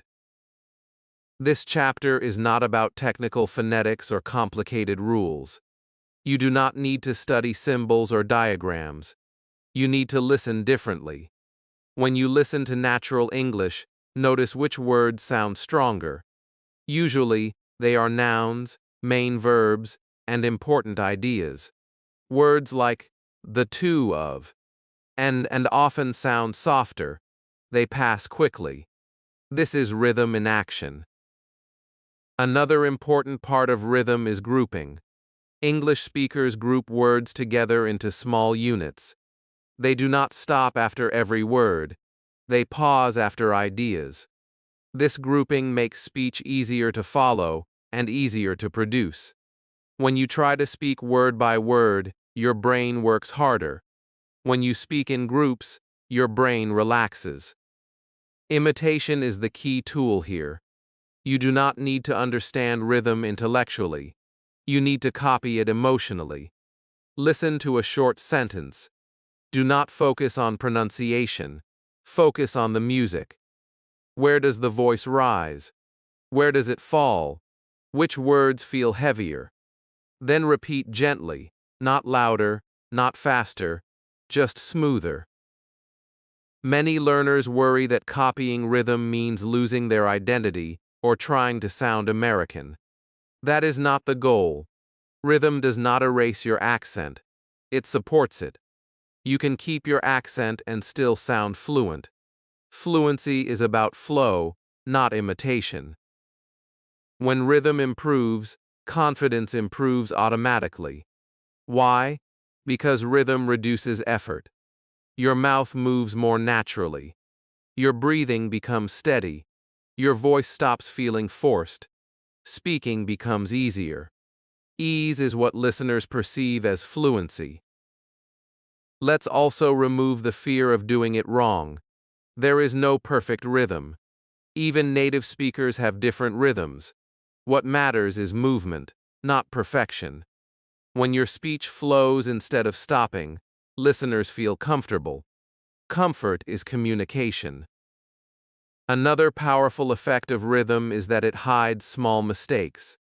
When you speak with good rhythm, grammar slips, and pronunciation issues become less noticeable. The listener follows the message instead of the details. Flow protects you. Rhythm also helps with speed naturally. When you group words and soften small ones, sentences move faster without panic. You are not pushing speed, you are allowing it. This connects directly with the previous chapter. Speed grows from rhythm, not pressure. Listening daily is essential here. Choose clear, natural English.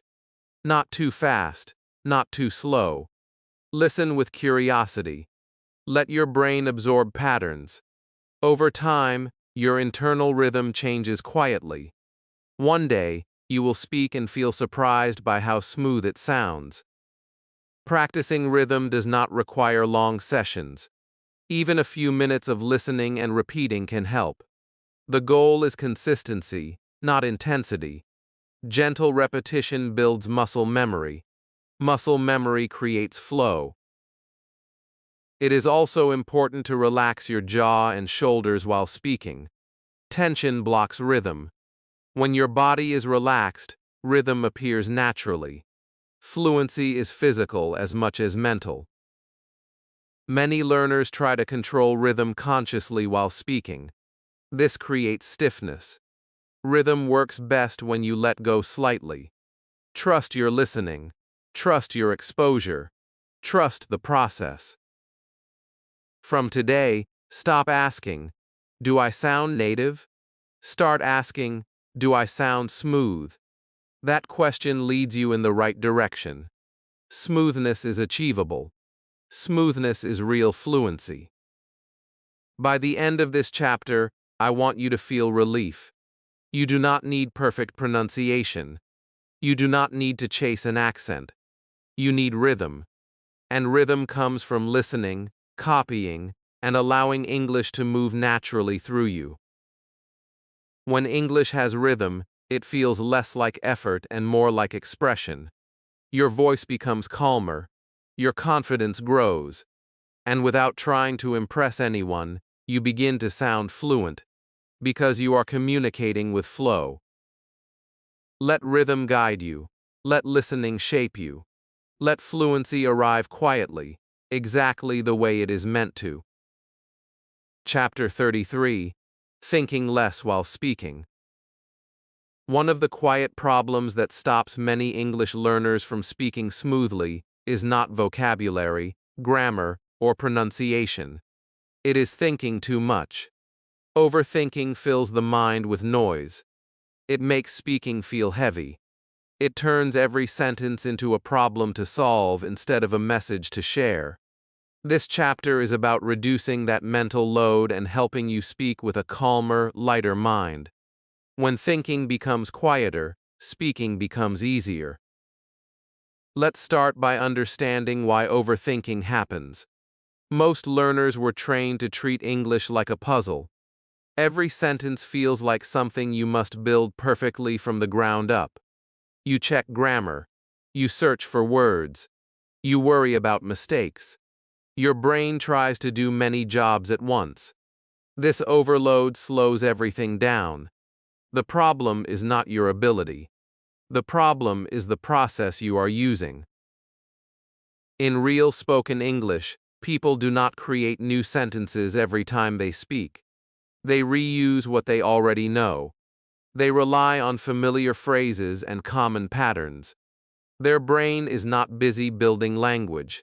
It is focused on meaning. That is why speech feels light and natural. This chapter helps you move toward that same experience. Thinking less does not mean thinking poorly. It means thinking efficiently.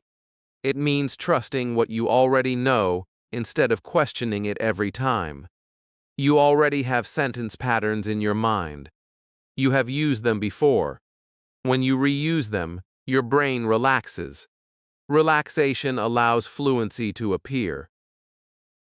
Many learners believe that using familiar phrases makes their English weak or repetitive. In reality, repetition is how language works. Native speakers repeat the same structures all day long. They change the situation, not the structure. This repetition reduces mental effort and increases speed. When you accept this, you stop trying to impress and start communicating. Mental calm is an important part of speaking. When your mind is calm, your breathing is steady. When your breathing is steady, your voice is steady. When your voice is steady, your confidence increases. All of this begins with reducing unnecessary thinking.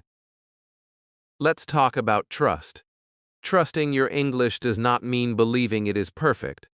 It means believing it is enough. Enough to be understood. Enough to continue.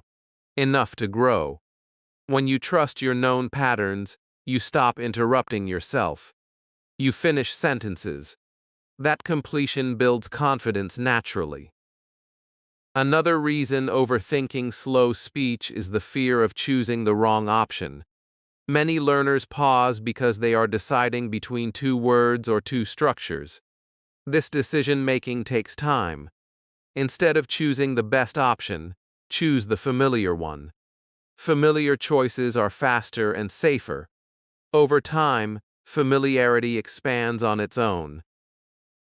This chapter encourages you to stop creating new sentences while speaking. Creation is for practice time, not conversation time. In conversation, reuse, adapt, adjust slightly. Let your language come from memory, not from analysis. You may notice that when you stop thinking so much, your English sounds simpler. That is not a problem. Simple English is strong English. Simple language carries meaning clearly. Listeners respond to clarity, not complexity. Another powerful shift is moving your attention away from yourself and toward the listener. When you focus on how you sound, thinking increases.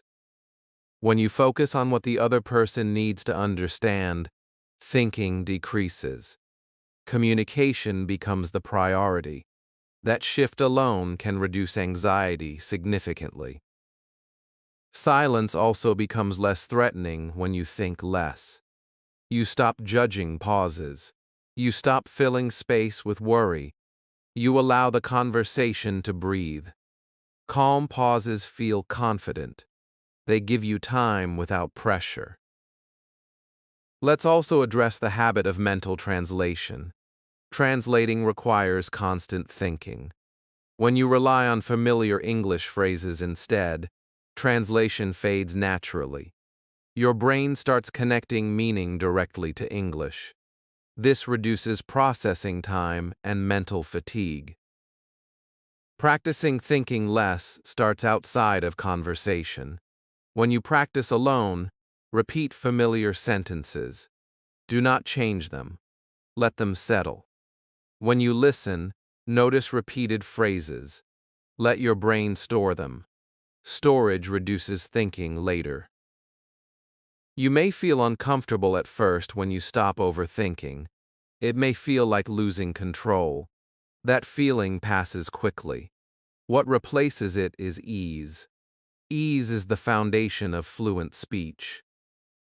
Another important point is that mistakes do not increase when you think less. Often, they decrease. Overthinking creates errors because it breaks flow. Flow protects meaning. When you keep going, communication stays strong.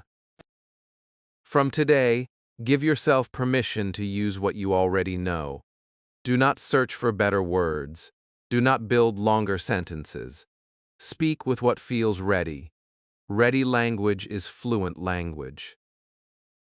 By the end of this chapter, I want you to feel lighter when you speak. English should not feel like a test. It should feel like movement. Thinking less allows that movement to happen. Fluency is not about how much you know. It is about how easily you can use what you know. When you reduce mental overload, English becomes easier to access. Words come faster. Sentences feel familiar. Confidence grows quietly. You do not need to push your mind harder. You need to let it relax. Trust your patterns. Trust your progress. When thinking steps back, speaking steps forward, and English finally begins to feel natural again. Chapter 34: Expressing Opinions Simply. For many English learners, speaking feels possible until opinions enter the conversation. Saying yes or no feels safe. Answering simple questions feels manageable.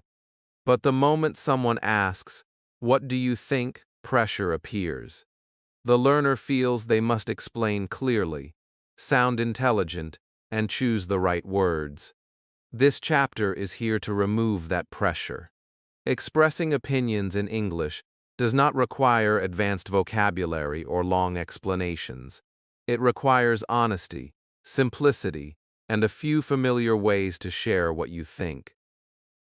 Let's begin with an important truth. In real life, most opinions are simple. People are not giving speeches. They are sharing feelings and preferences. They say what they like, what they do not like, what they agree with, and what they do not agree with. This happens casually, often in short sentences. When learners believe opinions must be complex, they silence themselves unnecessarily. Opinion speaking starts with small language. Phrases like, "I think," "I feel," "I like," and "I don't like" are powerful. They open the door to your thoughts. You do not need to justify everything. Saying "I think it's good" or "I don't like it much" is enough to participate. Participation matters more than explanation. Agreeing is one of the easiest ways to express an opinion. In American English, agreement is often soft and friendly. People say things like, "Yeah, I agree," "I think so too," or "that makes sense." These phrases do not sound strong or dramatic. They sound calm and respectful. Agreement builds connection quickly, especially in social conversations. Disagreeing does not need to feel dangerous either. Many learners fear disagreement because they think it must sound rude. In reality, Americans often disagree gently. They soften disagreement with phrases like, "I'm not sure," "maybe," or "I see it differently." These expressions allow you to share your opinion without conflict. You are not fighting, you are contributing. Explaining your opinion does not require long reasons. One simple reason is enough. "I like it because it's easy." "I don't agree because it feels rushed. These sentences are clear and natural. You do not need perfect logic, you need clarity. Listeners understand your point even when your language is simple. Another important point is tone. How you say something matters as much as what you say. A calm tone feels respectful. A relaxed voice makes disagreement easier to accept. When your tone is friendly, your opinion feels welcome. Many learners believe they must speak fast or confidently to express opinions. That is not true. You are allowed to pause. You are allowed to think. Saying, "let me think," or "I'm not sure," is normal.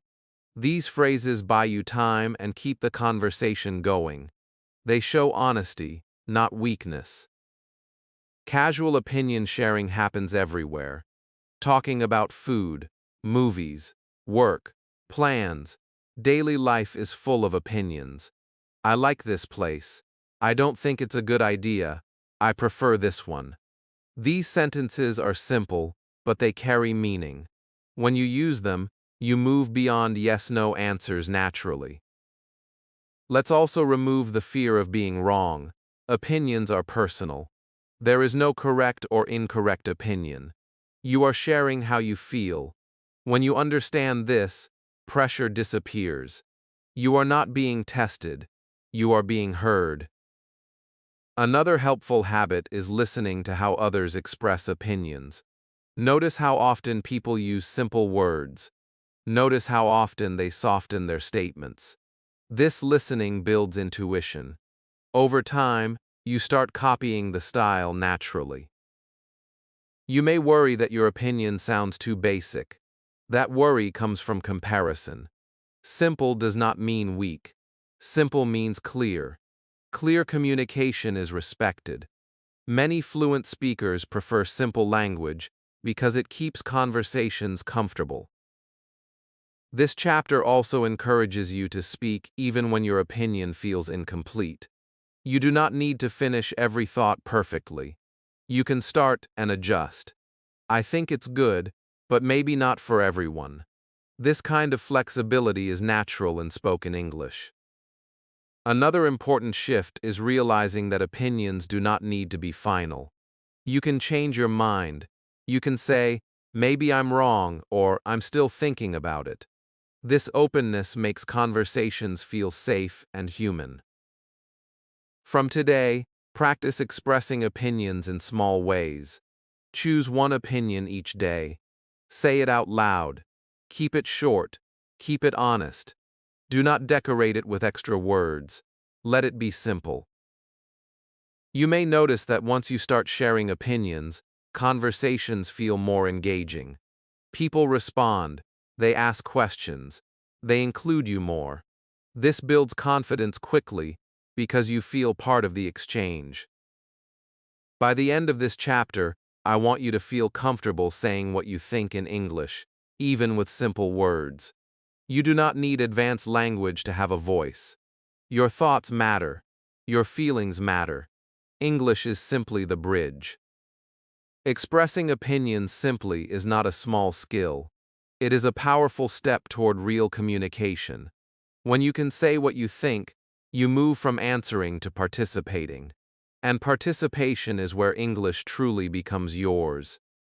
Chapter 35, English for Emotions and Feelings. For many learners, English begins as a tool for information. Names, directions, tasks, answers. But real language is not only about facts. Real language carries feeling. It carries happiness, frustration, excitement, worry, relief, and hope. When emotions enter your English, your speech becomes human. It becomes real. This chapter is about helping you express feelings simply and naturally, without drama, without pressure, and without complicated words. When you can express how you feel, English stops sounding robotic and starts sounding alive. Let's begin with something important. You do not need advanced vocabulary to express emotions. In daily English, people use simple words again and again. Words like happy, tired, stressed, excited, upset, worried, calm, and thankful appear everywhere. These words are powerful because they connect directly to human experience. When you use them, people understand you immediately. Many learners hide emotions because they fear sounding wrong or weak. They keep speech neutral and safe. But emotion is not weakness. Emotion is connection. When you say, "I'm happy today," or "I'm really tired," you invite understanding. You let the listener see you as a person, not just a speaker. This connection makes conversations warmer and easier. Tone matters a lot when expressing feelings. You do not need to say many words. Your voice does part of the work. A soft tone can express worry. A brighter tone can express excitement. A calm tone can express relief.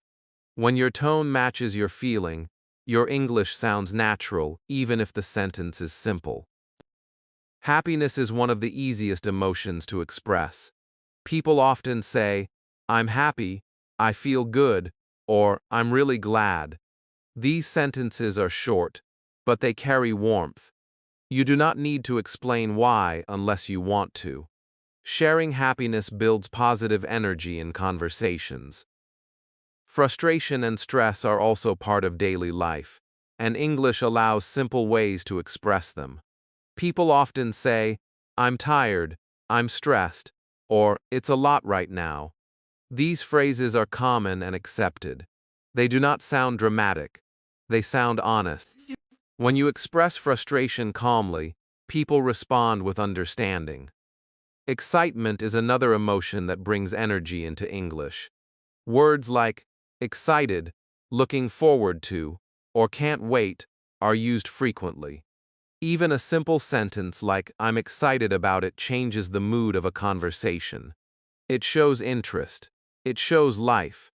Excitement makes English feel active. Worry and uncertainty are also human emotions.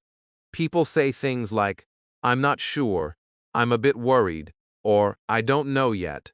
These expressions are gentle and respectful. They allow you to be honest without sounding negative. Sharing worry often invites support, not judgment. Another important emotional skill is expressing relief. Relief comes after stress or difficulty. Simple phrases like, "That's a relief," "I feel better now," or "I'm glad that's done" are common. These phrases show emotional movement. They tell a story in one sentence. Let's also talk about gratitude, because it plays a big role in spoken English. Saying "thank you," "I appreciate it," or "that means a lot" adds warmth and respect. Gratitude strengthens relationships and makes interactions smoother. Even small moments of gratitude matter. Many learners worry about expressing emotions correctly. They fear choosing the wrong word. Remember this: perfect accuracy is less important than honest feeling. If your emotion is clear, your message is successful. People respond to sincerity, not perfection. Another helpful idea is linking emotions to situations. You can say, "I'm happy about this," "I'm tired from work," or "I'm nervous about tomorrow." These simple links help listeners understand context. Context reduces misunderstanding and builds empathy. Expressing emotions also helps you think in English. When you label feelings in English, your brain starts connecting emotion directly to language. This reduces translation. You stop thinking first in another language. You feel first, then speak. That is a powerful step toward fluency. Many learners believe emotional English is advanced. It is not. Emotional English is basic, daily, and human. Children use it early. Adults use it constantly. It belongs to everyone. Another important point is that you do not need to exaggerate emotions. English often prefers moderation. Saying "I'm a bit tired" or "I'm kind of happy" sounds natural. These softeners make speech friendly and realistic. From today, Try naming your feelings in English, even when you are alone. When you wake up, ask yourself, how do I feel? Answer with one word or one sentence. This simple habit builds emotional vocabulary naturally. You may notice that when you express emotions, your speaking becomes smoother. Why? Because emotion guides language. It reduces thinking. You speak from feeling, not from rules. That is when English feels most natural. By the end of this chapter, I want you to feel comfortable sharing how you feel in English. You do not need to hide behind neutral words. Your emotions are part of your voice. When you include them, your English becomes warmer, clearer, and more real. Language is not just about saying what you do or what you think. It is also about saying how you feel. When you can do that, even in simple words, English truly becomes yours. Chapter 36. Stop sounding like a book. Many English learners do everything right, yet something still feels wrong when they speak.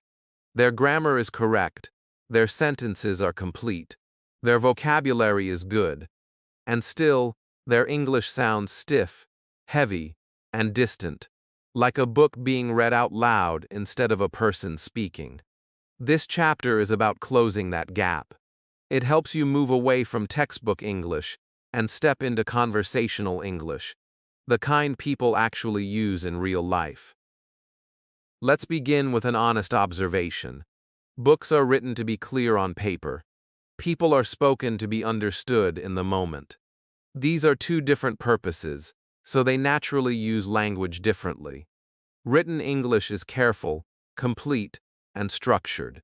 Spoken English is flexible, relaxed, and sometimes incomplete. When learners use written English while speaking, conversations feel unnatural. Not wrong, just uncomfortable. Textbooks often teach full sentences because they look clean and organized. But real conversations are messy in a good way. People shorten sentences. They leave words out. They soften statements. They rely on tone, context, and shared understanding. None of this is laziness. It is efficiency. Spoken English values speed, comfort, and connection over perfection. One big difference between book English and spoken English is how much is left unsaid. In writing, everything must be clear on the page.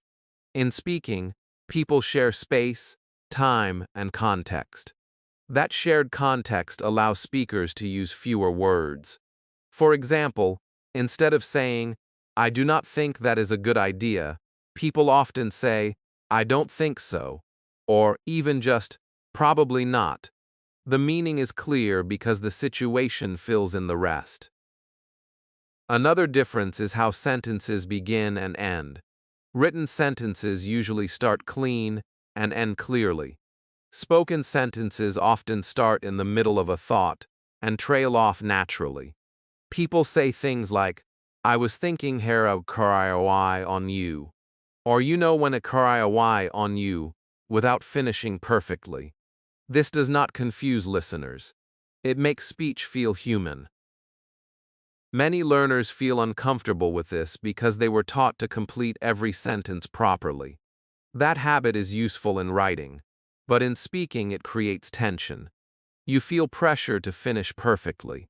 Letting go of that pressure makes speaking easier and more natural. Spoken English also uses softeners. These are small words that make speech friendly and less direct. Words like kind of, a bit, maybe, or I guess appear often. They do not weaken your message. They make it polite and conversational. For example, "I don't like it" sounds strong. "I don't really like it" sounds human and gentle. Native speakers use this style naturally. Another important shift is understanding that spoken English prefers shorter phrases. Long sentences feel heavy when spoken. Short phrases feel alive.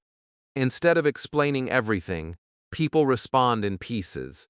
"Sounds good," "That's fine," "Not sure." These are complete responses in conversation.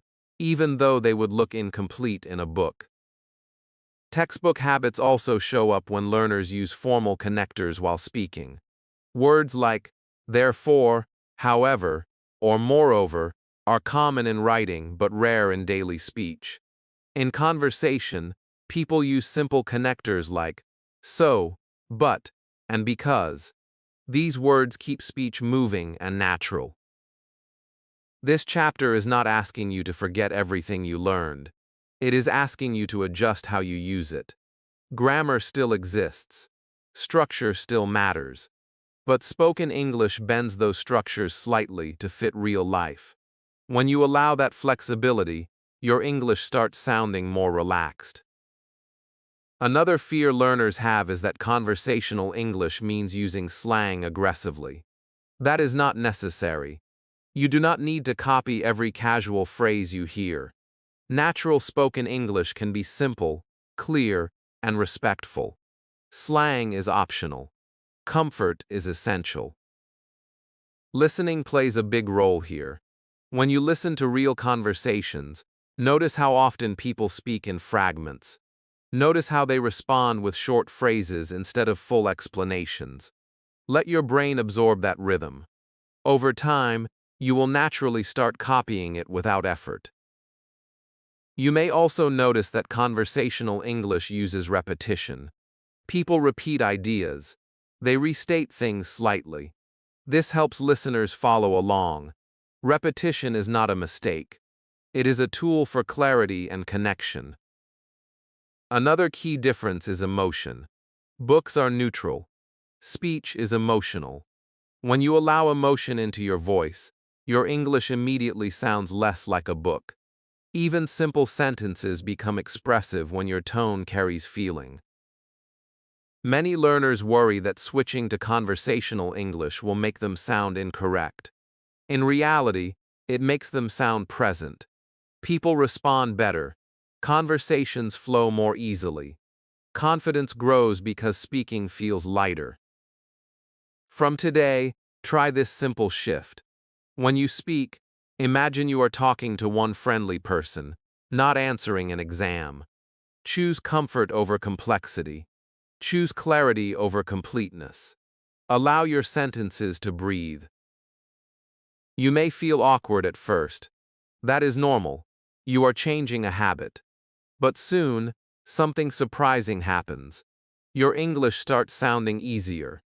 You stop translating. You stop building sentences slowly. You start responding naturally. By the end of this chapter, I want you to understand one thing deeply. Sounding natural in English is not about sounding smart. It is about sounding human. When you stop sounding like a book, you start sounding like yourself. And that is when English truly becomes a language you can live in, not just study. Chapter 37, Real-Life English Reactions. One of the biggest differences between someone who understands English and someone who sounds fluent is not vocabulary or grammar. It is reaction. Real conversations are full of small responses that show listening, emotion, and presence. Without these reactions, conversations feel flat and awkward, even if the sentences are correct. This chapter is about giving you those missing pieces. It teaches you how to react naturally in English, without full sentences, without pressure, and without stopping the flow of conversation. Many learners believe they must answer everything with a complete sentence. This belief comes from school habits, where full answers are rewarded. But real life is different. In real conversations, people react more than they explain. They show surprise, interest, confusion, or agreement quickly. These reactions are short, natural, and powerful. They keep conversations alive even when your English level is still growing. Let's start with surprise, because it happens often. When someone shares unexpected news, native speakers rarely say long sentences. They react instantly with short expressions. Simple reactions like, really, oh wow, or no way, show surprise clearly. These words are easy, but they carry strong emotion. You do not need to explain your surprise. The reaction itself is enough. Agreement is another common reaction. People show agreement constantly during conversations, not only at the end. Small responses like, yeah, exactly, right, or I know appear again and again. These reactions tell the speaker that you are following and understanding. When you use them, the other person feels comfortable continuing. Silence often stops conversation. Reactions move it forward. Confusion is also a normal and healthy part of conversation. Many learners try to hide confusion because they fear looking weak. In reality, showing confusion keeps conversations honest and clear. Simple reactions like, sorry, what do you mean? Or I'm not sure, are completely natural. These reactions invite clarification and prevent misunderstanding. They also show that you are engaged, not lost. Interest is another reaction that makes conversations feel warm. When someone is telling a story, you can show interest with short responses like, really? That's interesting. Or, oh yeah, is what it comes to. These do not interrupt the speaker. They encourage them. Interest reactions make people feel heard and valued. You do not need perfect language to show interest. Tone does most of the work. Many learners freeze because they think reactions must be fast and perfect. The truth is, reactions do not need to be fast. They need to be honest. A short pause followed by a simple reaction is completely fine. What matters is that you respond, not how quickly you do it. Another important idea in this chapter is that reactions do not need to be full sentences. In fact, full sentences often sound unnatural as reactions. If someone tells you something surprising and you respond with a long explanation, it breaks the rhythm. Short reactions keep the rhythm alive. Rhythm is what makes conversation feel natural. Let's talk about tone again, because tone is everything with reactions. The same word can sound different depending on tone. Really can sound surprised, doubtful, or interested. You do not need new words. You need awareness of how your voice sounds. Relaxed tone creates natural reactions. Real-life reactions also help with listening. When you know you can react simply, listening feels easier. You stop worrying about preparing a long answer. You focus on understanding and responding naturally. This reduces mental overload and increases presence. Presence is a key word here. When you react naturally, you are present in the conversation. You are not stuck in your head building sentences. You are responding to the moment. This presence is what people feel when they say someone is easy to talk to. Another benefit of reactions is that they buy you time. A short reaction like, oh really, gives you a moment to think while keeping the conversation alive. This is very useful when your English is still developing. You stay in the conversation without pressure. Many learners worry that reacting too much will interrupt the speaker. In American English, small reactions are expected. They are not interruptions. They are signals of engagement. Staying completely silent can feel distant. Balanced reactions create connection. This chapter also helps you stop feeling invisible in conversations. When you react, people notice you. They include you more. They ask you questions. Reactions make you part of the exchange, even when you are not speaking much. Practicing reactions is easy and low pressure. You can practice while listening to videos, podcasts, or real conversations. Pause and react out loud. Copy the tone. Feel the rhythm. This practice builds muscle memory without stress. Another important shift is understanding that reactions are communication. They are not filler, they carry meaning. A simple "oh" can show understanding, surprise, or concern depending on tone. These small sounds are part of real language. From today, give yourself permission to react simply. Do not wait to say something good. Say something real. A short reaction is always better than silence. You may notice that once you start reacting naturally, conversations feel easier. You feel less pressure to perform. You feel more connected. Confidence grows because you are participating, not hiding. By the end of this chapter, I want you to feel comfortable reacting in English without thinking too much. You do not need long sentences to be fluent in conversation. You need presence, listening, and simple reactions.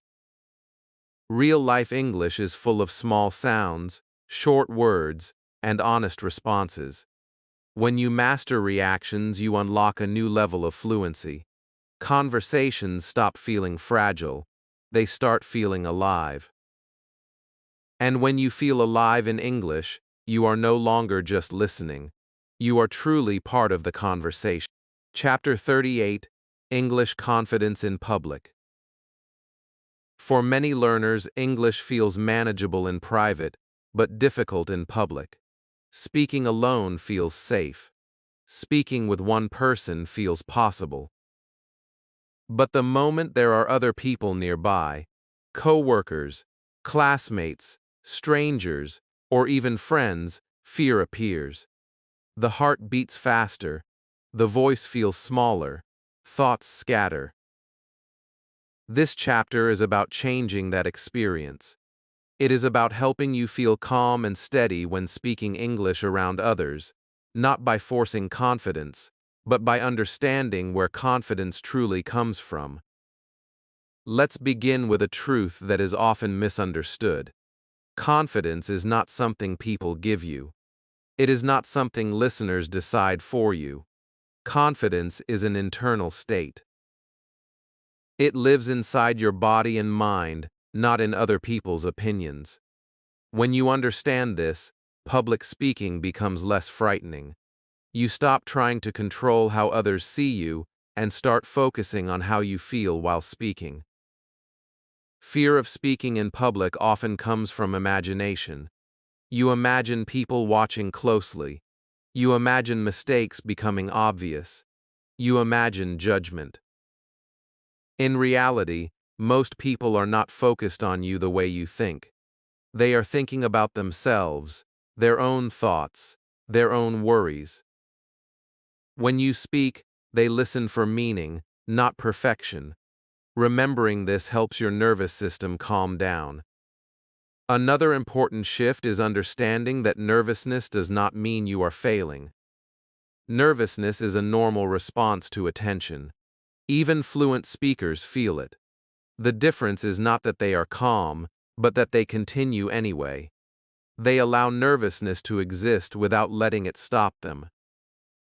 You can do the same. Let's talk about the body, because confidence begins there. When you feel nervous, your body tightens. Shoulders rise. Breathing becomes shallow. Voice becomes weaker. These are physical reactions, not language problems. When you slow your breathing and relax your shoulders, your voice becomes steadier. You do not need perfect English to sound confident. You need a relaxed body. Posture also matters more than you think. Standing or sitting upright sends a signal to your brain that you are safe. Safety reduces fear. When your body feels safe, your mind follows. Confidence grows from this physical foundation. Another helpful technique is slowing down. Public fear often pushes people to rush. Rushing makes mistakes feel bigger. Speaking slightly slower gives you control. It gives your listener time. It gives you space to breathe. Slow speech often sounds more confident than fast speech.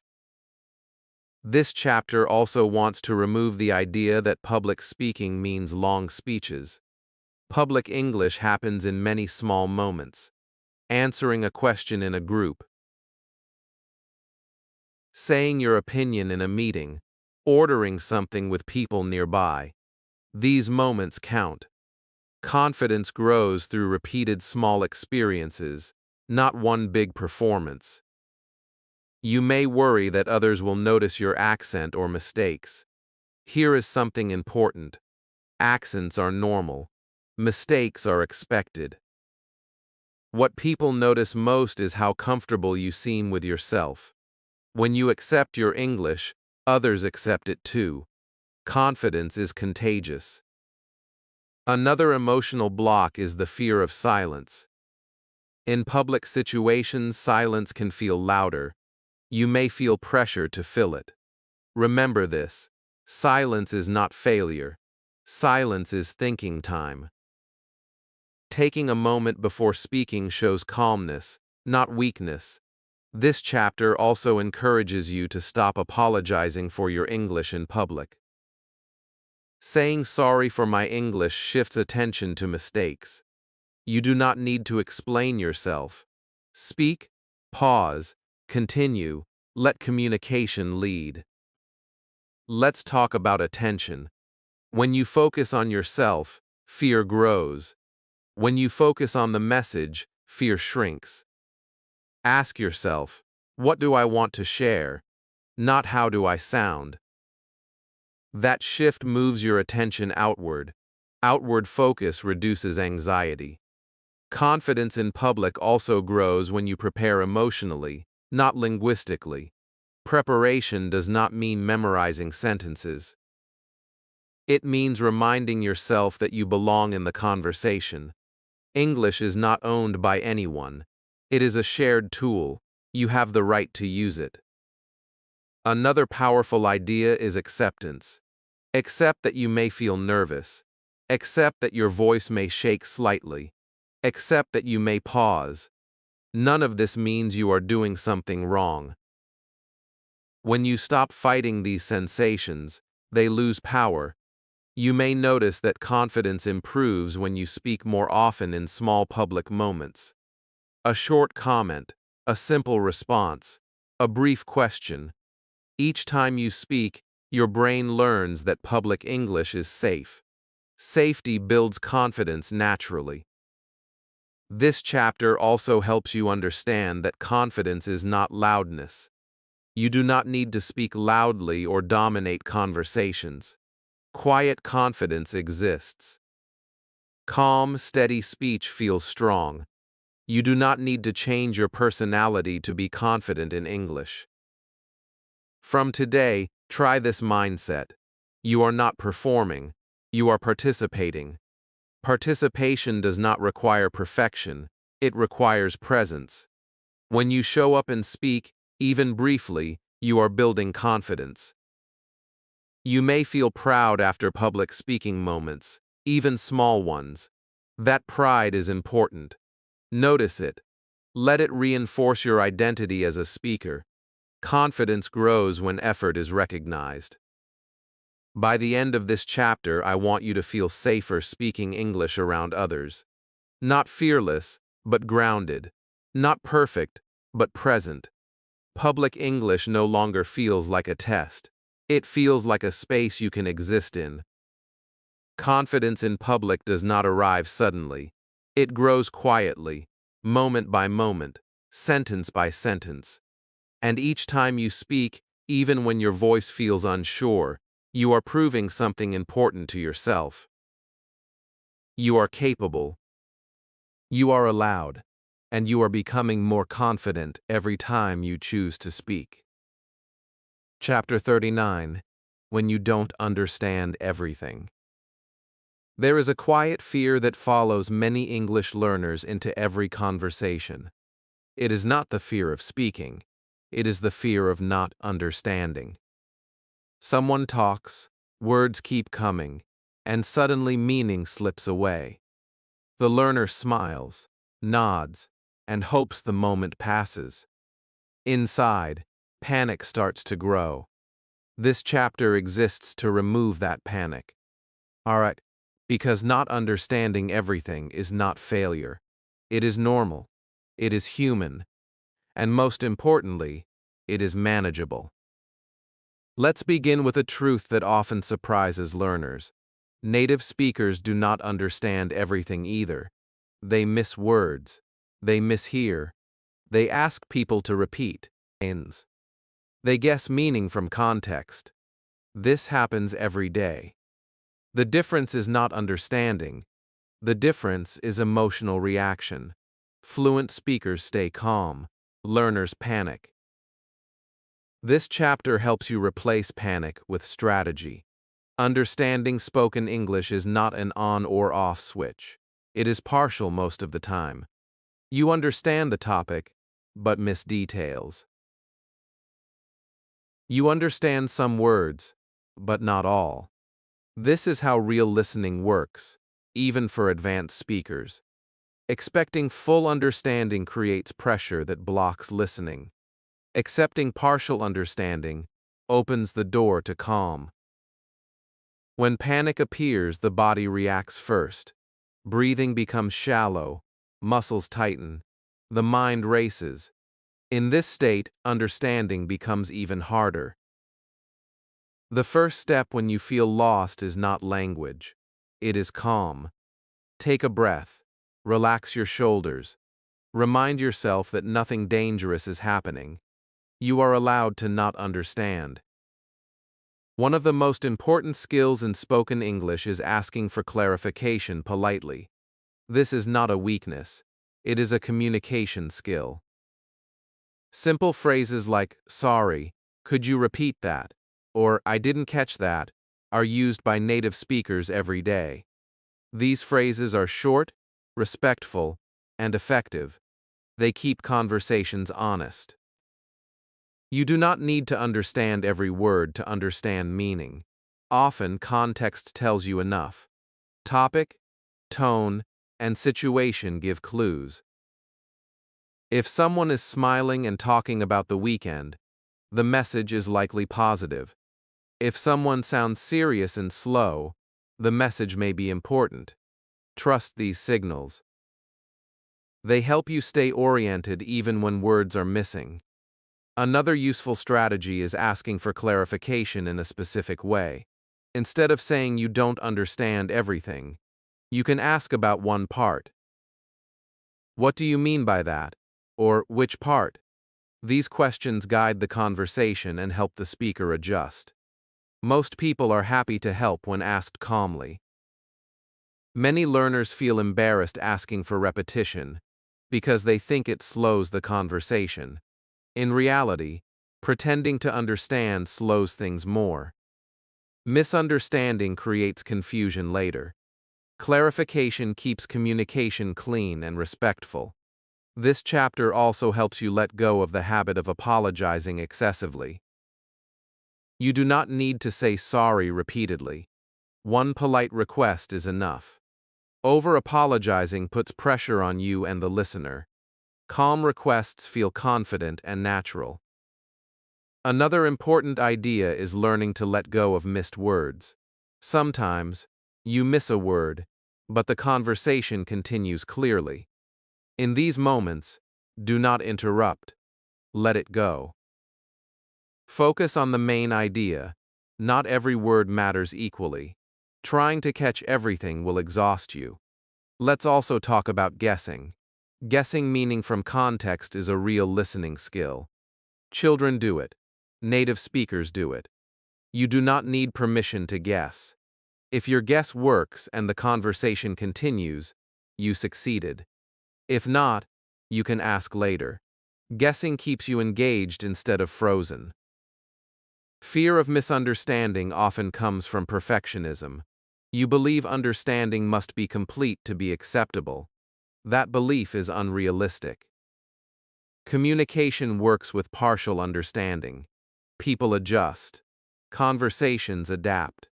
Trust the process. Emotional control is the heart of this chapter. When you stay calm, your listening improves naturally.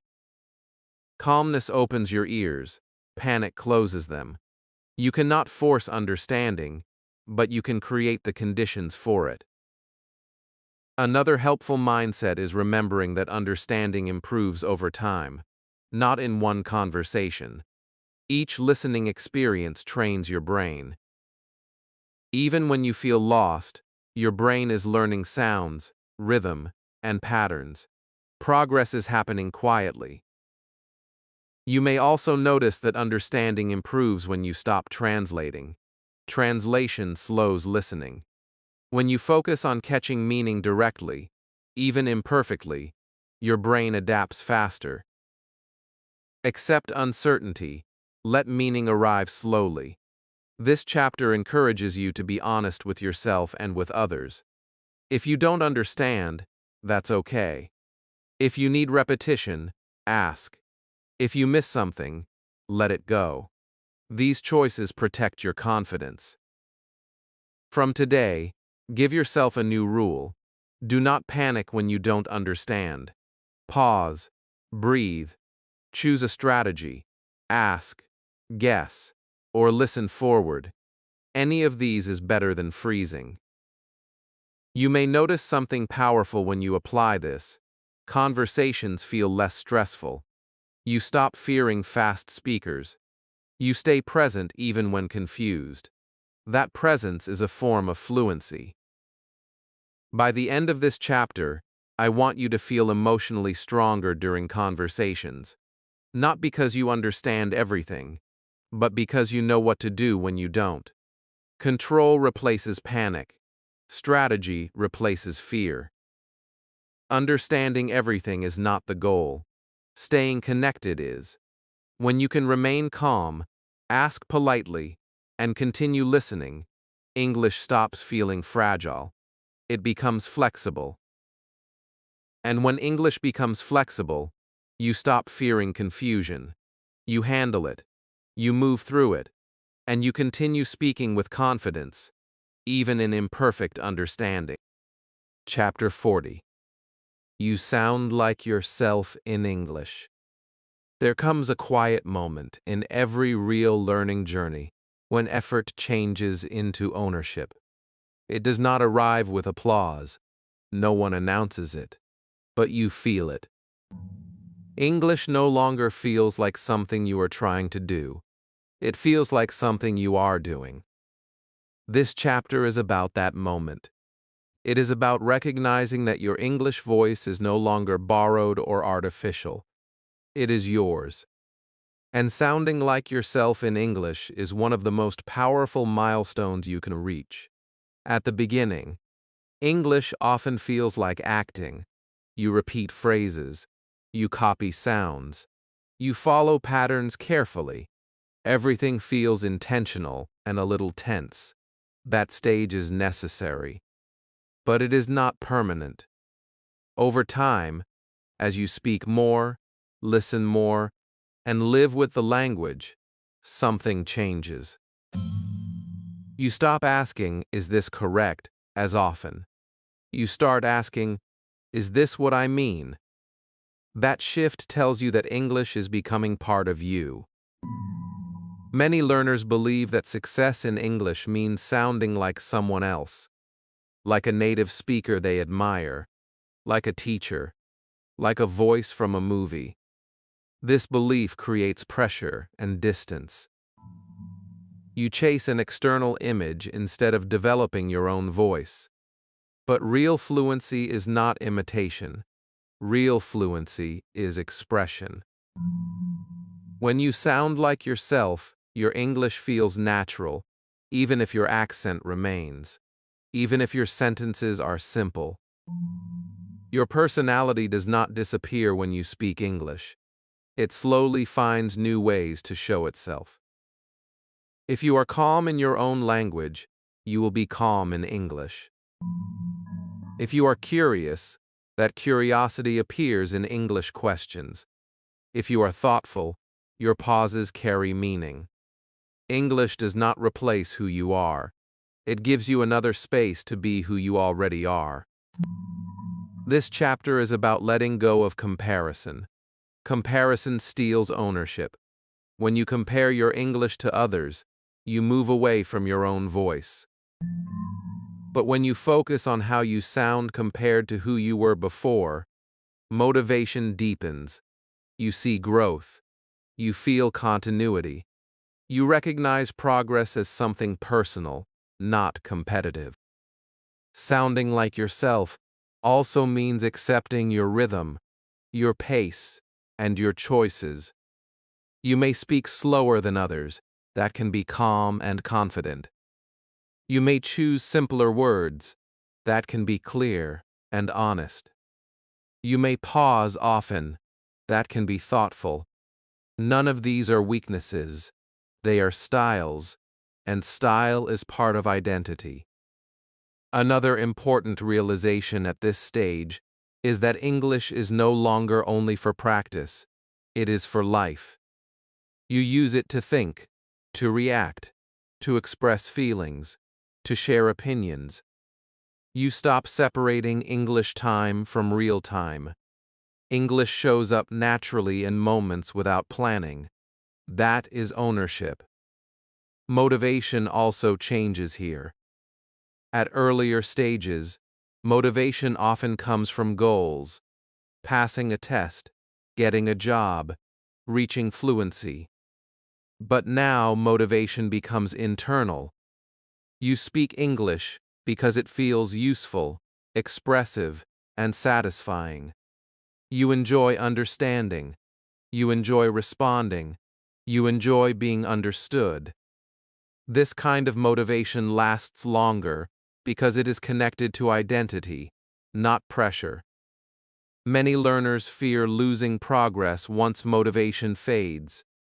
This chapter reminds you that identity-based learning does not fade easily. When English becomes part of who you are, you do not forget it. You may slow down sometimes. You may feel less active, but the language stays with you because it is integrated into your thinking and expression. Sounding like yourself also brings emotional safety. You stop performing. You stop proving. You stop hiding behind memorized phrases. You speak honestly, even when your language is simple. Honesty creates confidence. Confidence creates ease. Ease creates fluency. You may notice that conversations feel different now. You are not only reacting, you are contributing. You share thoughts. You share feelings. You share small pieces of your life. People respond to you, not just to your English. That response reinforces your identity as a real speaker. This chapter also encourages you to protect your voice. Do not let fear or comparison shrink it again. You have earned this comfort through practice and patience. Trust it. Use it. Let it grow naturally. Another powerful sign of ownership is flexibility. You adjust your English without stress. You simplify when needed. You explain differently when misunderstood. You do not freeze. You adapt. Adaptation is a sign of true fluency because it shows control, not memorization. You may still make mistakes. That does not change who you are now.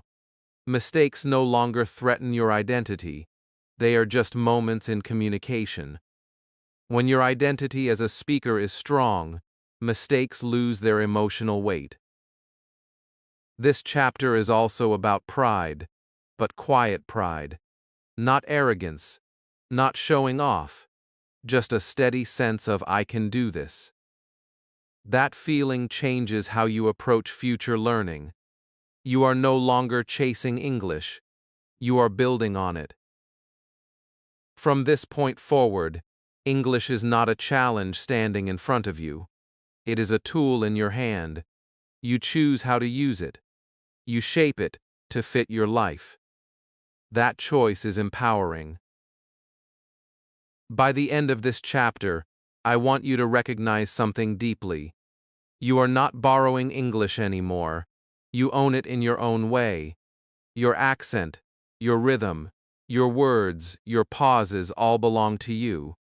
That is what it means to sound like yourself in English. This is not the end of growth, but it is a strong foundation. From here, progress feels lighter, learning feels more personal, motivation feels deeper. You are no longer trying to speak English, you are speaking it, and you sound like yourself while doing it. That is real fluency. Chapter 41: English for Real-Life Confidence. There is a quiet but important difference between knowing English and trusting English. Many learners reach a point where they understand a lot, can form sentences, and can communicate when needed, yet they still hesitate in real life. The words are there, but confidence is not. This chapter is about closing that gap. It is about turning ability into calm, steady confidence in everyday situations, where real people are involved and emotions matter more than perfect language. Knowing English lives in the mind. Trusting English lives in the body. When you trust your English, your shoulders relax, your breathing slows, your voice comes out naturally. You stop checking every word before speaking. This trust does not appear because you learned more grammar. It appears because you learned to rely on yourself while speaking. That is real-life confidence. In everyday life, English rarely appears in perfect conditions.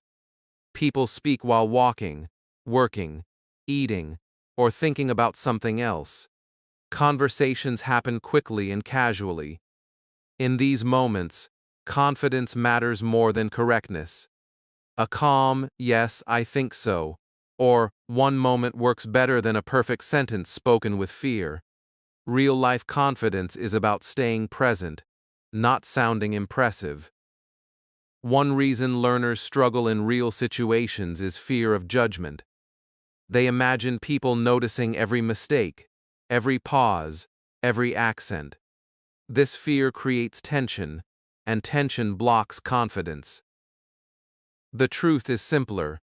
Most people care about understanding, not evaluation. They want to know what you need, what you think, or what you feel. When you focus on communication instead of judgment, confidence grows naturally. Body language plays a powerful role here. Even with simple English, confident body language changes how your message is received. Standing upright, making gentle eye contact, and facing the person you are speaking to sends a clear signal. It says, "I am here. I am engaged." You do not need dramatic gestures. Calm presence is enough. Tone is another quiet tool that builds real-life confidence. A steady, relaxed tone makes simple English sound strong. When your tone is calm, listeners feel comfortable. They are more patient. They respond kindly. Tone often matters more than vocabulary. You can say very little and still sound confident if your tone is steady. Many learners rush their words because they are afraid of silence. They think fast speech hides mistakes. In reality, rushing increases tension and reduces clarity. Speaking slightly slower gives you control. It shows confidence, not weakness. Pauses are not failures. Pauses are space. They give you time to think and help the listener follow you. This chapter also helps you understand that confidence is situational. You may feel confident ordering food, but nervous in a group discussion. That is normal. Confidence grows area by area, moment by moment. You do not need to feel confident everywhere at once. Each successful real-life interaction builds trust in your English. Let's talk about common real-life moments. Asking for help, making a request, answering a question, sharing a simple opinion. These moments do not require advanced language. They require presence. When you approach them calmly, your English works. You begin to realize that your language ability is already enough for daily life. Another important shift is learning to accept imperfection publicly. Confidence does not mean hiding mistakes. It means continuing despite them. When you keep speaking after a small mistake, you send a powerful message to yourself. I can handle this. That message builds trust faster than perfection ever could. Confidence also grows when you stop rehearsing conversations in your head. Rehearsal creates pressure. Real conversations are unpredictable. Trust allows flexibility. When you trust your English, you adapt. You adjust. You find another way to say something. Adaptation is confidence in action. This chapter encourages you to separate confidence from performance. You are not performing English for an audience. You are using English as a tool. Tools do not need to be perfect. They need to work, and your English works. Another helpful idea is grounding yourself physically before speaking. Feel your feet on the ground. Take one slow breath. Relax your jaw. These small actions calm the nervous system. A calm body supports confident speech. You may notice that when you feel grounded, your English sounds better automatically. Words come more easily. Your voice sounds clearer. Confidence shows itself through ease, not effort. This chapter also reminds you that confidence is not loudness. You do not need to dominate conversations. Quiet confidence exists. Speaking calmly, listening well, and responding thoughtfully create strong presence. Many confident people are not the loudest in the room. Fear of judgment does not disappear overnight, but it softens when you collect real experiences. Each time you speak, and nothing bad happens, fear loses power. Confidence grows through evidence, not imagination. From today, treat real-life English moments as practice grounds, not tests. Each interaction is a chance to strengthen trust in your English. You do not need to succeed perfectly. You need to show up. By the end of this chapter, I want you to feel more steady when you speak English in everyday life. Not fearless, but grounded. Not perfect, but capable.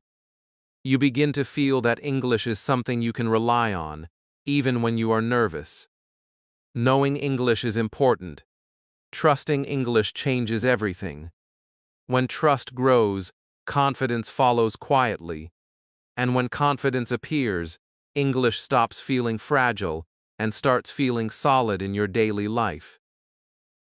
This is real-life confidence, and it is something you are already building, one calm moment at a time.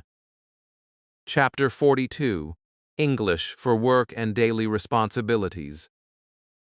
At some point, English stops being only a personal skill and starts becoming a responsibility. You use it to explain what you are doing, to ask for something you need, to confirm information, or to update someone about progress.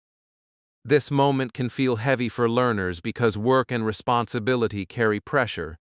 Mistakes feel more serious. Words feel more important. This chapter is here to remove that fear. English for work and daily responsibilities does not require advanced vocabulary or impressive language. It requires clarity, calmness, and honesty. When you understand this, English becomes a support, not a stress. Let's begin by changing how you see work English. Many learners imagine meetings, presentations, and formal speeches. In reality, most work communication is simple and practical. People explain what they are doing. They ask for time. They confirm details. They share small updates. These interactions happen every day, and they usually happen in simple language. Work English is not about sounding smart. It is about being clear and reliable. One of the most important skills in work-related English is explaining tasks simply. You do not need long descriptions. Short, direct explanations are preferred. Saying something like, "I'm working on it," "I finished this part," or "I need more time," is normal and professional. These sentences may feel too simple to learners, but they are exactly what people expect. Clarity builds trust. Requests are another common part of daily responsibilities. Many learners feel uncomfortable asking for things in English because they fear sounding rude or weak. In reality, polite requests are easy and natural. Simple phrases like, "Can you help me with this?" or "Could you check this, please?" are respectful and professional. Tone matters more than complexity. A calm, polite tone communicates respect immediately. Confirmations are especially important in work situations. Confirming prevents mistakes and shows responsibility. Phrases like, "Just to confirm," "So we are meeting at," or "I understand, I will do that," are powerful. They show that you are paying attention and taking ownership. Confirming is not a sign of uncertainty, it is a sign of professionalism. Updates are another key part of responsible communication. People want to know what is happening, even if there is no big news. Simple updates like, "I'm still working on it," "It will be ready soon," or "I'll send it later today," are enough. You do not need to explain everything. Keeping people informed builds reliability. Many learners believe professionalism means using formal words. In spoken work English, professionalism comes from calmness and consistency. Speaking clearly, listening carefully, and responding honestly create a professional impression. Fancy words can confuse. Simple words build confidence. Let's also talk about admitting problems, because this is where many learners panic. When something goes wrong, fear often increases. But English allows calm, responsible ways to handle problems. Saying there's a small issue, "I made a mistake," or "I need to fix this," is honest and mature. Avoiding problems creates more stress than naming them.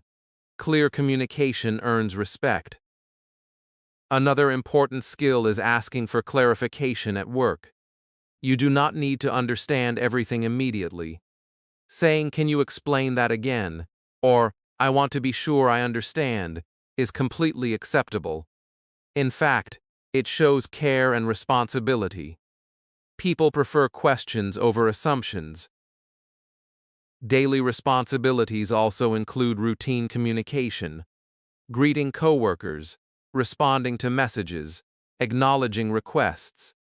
Simple responses like, "Okay, sure," "No problem," or "I'll do it," are part of professional life. These small responses keep work moving smoothly. Tone plays a big role in work English. A calm tone shows confidence. A rushed or nervous tone can create misunderstanding. When you speak calmly, even simple English sounds strong. You do not need to speak loudly or quickly. Steady speech feels dependable. Body language also supports professional English. Looking at the person you are speaking to, standing or sitting upright, and staying attentive all communicate responsibility. Even when your English is simple, your presence carries meaning. This chapter also helps you let go of perfectionism at work. You do not need perfect grammar to be respected. You need clear intentions and follow-through. When people see that you do what you say, trust grows. Trust matters more than language accuracy.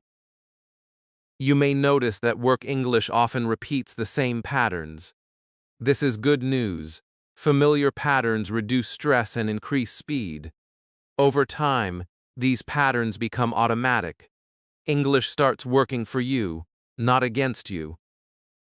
Another important idea is separating urgency from panic. Work can feel urgent, but urgency does not require panic. When you stay calm, you make better decisions and speak more clearly. Calmness is a professional skill. This chapter encourages you to see yourself as capable in English-speaking environments. You are not pretending, you are participating. You may still be learning, but you are already contributing. Contribution builds confidence faster than observation. From today, treat work-related English as practical communication, not performance. Focus on what needs to be said, not how impressive it sounds. Use simple sentences, speak calmly, confirm when needed, update honestly. You may notice something powerful when you do this. People respond positively. They appreciate clarity. They trust you more. That response reinforces your confidence and reduces fear. By the end of this chapter, I want you to feel dependable in English. Not perfect, but reliable. Not advanced, but effective. You begin to see that English supports your responsibilities instead of complicating them. English for work and daily responsibilities is not about showing off language. It is about showing up clearly and calmly. When you do that, respect follows naturally. And with each responsible interaction, English becomes less intimidating and more empowering, exactly the way it should be. Chapter 43. Speaking Clearly, Under Pressure. Pressure changes everything. Even people who speak English well can feel their mind go blank when stress suddenly appears. Your heart beats faster. Your thoughts rush. Words that were easy a moment ago seem to disappear. This chapter is here to tell you something important and calming. This experience is normal. It is not a sign that your English is weak. It is a sign that your body is reacting to pressure. When you understand this, you stop blaming yourself, and once blame disappears, clarity slowly returns. Stress affects speech before it affects knowledge. You do not forget English under pressure. Your brain simply shifts into a survival mode, where speed feels more important than clarity. That is why sentences break, pronunciation feels messy, and pauses feel scary. The solution is not to push harder. The solution is to slow down gently. Clear English under pressure comes from calm control, not from forcing confidence. One of the most powerful habits you can learn is slowing your speech when you feel nervous. This may sound opposite to what pressure demands, but it works. Speaking slightly slower gives your brain time to choose familiar words instead of panicking. It also makes your listener more patient and attentive. A calm pace creates authority, even when your sentences are simple. Simplifying sentences is another key skill under pressure. When stress appears, long sentences collapse easily. Short sentences survive. Saying one moment, "Let me check," or "I'm not sure yet" buys you time and keeps communication alive. These are not weak responses. They are professional and human responses. Under pressure, simple English is strong English. Unexpected situations often trigger stress. Someone asks you a question suddenly. A phone rings. A problem appears without warning. In these moments, silence feels dangerous, so learners rush to speak. This chapter teaches you that silence is allowed. A short pause shows thoughtfulness, not weakness. Taking a breath before speaking helps your voice settle and your thoughts organize. Phone calls are a common source of pressure because you cannot see the other person. Your brain has less information, so anxiety increases. The solution is to rely on familiar phrases, starting with "hello," "this is OC," or "I'm calling about," gives your mind a clear path. If you do not understand something, Saying, "Could you repeat that, please?" is completely normal. Even native speakers use this often. Quick questions also create pressure because they demand fast answers. You may feel judged by your speed. This chapter reminds you that speed is not the goal. Clarity is. Saying just a second, or let me think, gives you space. People respect someone who answers carefully more than someone who answers fast and incorrectly. Another important idea is controlling your inner voice. Under stress, many learners hear a critical voice saying, "You're messing up," or "They're judging you." This voice increases panic and blocks speech. You do not need to fight this voice aggressively. You simply need to ignore it and return your attention to the message you want to share. Focus on meaning, not performance. Your body also plays a role in clear speech. Tight shoulders, shallow breathing, and tense posture make speaking harder. Relaxing your shoulders and taking one slow breath before speaking can change everything. Calm breathing sends a signal to your brain that you are safe, and when the brain feels safe, words flow more easily. This chapter also teaches you to accept imperfection under pressure. You may repeat words. You may correct yourself. This is fine. Real conversations are not smooth performances. They are human exchanges. When you accept small imperfections, pressure loses power over you. Another helpful strategy is preparing simple fallback phrases. These are short, reliable sentences you can use anytime. Phrases like, "Let me explain," "I'll get back to you," or "I need a moment," act like anchors. When stress hits, these phrases come automatically and stabilize your speech. You will also learn that pressure decreases with experience. The first few stressful situations feel intense. Later, similar situations feel easier because your brain recognizes them. This is how confidence grows quietly. You do not suddenly become fearless. You become familiar. The chapter also addresses fear of judgment. Many learners believe others notice every mistake. In reality, most people focus on the message, not the grammar. They notice confidence, calmness, and honesty more than accuracy. When you stay calm, listeners relax too. Clear English under pressure is not about having advanced vocabulary ready. It is about using the English you already know wisely. Familiar words spoken calmly are more powerful than complex words spoken nervously. By the end of this chapter, you begin to trust yourself in stressful moments. You understand that pressure does not remove your English. It only tests your calm, and calmness is a skill you can practice.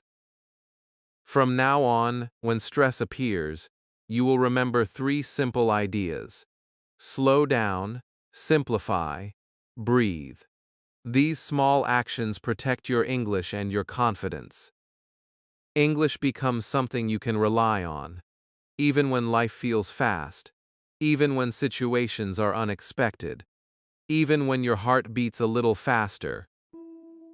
That is real progress. That is real speaking. Chapter 44, English for Travel and New Places.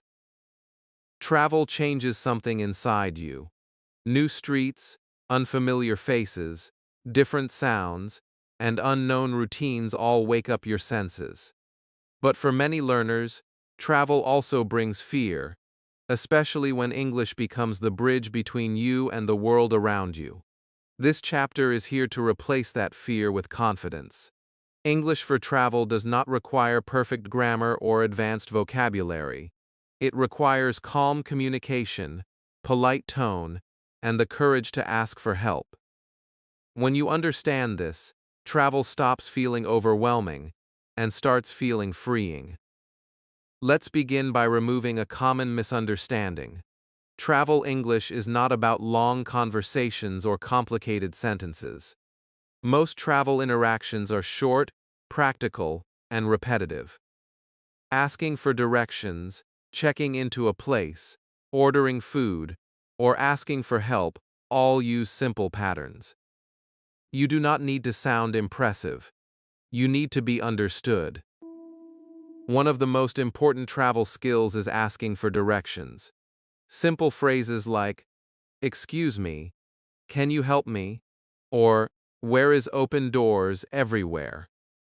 You do not need to know every word in the answer. You listen for key information like left, right, street names, or landmarks. Even if you miss some words, the message usually becomes clear through context and gestures. Direction conversations are cooperative. People want to help. Travel also involves services like hotels, transport, shops, and restaurants. These situations follow predictable language patterns. Checking in, buying tickets, or ordering food often includes the same questions and responses. When you stay calm and listen for familiar phrases, everything feels easier. You do not need to rush. Service conversations are not tests. They are routines. Politeness plays a big role in travel English. Simple words like please, thank you, and sorry create positive energy instantly. Even if your English is basic, politeness makes communication smooth. Tone matters more than accuracy. A calm, friendly tone builds trust across cultures. Casual interactions also happen while traveling. Small talk with a taxi driver, a hotel staff member, or a fellow traveler often stays light and short. You can respond with simple reactions like, "That's nice, really," or "I see." You do not need to carry the conversation. Just participating is enough. These moments build confidence naturally. Another important part of travel English is asking for help. Many learners feel embarrassed asking questions, but travel is one of the most accepted times to ask for help. People understand you are new. Saying, "I'm not sure," "I'm lost," or "Can you show me?" is completely normal. Asking for help is not weakness. It is smart communication. This chapter also teaches you how to handle misunderstandings calmly. When you do not understand something, you do not panic. You say, "Sorry, can you say that again?" or "Can you speak slowly, please?" These phrases protect your confidence and keep communication moving. Even native speakers use them. Cultural tone matters when traveling, but you do not need to overthink it. Respect, patience, and openness work everywhere. Smiling, listening carefully, and staying calm communicate respect beyond words. English becomes part of that respectful exchange, not the center of it. Travel often puts you in new situations quickly. This can feel stressful, but it also speeds up learning. Your brain becomes alert. You start recognizing patterns faster. This chapter helps you trust that process. You do not need to control every moment. You need to stay present. Another powerful idea in this chapter is independence. When you can ask questions, understand basic responses, and express needs in English, you gain freedom. You no longer depend fully on others. You can move, decide, and explore with confidence. This feeling is deeply motivating. You may also notice that your English improves during travel without studying. Exposure does that. Hearing English in real situations strengthens understanding naturally. You begin to associate words with places, actions, and emotions. This makes memory stronger. This chapter encourages you to see mistakes during travel as part of the journey. No one expects perfection from a traveler. Effort is appreciated more than accuracy. When you accept this, fear loosens its grip. By the end of this chapter, you begin to imagine yourself navigating new places comfortably, asking questions, getting help, making small connections. English becomes a tool of exploration, not a barrier. Travel is about movement, curiosity, and courage. English supports all three. When you trust your ability to communicate simply and politely, the world opens up. You are no longer just learning English. You are using it to move through life. That is real independence. Chapter 45. Understanding Native Speakers Better. At some point in your English journey, you realize something frustrating. You can understand slow English. You can understand lessons. You can understand subtitles. But when native speakers talk to each other, everything suddenly feels fast, messy, and unclear. Words seem to disappear. Sentences feel unfinished. And you may quietly think, my English is not good enough. This chapter is here to gently correct that thought. The problem is not your intelligence, and it is not your effort. The problem is that native speakers do not speak the way English is written or taught in books. Native speakers sound fast because they are not thinking about English. They are thinking about meaning, emotions, and reactions. Their mouths move faster than learners expect because many words are reduced, softened, or connected together.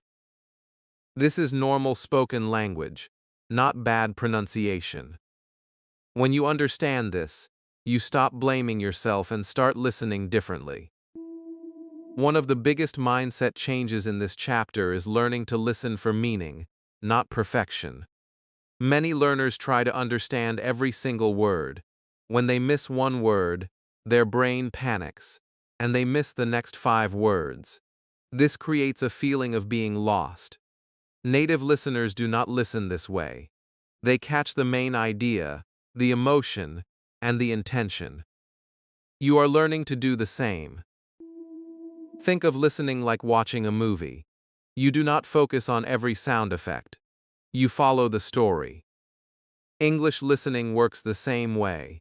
When a native speaker talks, your goal is not to understand every word. Your goal is to understand what they want, what they feel, or what they are doing. When you shift your focus to meaning, clarity improves naturally. This chapter also teaches you to listen for key words.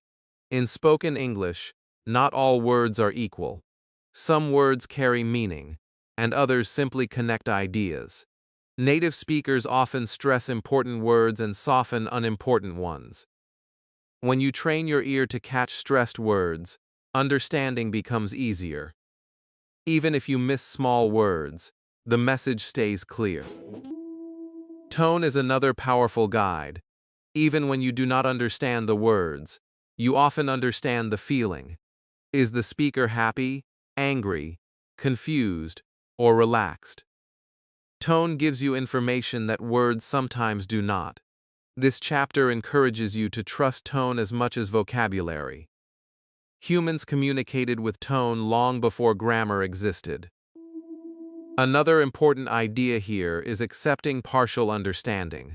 Many learners believe understanding must be complete to be useful. This belief creates stress. In real life, partial understanding is normal, even among native speakers. People miss words, mishear sentences, and still respond correctly because they understand the situation. You are allowed to do the same. Native speakers also use shortcuts.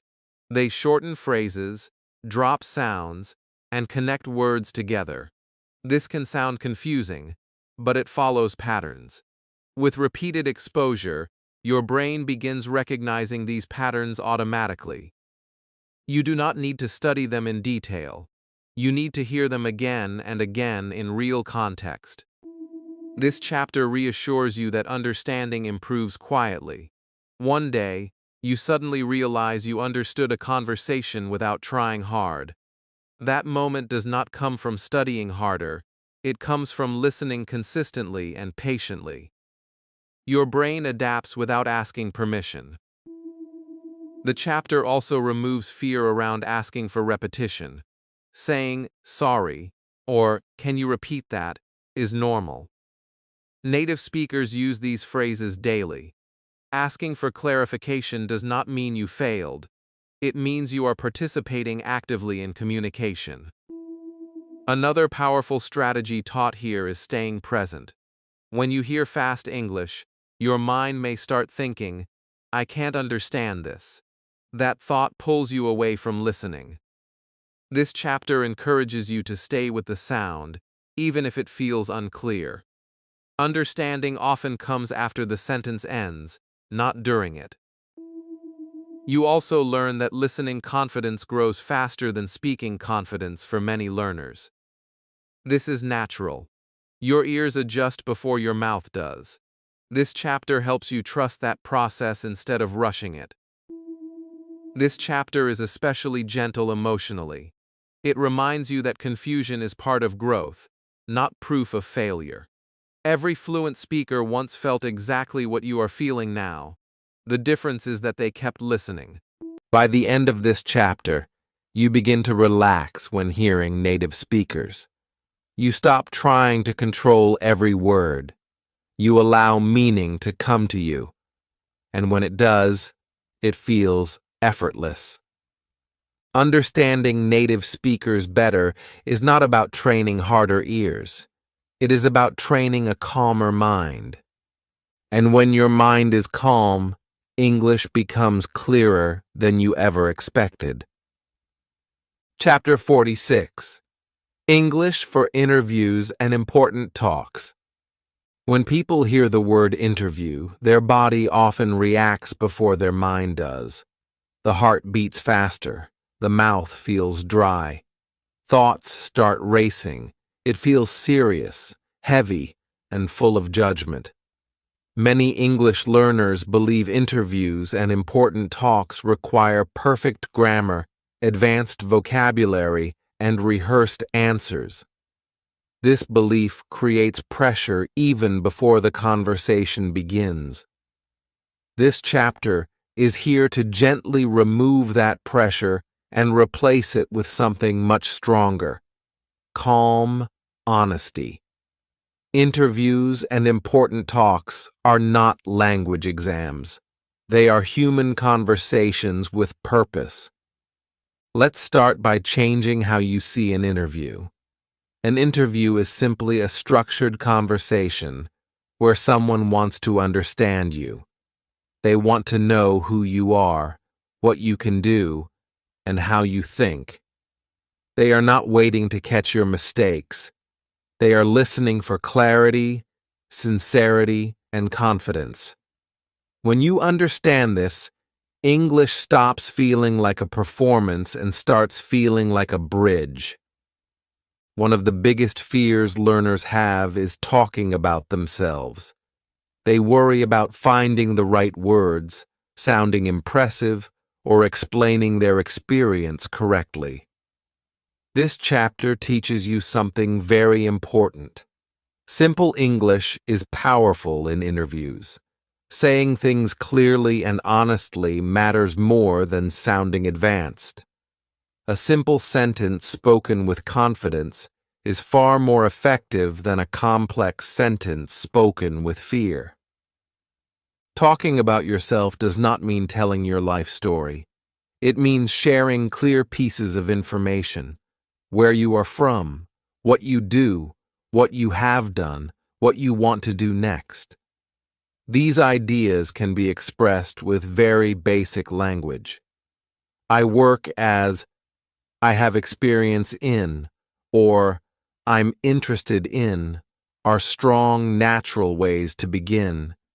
You do not need to decorate these sentences. Truth gives them strength. This chapter avoids scripted answers on purpose.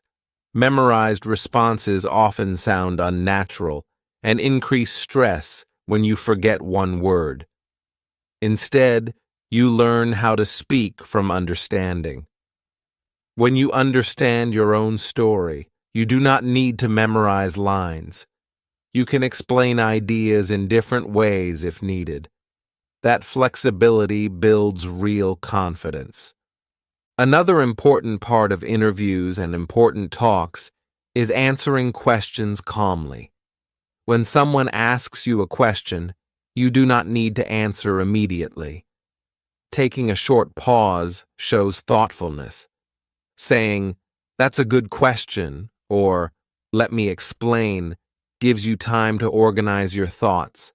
This is normal, even for native speakers. This chapter also teaches you to focus on meaning instead of grammar. If you communicate your idea clearly, small grammar mistakes do not matter. Interviewers and listeners focus on what you say, not how perfectly you say it. Clarity and honesty build trust faster than accuracy. Goals are another common topic in important conversations. Many learners struggle to talk about the future. This chapter shows you that goals can be expressed simply. You do not need long explanations.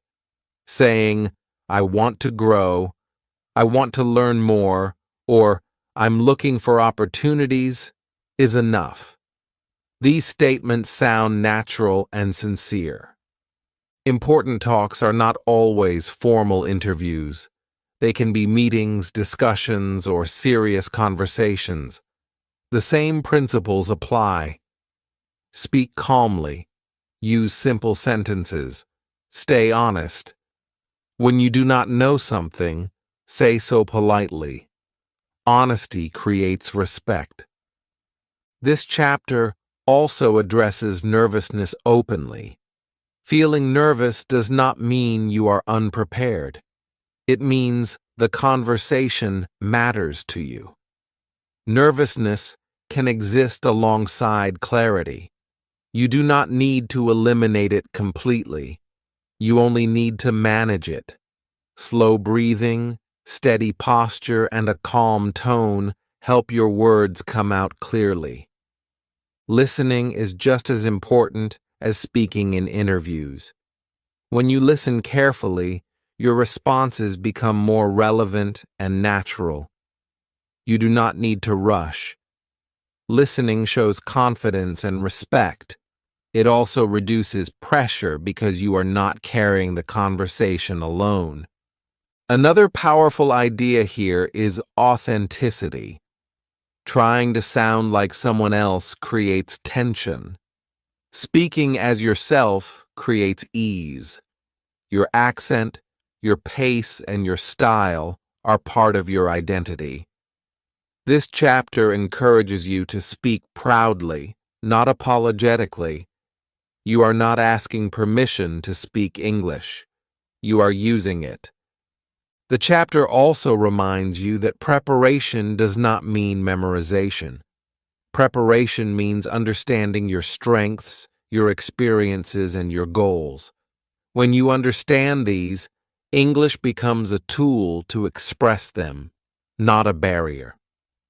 By the end of this chapter, interviews and important talks feel less intimidating.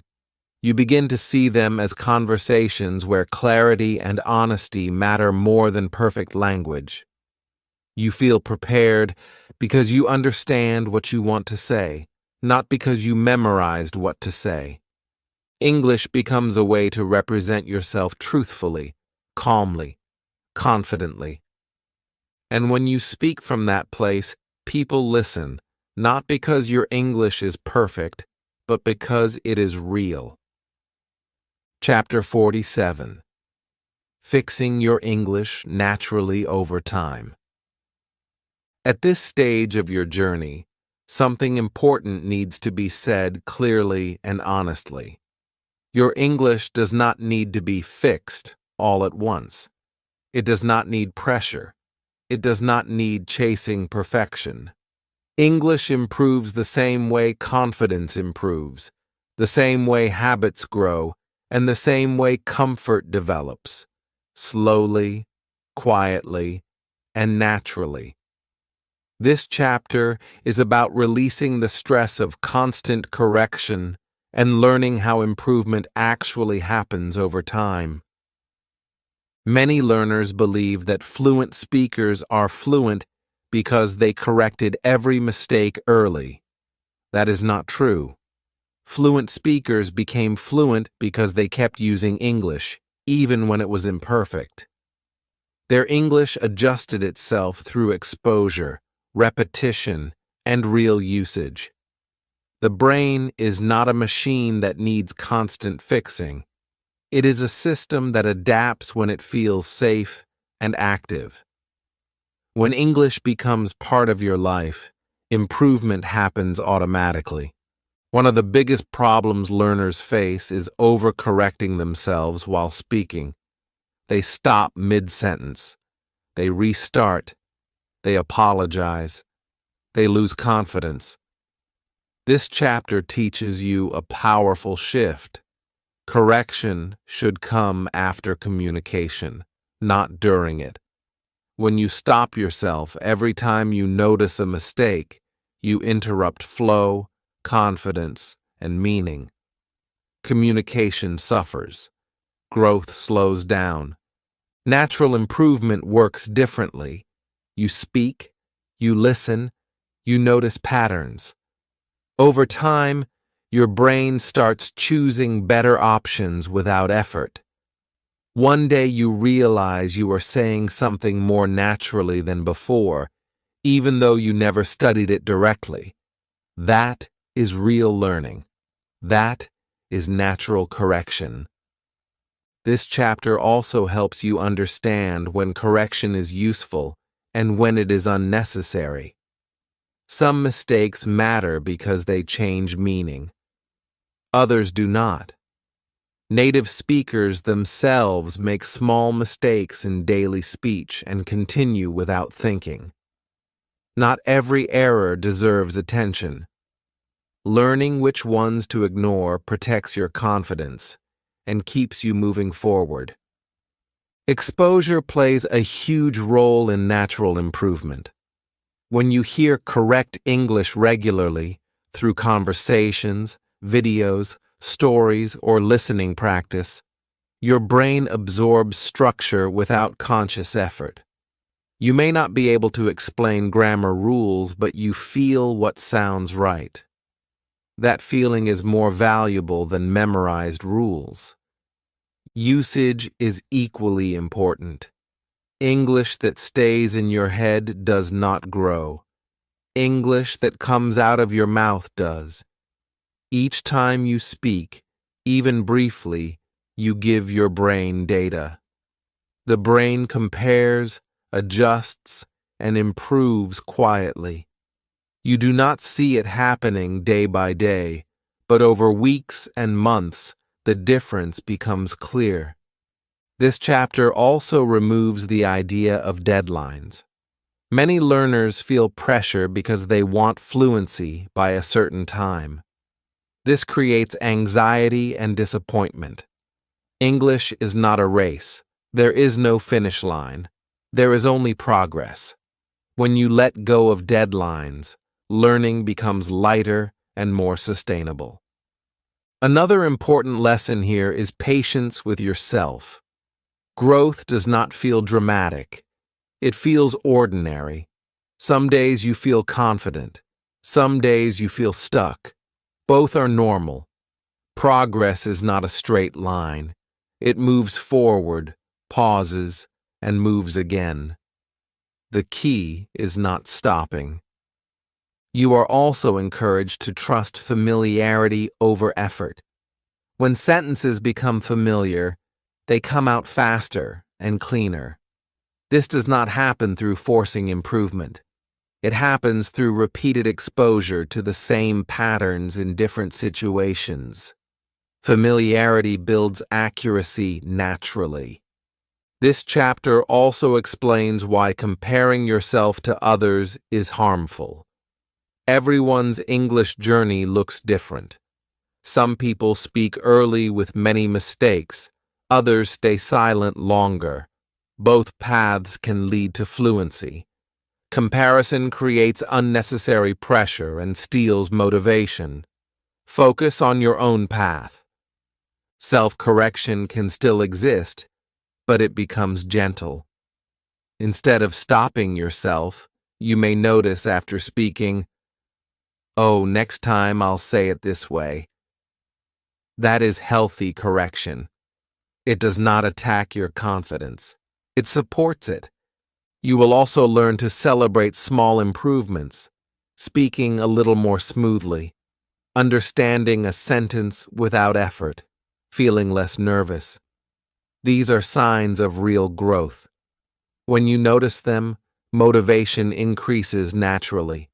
This chapter reminds you that English is a living skill. It grows as long as you keep using it. There is no moment when learning stops. Even native speakers continue adjusting their language throughout life. That means you are never behind. You are always in progress. By the end of this chapter, you feel calmer about your English. You stop chasing instant perfection. You trust the process. You understand that improvement is already happening, even when you cannot see it clearly. English is not something you fix. It is something you grow into. And as long as you keep listening, speaking, and living in English, it will keep growing with you, naturally, patiently, and confidently. Chapter 48. Making English part of your identity. There comes a quiet moment in every real learning journey when something shifts inside. It is not loud, it is not dramatic, but it is powerful. You stop feeling like English is something outside of you. You stop feeling like a visitor in the language. Instead, English starts feeling familiar. It starts feeling available. This chapter is about that shift, not about learning more rules or techniques, but about allowing English to become part of who you are. For a long time, English may have felt foreign, like a jacket you had to wear only in certain situations, in class, in exams, in front of certain people. You may have felt that English belonged to others, not to you. This feeling is common, and it is not your fault. Language is deeply connected to identity, and when a language feels foreign, we hesitate to fully step into it. This chapter gently invites you to step in. Making English part of your identity does not mean changing who you are. It does not mean losing your culture, your accent, or your personality. It means expanding yourself. You are not replacing your first language. You are adding another voice to your inner world. English becomes another way you think, feel, and express. One of the signs that English is becoming part of your identity is comfort. You no longer feel the need to announce that your English is not good. You no longer apologize before speaking. You speak, and you let your words exist. That comfort does not come from perfection. It comes from acceptance. You accept where you are, and that acceptance gives you strength. This chapter encourages you to feel pride in your progress. Not loud pride. Quiet pride. The kind where you notice that you understand more than before. That you can express feelings, even if simply. That you can think small thoughts in English without effort. These are not small achievements. They are signs of real integration. When English becomes part of your identity, your relationship with mistakes changes. Mistakes no longer feel like threats. They feel like movement. You understand that mistakes happen in all languages, even your first one. You stop measuring your worth by accuracy and start valuing expression. Another important shift happens emotionally. You begin to express feelings in English without translating them first. You may say, "I'm tired," "I'm excited," or "I'm worried," and feel the emotion directly in English. This is a powerful moment. It means English is no longer just intellectual. It is emotional, and emotional language sticks deeply. This chapter also talks about ownership. English is not owned by a country, a culture, or a group of people. It is a global language shaped by millions of voices. Your voice belongs in it.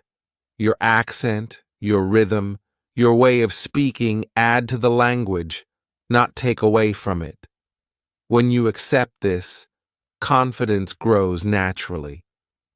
You may also notice that English starts appearing in your inner dialogue. Small thoughts, reactions, labels. This does not happen because you forced it. It happens because your brain now recognizes English as usable and safe. This is identity at work. Language follows comfort. Another important part of identity is consistency. You no longer switch personalities when you switch languages. You sound like yourself. You express ideas in your own way. This chapter celebrates that. Sounding like yourself in English is the goal, not sounding like someone else. This chapter also helps you let go of the idea that you must finish learning English before using it fully. There is no finish line. You are already using it. You are already living it. Identity does not wait for perfection. It forms through use. You are encouraged to notice moments when English feels natural. When you laugh in English. When you react without thinking. When you feel understood. These moments are proof that English is becoming part of you. Making English part of your identity also changes motivation. You no longer learn English only to achieve something. You learn it because it is part of how you move through the world. That kind of motivation is stable. It does not disappear easily. By the end of this chapter, English feels closer, warmer, more personal. You stop asking, "When will English become easy?" and start feeling, "English is already mine." Not perfect, not complete, but real. English is no longer a foreign visitor in your life. It is a familiar voice inside you. And from here on, it grows with you, naturally, confidently, and honestly, as part of who you are. Chapter 49. Living Your Life in English Moments. At this point in your journey, English no longer feels like a lesson you sit down to study. It feels closer than that. It feels present. But now comes an important shift that decides whether English stays temporary or becomes permanent. That shift is not about studying more. It is about living English in small, natural moments every day. This chapter is about building a life where English quietly exists alongside you, without pressure, without schedules, and without force. Many learners believe immersion means moving to another country or spending hours every day surrounded by English. That belief creates distance and frustration. Real immersion does not require changing your life. It requires changing how you use the moments you already have. English moments are small, ordinary, and powerful. They happen while you wake up, walk, eat, think, scroll, and rest. When English lives inside these moments, it stops being something you do and starts being something you are with. An English moment can be as simple as naming what you see around you. You wake up and think, morning. You look at the sky and think, cloudy. You feel tired and think, I need coffee. These are not exercises. They are moments. They do not require effort, just awareness. When you do this regularly, your brain stops separating English from life. Media plays a gentle role in this chapter.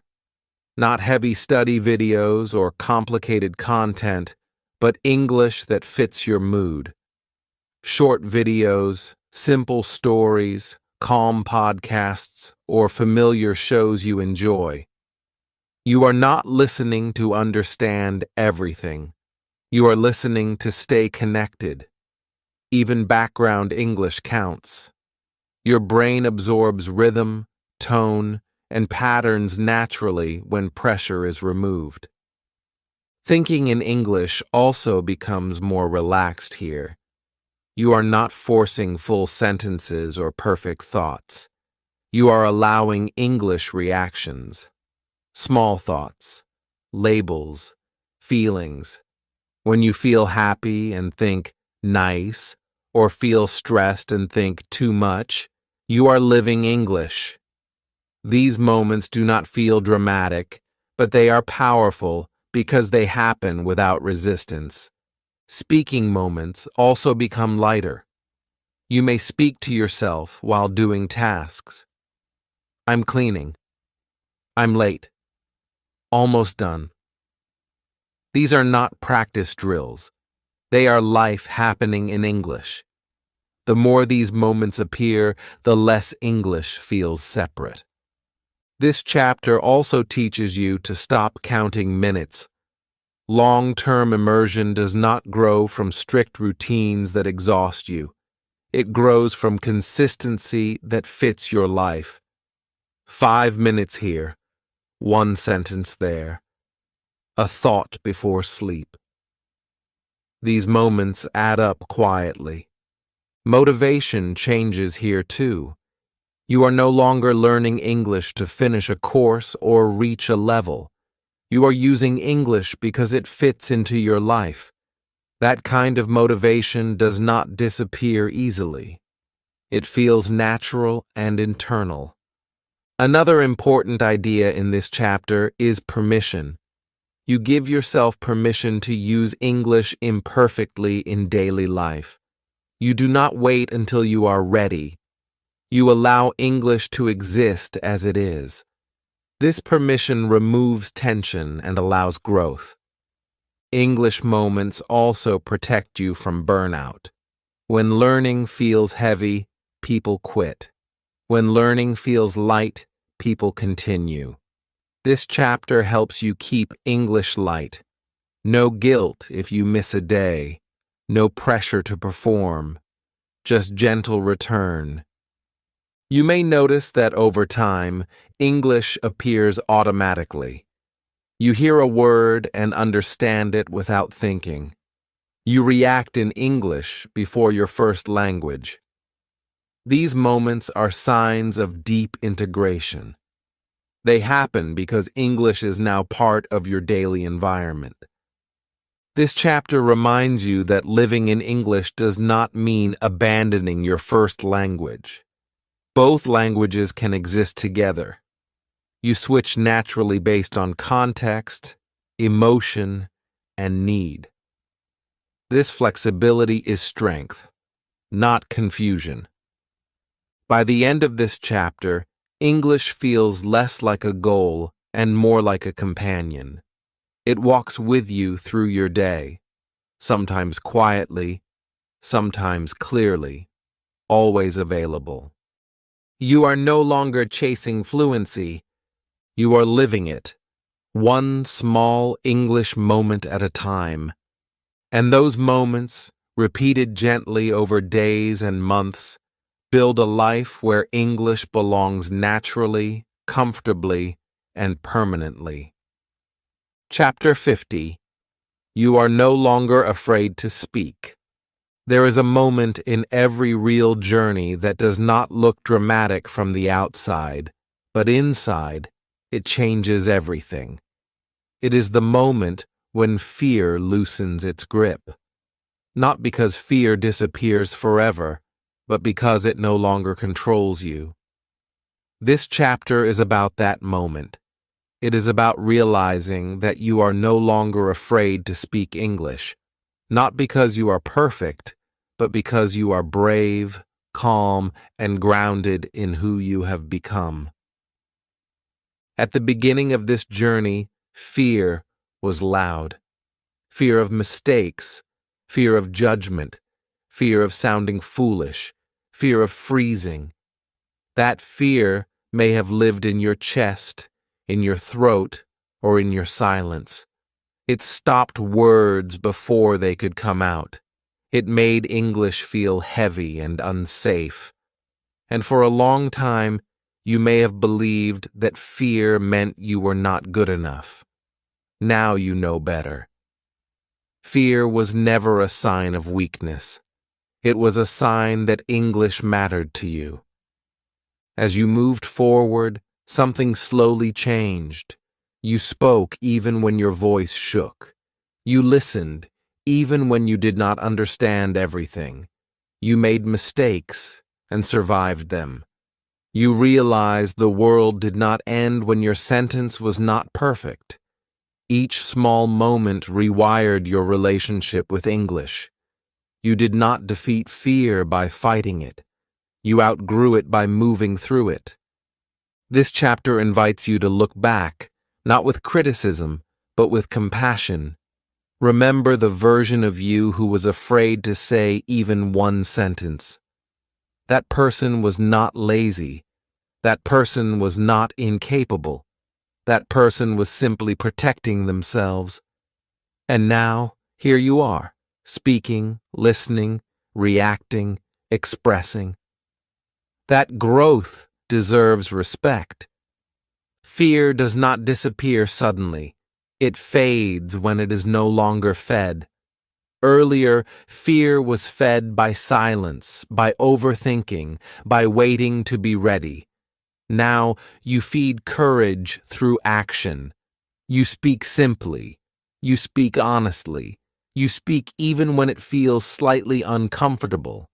And because of that, fear has less space to grow. One of the most powerful changes you may notice is calm. You no longer panic when someone looks at you while you speak. You no longer rush to finish your sentence. You allow pauses. You breathe. Calmness is not confidence, shouting loudly. Calmness is confidence resting quietly inside you. This chapter is not about celebrating perfect English. It is about recognizing emotional strength. Emotional strength is speaking even when your sentence is simple. Emotional strength is asking for clarification without shame. Emotional strength is continuing the conversation instead of escaping it. These are real victories. You may still feel nervous sometimes. That is human. But now, nervousness does not stop you. It walks beside you, not in front of you. You know how to slow down. You know how to simplify. You know how to recover. That knowledge creates safety. This chapter also reminds you that confidence is not a personality trait. It is a result of repeated proof. You have proof now. Proof that you can speak. Proof that you can be understood. Proof that you can handle mistakes. Proof that English does not collapse under pressure. This proof lives inside you, even on quiet days. There is also pride here, not the loud kind, but the steady kind. Pride in showing up, pride in not quitting, pride in choosing growth over comfort, pride in becoming someone who speaks, not someone who waits. This pride strengthens your voice more than any grammar rule ever could. As fear fades, curiosity grows. You become more interested in connection than correctness. You listen more deeply. You respond more naturally. English becomes a bridge, not a barrier. That is a sign of true progress. This chapter prepares you emotionally for what comes next. You are not at the end of the journey. You are entering a new stage, a stage where English supports your life instead of challenging it, a stage where confidence grows quietly day by day.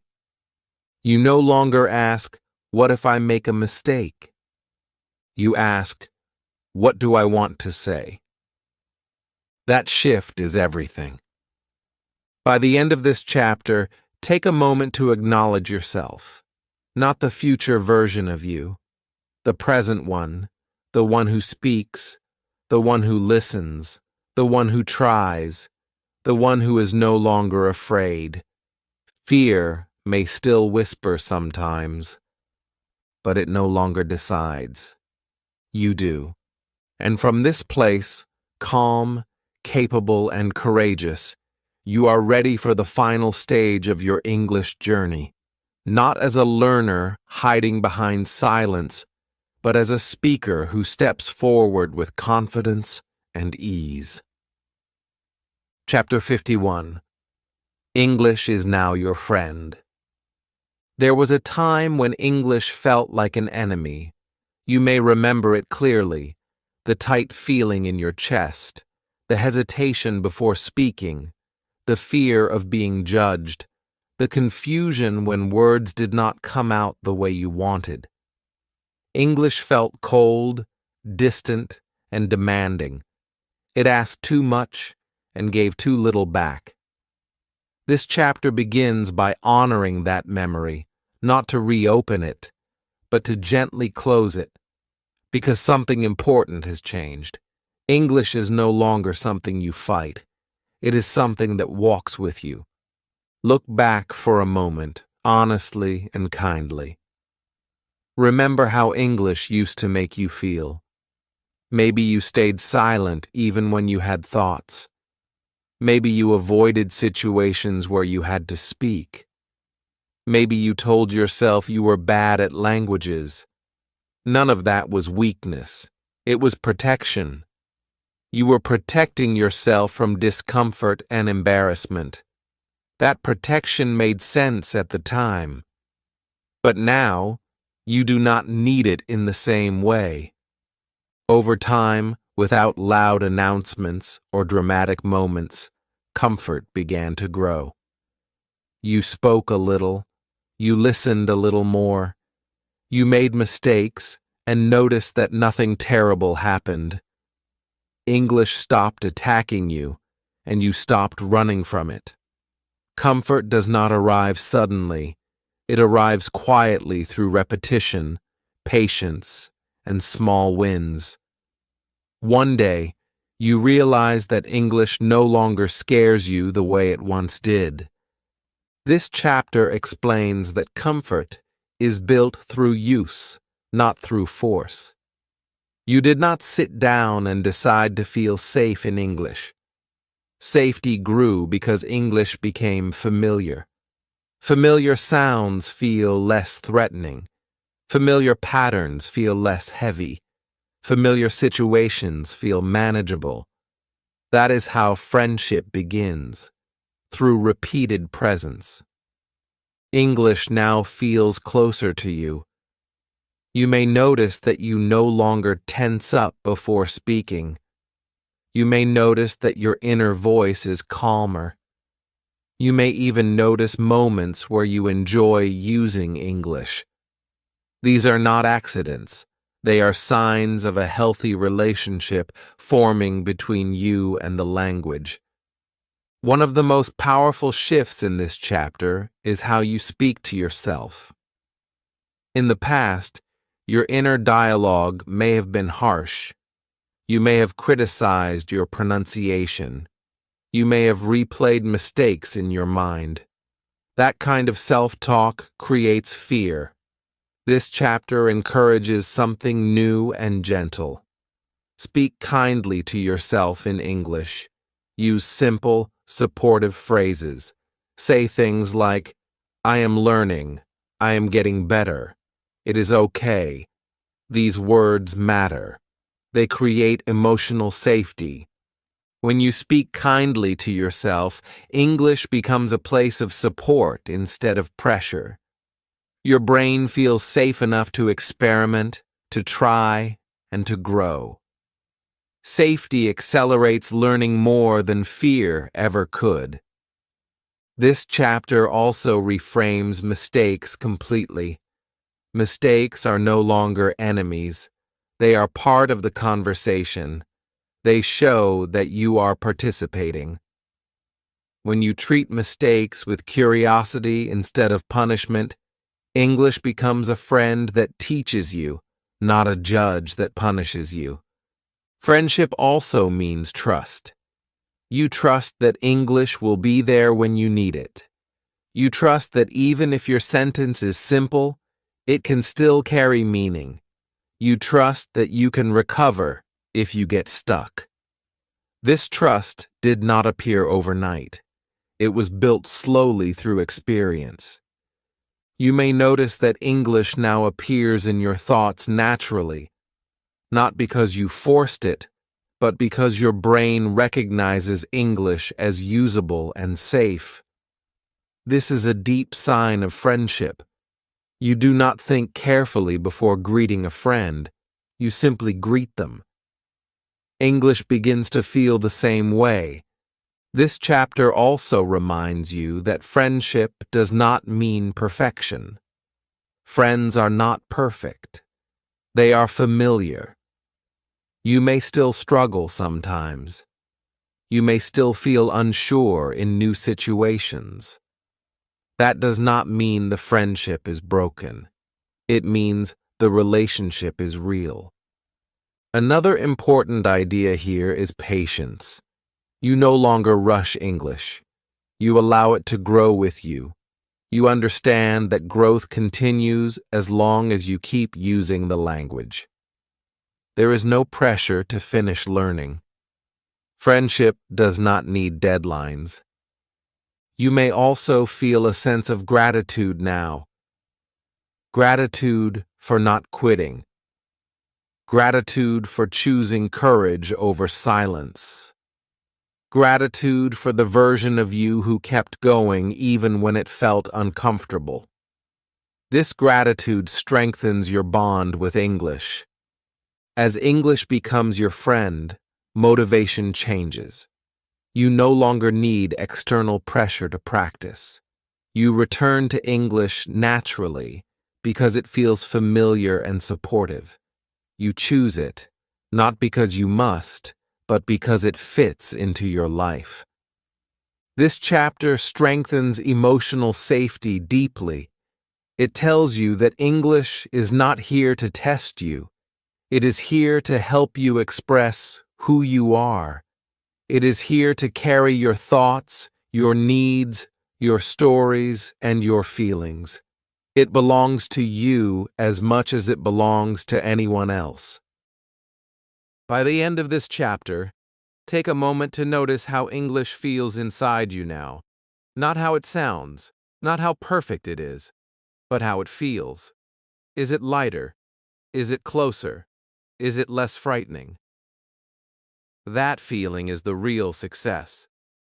English is no longer something you prepare for. It is something you live with. It listens when you speak. It supports you when you try. It grows with you when you grow. English is now your friend. Chapter 52. Speaking English without overthinking.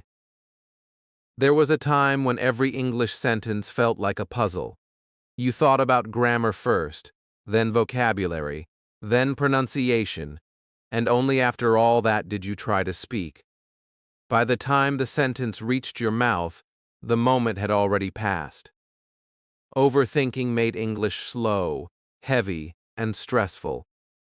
This chapter begins by acknowledging that experience with honesty and kindness, because releasing overthinking is one of the most important steps toward real fluency. Overthinking happens when the brain tries to control every detail at once. It wants to be correct. It wants to avoid mistakes. It wants to sound good. But spoken English does not work that way. Speech is fast and human. It flows from instinct, not from planning. This chapter helps you understand that fluency appears not when you think more, but when you think less.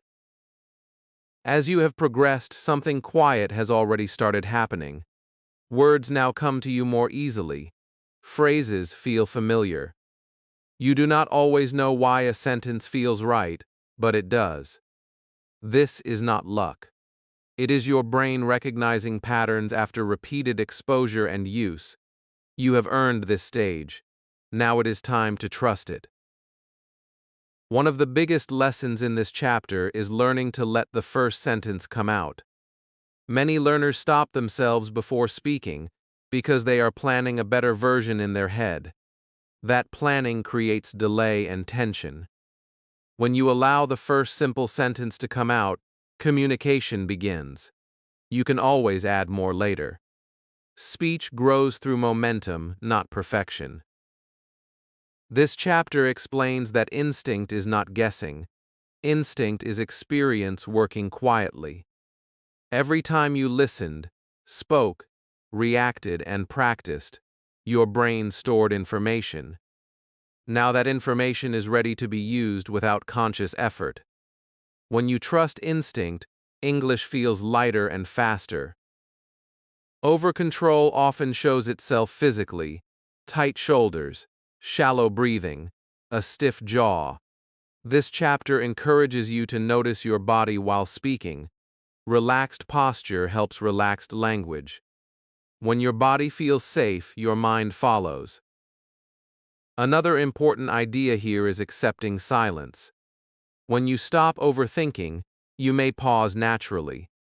Pauses are not failures, they are part of real conversation.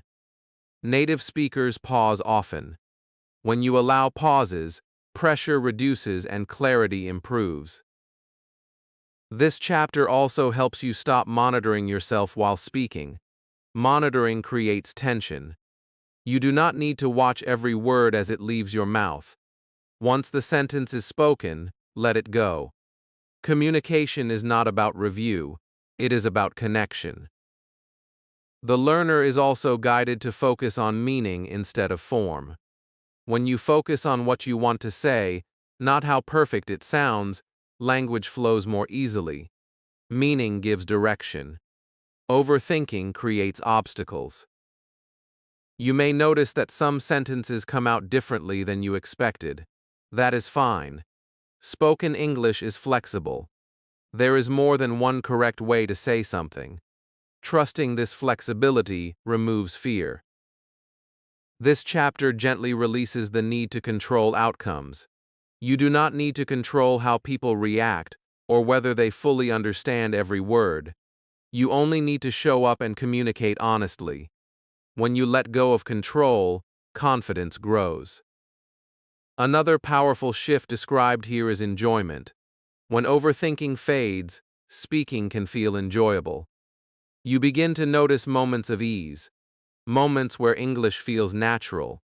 These moments are signs of real fluency forming.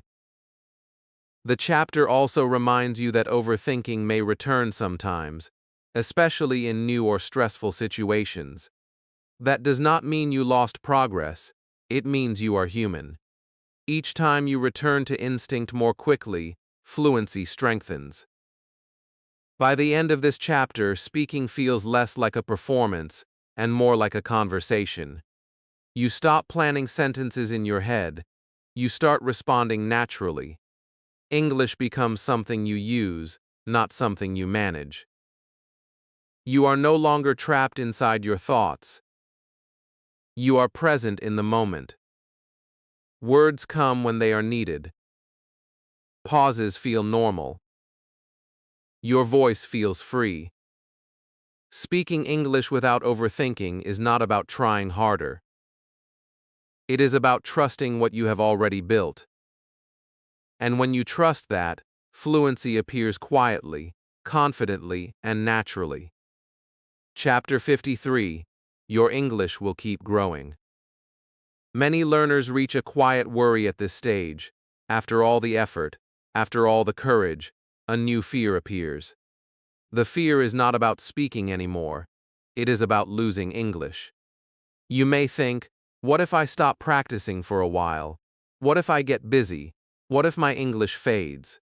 This chapter is here to gently remove that fear and replace it with something steady and reassuring. English does not disappear once it becomes part of you. Language is not a fragile object that breaks when you look away. It is a living skill that stays alive as long as there is even small contact. Let us begin with an honest truth. You do not forget your first language even if you do not actively study it.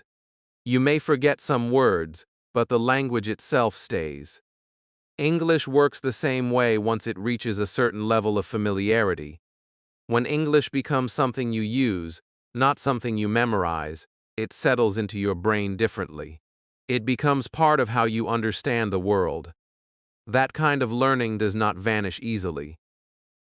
This chapter explains that growth does not stop just because lessons end. Growth continues through usage, listening, and exposure. Every time you hear English, even casually, your brain stays connected. Every time you speak a few sentences, your confidence stays warm. You do not need intense practice to keep English alive. You need gentle contact. One of the most important ideas here is removing the pressure of consistency. Many learners believe they must practice every day in the same way or they will lose progress.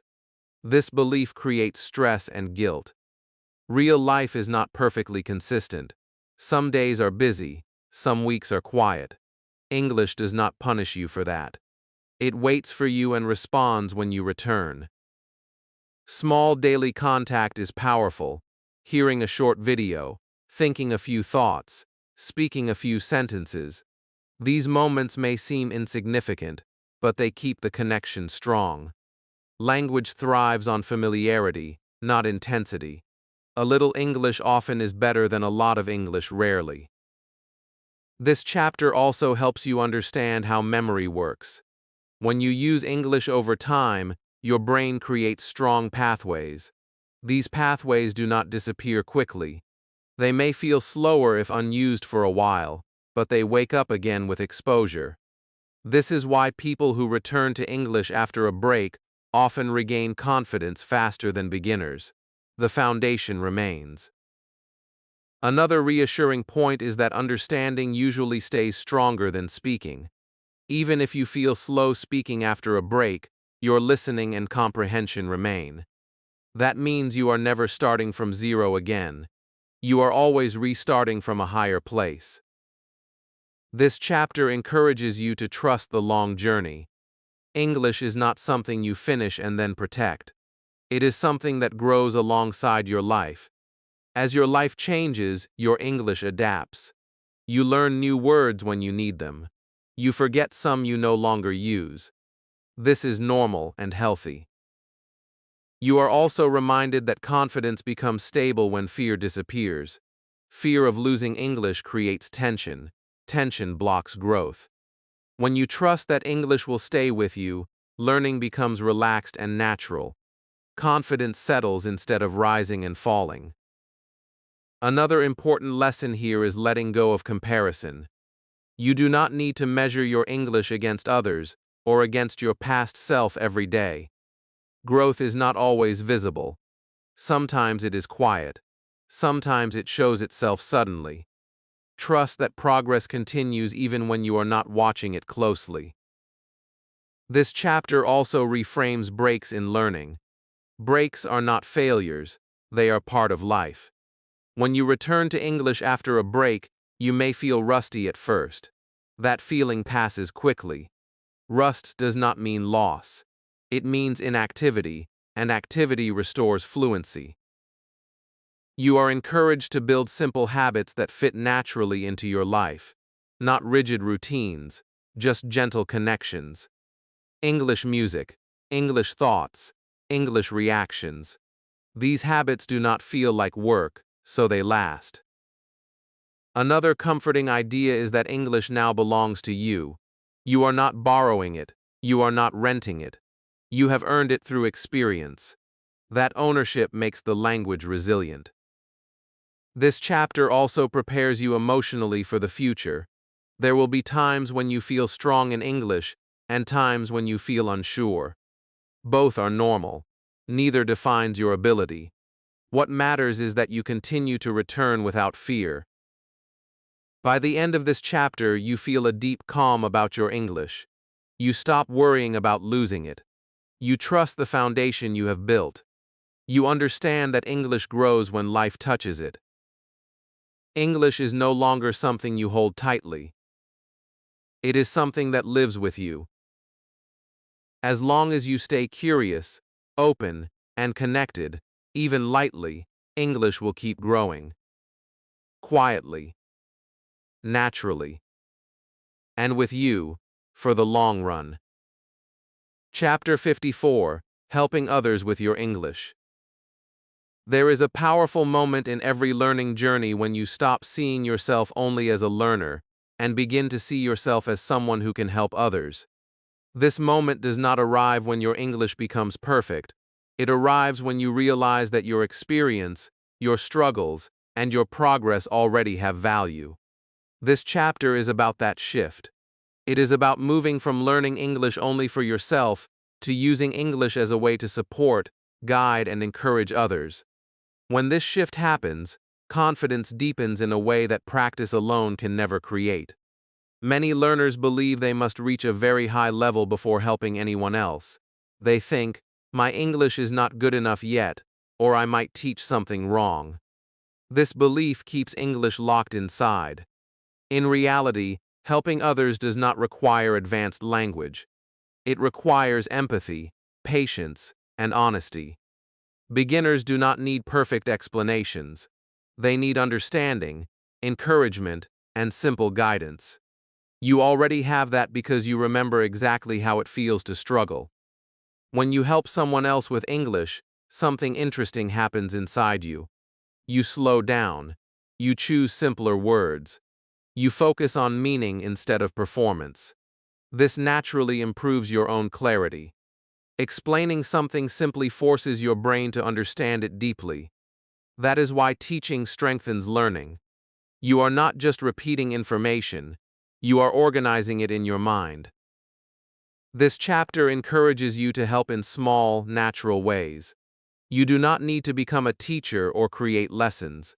You can help by answering a question, correcting gently when asked, or encouraging someone who feels stuck. Even listening to someone practice English and responding patiently is a form of help. These small actions build confidence on both sides. Another important idea here is kindness. Many learners experienced harsh correction or embarrassment in the past. This chapter invites you to be different.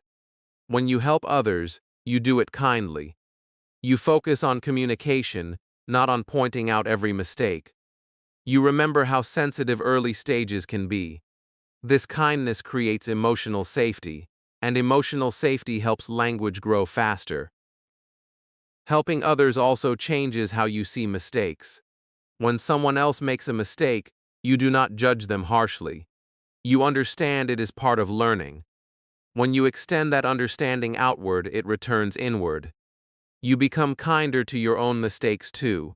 This creates a healthy learning loop. The chapter also explains that shared English feels lighter than guarded English. When learners guard their English, they become afraid of losing it or being judged. When they share it, English feels abundant. You realize that using English with others strengthens it rather than weakens it. Language grows through use, especially shared use. You may notice that when you help others, you speak more confidently. Not because you know more words, but because your focus shifts away from yourself. You are no longer monitoring every sentence. You are listening, responding, and supporting. This removes self-pressure and allows natural speech to flow. Helping others also reinforces your identity as a speaker. You stop seeing yourself as someone who is still not ready. You begin to see yourself as someone who participates in the English world. This identity shift is powerful. It makes English feel stable and owned. This chapter also highlights the emotional reward of contribution. When someone thanks you, when someone feels encouraged because of your words, when someone understands something because you explained it simply, these moments create pride that is quiet but strong. That pride is not based on perfection, it is based on usefulness. You are also reminded that you do not need to have all the answers. It is okay to say, "I'm not sure, but let's check," or "this is how I understand it." Honesty builds trust. Learning together strengthens connection. Helping others keeps English active in your life. It creates real reasons to speak, listen, and explain. This makes English part of relationships, not just routines. Language learned through relationships lasts longer and feels more meaningful. The chapter also encourages you to notice how far you have come. You are now able to guide someone else through a stage you once struggled with. That realization builds deep confidence. It proves growth more clearly than any test or level. Another important lesson here is humility. You help without showing off. You support without comparing. You remember that everyone moves at their own pace. This humility keeps learning healthy and ongoing. By the end of this chapter, English no longer feels like something you protect carefully. It feels like something you share freely. Sharing does not reduce it. It multiplies it. Each explanation strengthens your understanding. Each kind word strengthens your confidence. You are no longer only receiving English. You are giving it. And in giving it, you discover something beautiful. English is not just a skill you learned. It is a bridge you can offer to others. That bridge makes your English stronger, deeper, and more alive than ever before. Chapter 55. English in your own style. There is a quiet pressure many learners carry without realizing it. The pressure to sound like someone else. To copy a teacher, a YouTuber, a movie character, or a native speaker exactly. This pressure can follow you even when your English becomes strong. You may speak clearly, but still feel that your voice is not quite right. This chapter is here to release that pressure completely. English does not ask you to disappear. It asks you to show up as yourself. From the beginning, many people are taught that good English means sounding like a specific accent or following a specific style. This belief creates comparison and insecurity. You start listening to others and measuring yourself against them. But language is not a costume. It is a tool for expression. When English becomes your own, it reflects your personality, your emotions, and your rhythm. This chapter celebrates that truth. Your accent is not a mistake. It is evidence of your journey. Every accent tells a story of where you come from and how you learned. People all over the world speak English with different sounds and tones, and they are understood every day. Clarity matters, but accent does not need to disappear. You do not need to erase yourself to belong in English. This chapter also talks about tone. Some people speak softly, some speak with energy, some are calm, some are expressive. All of these styles are valid. You do not need to force a tone that feels unnatural to you. When your tone matches who you are, speaking feels easier and more confident. Personality shows through language in small ways. The words you choose, the pace you speak, the expressions you prefer. These are not things to correct. They are things to own. English becomes powerful when it carries your personality, not when it hides it. Many learners feel that they must copy others to be accepted. Copying can help in early stages, but staying in imitation too long can limit growth. This chapter encourages you to move beyond copying and into creation.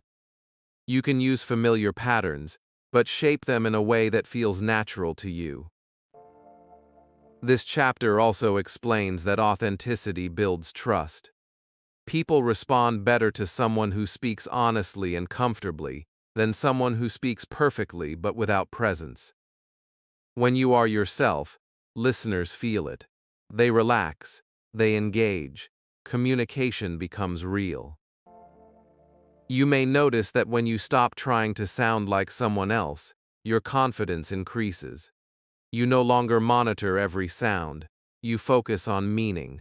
You express ideas more freely. That freedom is a sign that English has become yours.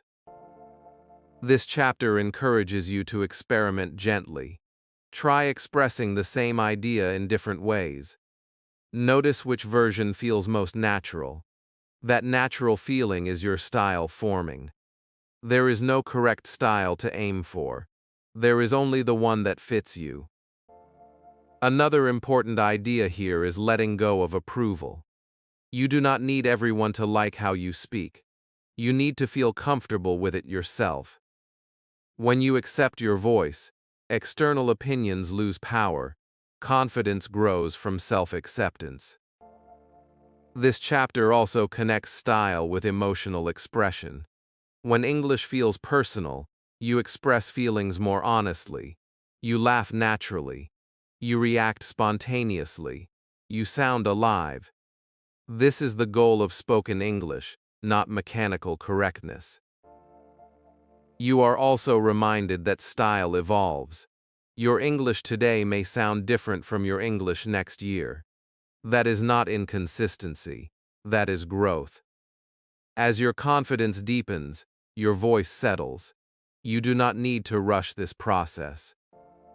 Another powerful shift happens here. You stop asking, "Do I sound right?" and start asking, "Did I say what I meant?" This shift changes everything. Meaning becomes more important than image. This chapter also reassures you that individuality is respected in English-speaking spaces. English is used globally by people from every background. There is no single way to sound. There is only the way that allows you to communicate clearly and comfortably. By the end of this chapter, English no longer feels borrowed. It feels owned. It sounds like you. It moves with your personality. It carries your thoughts honestly. You are not a copy, you are a voice. English is no longer something you wear, it is something you express yourself through. And when you speak in your own style, English becomes stronger, more confident, and deeply human. Chapter 56. Staying Confident. Even after mistakes. There is a moment that tests confidence more than any difficult sentence or fast conversation. It is the moment right after a mistake. A word comes out wrong. A sentence sounds awkward. Someone asks you to repeat. In that second, many learners feel a rush of heat, a drop in confidence, and an urge to disappear. This chapter is here to change what happens in that moment. Not by pretending mistakes do not exist, but by teaching you how to stay calm, steady, and self-respecting when they do. The first truth to accept is simple and freeing. Even confident speakers make mistakes. Native speakers make mistakes. Professional speakers make mistakes. People who use English every day forget words, mix sentences, and correct themselves. Confidence is not the absence of mistakes. Confidence is the ability to continue without emotional collapse. When you understand this, mistakes lose much of their power. Many learners believe that confidence should protect them from errors. When an error happens, they feel betrayed by their own ability. This belief creates panic. The truth is different. Confidence protects you after the error, not before it. It helps you recover, adjust, and continue speaking without shame. This chapter trains that recovery skill. One reason mistakes feel so heavy is the story we tell ourselves about them. The mind says, "They noticed," or "I sound bad," or "I ruined it."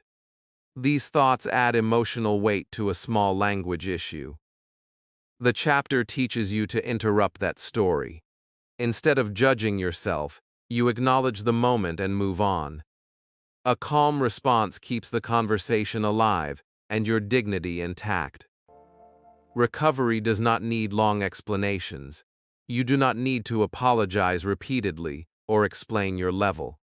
Often, a simple correction or a calm continuation is enough. Saying "I mean" and restating the idea works naturally. Sometimes you do not even need to correct. If the meaning is clear, you continue. This choice protects flow and confidence. This chapter also helps you control your physical response to mistakes. The body reacts quickly with tension. Shoulders tighten. Breathing becomes shallow. The voice may rise or weaken. Learning to pause briefly, take one slow breath, and relax your posture changes the outcome. A relaxed body supports a calm mind. A calm mind supports clear speech.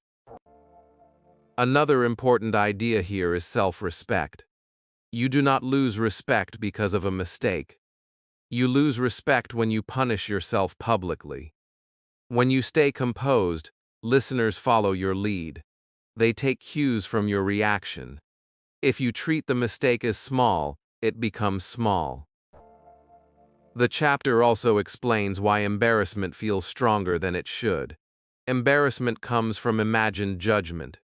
We imagine others focusing on our error, when in reality they are focused on the message or on themselves. Understanding this reduces emotional intensity and allows you to stay present. Learning to smile gently after a mistake can also help. A relaxed smile signals confidence and openness. It tells others that you are comfortable. This nonverbal response often matters more than the words themselves. This chapter emphasizes that mistakes are moments, not identities. You are not a bad speaker because of one error. You are a speaker who experienced a normal moment of speech. When you separate behavior from identity, resilience grows. Another key lesson here is patience with yourself. You are allowed to be in progress. Progress includes missteps.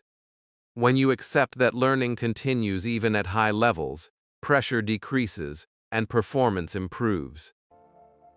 The chapter also addresses repeated mistakes. If you notice the same error happening often, you do not attack yourself. You simply notice it calmly and let exposure correct it over time. Gentle awareness works better than harsh correction. This chapter encourages you to keep your voice steady even when your sentence was not perfect. Volume, tone, and pace communicate confidence more than accuracy. A steady voice reassures both you and the listener. You are also reminded that many conversations move quickly. People forget small errors immediately. They remember how you made them feel, not how you phrased one sentence. When you stay calm and respectful, communication remains positive. Another powerful idea is compassion. Speak to yourself the way you would speak to a friend who made a mistake. You would not embarrass them. You would encourage them to continue. That same kindness belongs to you. This chapter trains emotional control, not emotional suppression. You do not pretend the mistake did not happen. You simply choose not to react with panic. Control gives you freedom. Freedom gives you confidence. By the end of this chapter, mistakes no longer feel dangerous. They feel manageable. You know how to recover. You know how to continue. You know that your worth as a speaker does not disappear with one imperfect sentence. You stay calm, you stay present, you stay respectful to yourself. Speaking remains steady because your confidence is no longer fragile. It is resilient, and resilience is what allows English to support you in every situation, even imperfect ones. Chapter 57. English is part of your life now. There was a time when English needed effort, planning, and courage just to exist in your day. You had to decide when to study, when to practice, when to be brave enough to speak. English felt like a separate activity, something added to life rather than something living inside it. This chapter begins by recognizing how much that has changed. English no longer waits for permission. It shows up naturally in your thoughts, in what you watch, in what you listen to, and in how you move through the day. Without forcing it, English has become part of your life. You may notice that English appears in small, quiet ways now. A thought comes in English before you translate it. A reaction forms naturally. A word fits the moment without effort. These moments are not accidents. They are signs of integration. Language becomes permanent when it blends into daily habits instead of staying locked inside schedules. You no longer ask yourself, should I practice English today, because English is already there. This chapter emphasizes that this stage is about balance, not intensity. English does not need to dominate your life to stay strong. It needs to coexist. You still live in your first language. You still think, feel, and express yourself fully. English simply joins that world as another voice. When balance exists, language remains healthy and enjoyable. Media plays a natural role here. You may watch videos, listen to music, or scroll through content in English without calling it practice. You choose what interests you, not what feels educational. This enjoyment matters. When English is connected to curiosity and pleasure, motivation stays alive without effort. Thinking in English also feels different now. You are not trying to think in English. It just happens when it fits. You may think in English for some ideas and in your first language for others. This flexibility is a sign of real fluency. You are not forcing a switch. You are responding naturally to context. Speaking habits have also shifted. You may speak English when it feels useful, not when it feels required. You use it to explain, react, joke, or reflect. These moments are part of real life, not exercises. This is how language stays active long-term. This chapter also removes the idea that English must always improve in visible ways. At this stage, growth becomes subtle. You may not notice daily changes, but comfort deepens. Confidence stabilizes. Expression becomes smoother. These quiet improvements are signs of maturity, not stagnation. Another important idea here is enjoyment without guilt. You no longer feel guilty if you do not actively study English for a day or a week. You trust that English is still alive inside you. That trust removes pressure and keeps the relationship healthy. English also becomes part of how you connect with others. You use it to help, to listen, to understand different perspectives. Language becomes a bridge rather than a goal. This social integration strengthens your identity as a speaker. The chapter also emphasizes that English does not replace who you are. It supports who you are. Your values, humor, and personality remain intact. English simply gives you another way to express them. This understanding keeps learning grounded and authentic. You may notice that English feels calmer now. There is less urgency, less fear, less self-monitoring. Calmness allows language to flow naturally. When language flows naturally, it stays. This chapter encourages you to continue choosing balance. Some days English is more present, some days it is quieter, Both are fine. Life has seasons, and language adapts to them. You are also reminded that enjoyment is a sign of success. When you enjoy using English, you naturally return to it. When you return to it, it stays strong. This cycle is sustainable and healthy. By the end of this chapter, English no longer feels like something you carry carefully. It feels like something that walks beside you. It shows up when needed, it rests when not. You no longer organize your life around English. English fits into your life. That is integration. That is stability. That is long-term confidence. English is not a task anymore. It is a companion. And companions stay with you, naturally and quietly, as life continues to unfold. Chapter 58, From Student to Speaker. There is a quiet but powerful moment when you stop thinking of yourself as someone who is learning English and start recognizing yourself as someone who uses English. This moment does not come with applause or certificates. It comes with a feeling of steadiness. You speak, and you do not ask for permission. You listen, and you do not doubt yourself. English is no longer something you study. It is something you do. This chapter is about honoring that shift and allowing yourself to step fully into the identity of a speaker. For a long time, the word student shaped how you saw yourself. A student waits for instruction. A student worries about being right or wrong.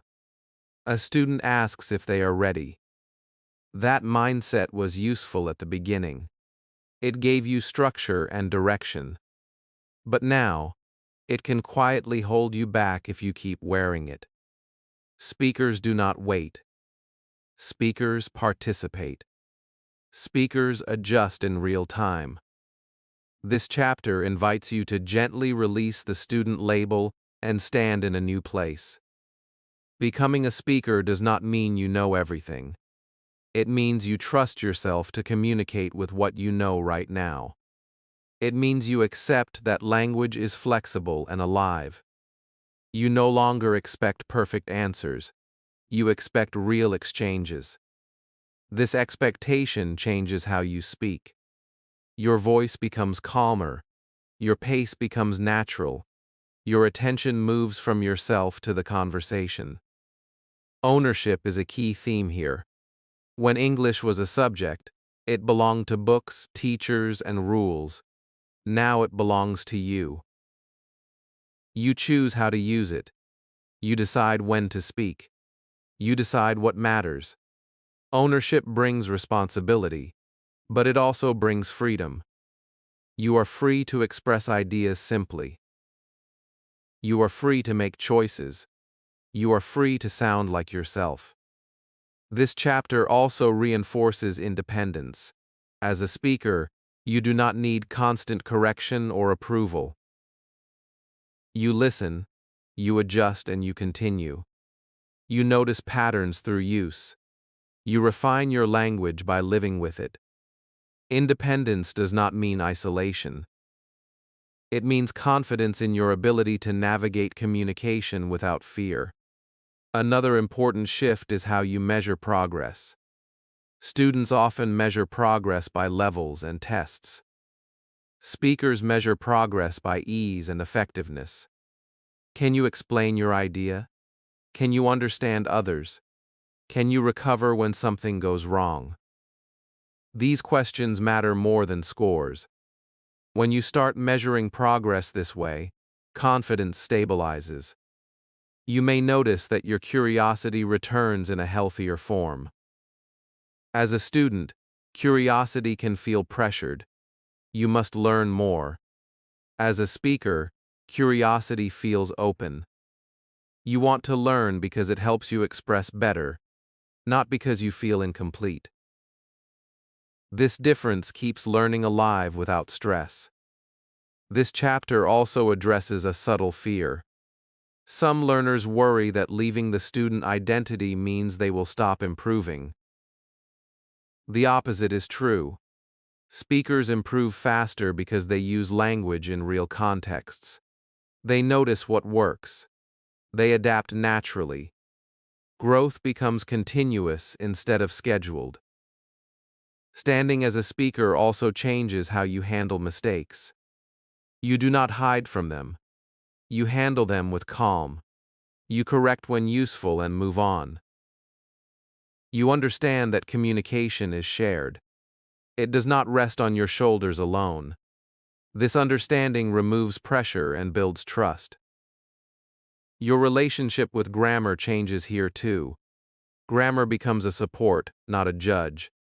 You notice it when it helps clarity. You ignore it when it distracts. This balanced approach is a sign of maturity in language use. This chapter invites you to claim your voice publicly and privately. Publicly, you participate without apology. Privately, you speak to yourself with respect. You stop saying, "My English is bad." You start saying, "I can communicate." Words matter. Identity follows language. You may also notice a shift in energy. Speaking feels lighter. Listening feels engaged. You are present instead of performing. Presence is the mark of a real speaker. When you are present, conversations feel natural and human. Another important idea here is continuity. Becoming a speaker is not a finish line. It is a stance. You stand as a speaker today, tomorrow, and as life changes. English grows with you because it is now part of how you move through the world. This chapter encourages you to acknowledge your journey honestly. You did not skip steps. You did not rush. You built confidence through action. You earned this identity.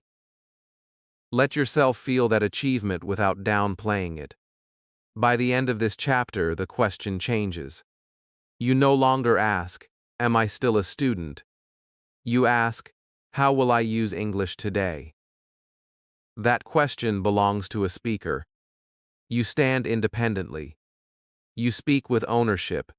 You engage without fear. English is no longer a subject you pass. It is a skill you use. And as you step forward from student to speaker, you carry something steady and lasting. A voice that is yours. A confidence that is earned. A language that serves your life, clearly and honestly. Chapter 59. Your Daily English for Life System. At this stage, English no longer feels new, heavy, or demanding. It feels familiar. And that is exactly why this chapter matters so much. When something becomes familiar, people often worry about one thing. How do I keep this alive without losing it? How do I continue without burning out? How do I stay connected without turning English back into a task? This chapter answers those questions gently and realistically. It is not about pushing harder. It is about creating a simple system that fits into your life and stays there for years. The first idea you need to understand is this. English does not need intense effort to survive. It needs regular contact. Think about relationships in your life. They stay strong not because of big gestures every day, but because of small, consistent presence. English works the same way. A few moments of contact, spread naturally through your day, are enough to keep it alive and growing. This chapter avoids strict schedules on purpose. Rigid routines look good on paper, but real life is flexible. Some days are busy. Some days are quiet. A system that survives real life must bend, not break. Your daily English for life system is built on options, not rules. One part of this system is listening. Listening does not mean sitting down for long study sessions. It means allowing English sounds into your day. a short video while resting, a podcast while walking, a song while cooking. Even passive listening counts. Your brain stays familiar with rhythm, tone, and structure. This familiarity keeps understanding sharp without effort. Another part is speaking, but not formal practice. Speaking here means small, natural use. Talking to yourself, explaining something simply, reacting out loud, answering a message. These moments do not need preparation. They already exist in your life. You simply choose English when it feels useful. This choice keeps your speaking ability warm. Thinking in English is also part of the system, but again without pressure. You do not force full conversations in your head. You allow English thoughts when they appear. Labels, reactions, simple sentences. This keeps English connected to your inner world, which is the strongest place for long-term retention. Reading and writing can be part of the system too, but lightly. Short messages, comments, notes, captions. You do not need long texts unless you enjoy them. Reading and writing support vocabulary and structure, but they remain optional tools, not obligations. This chapter emphasizes flexibility above all. If you miss a day or a week, nothing is lost. You return without guilt. Guilt creates resistance. Resistance breaks systems. Calm return strengthens them. English waits for you and responds when you use it again. Another important idea is rotating focus. Some weeks you listen more.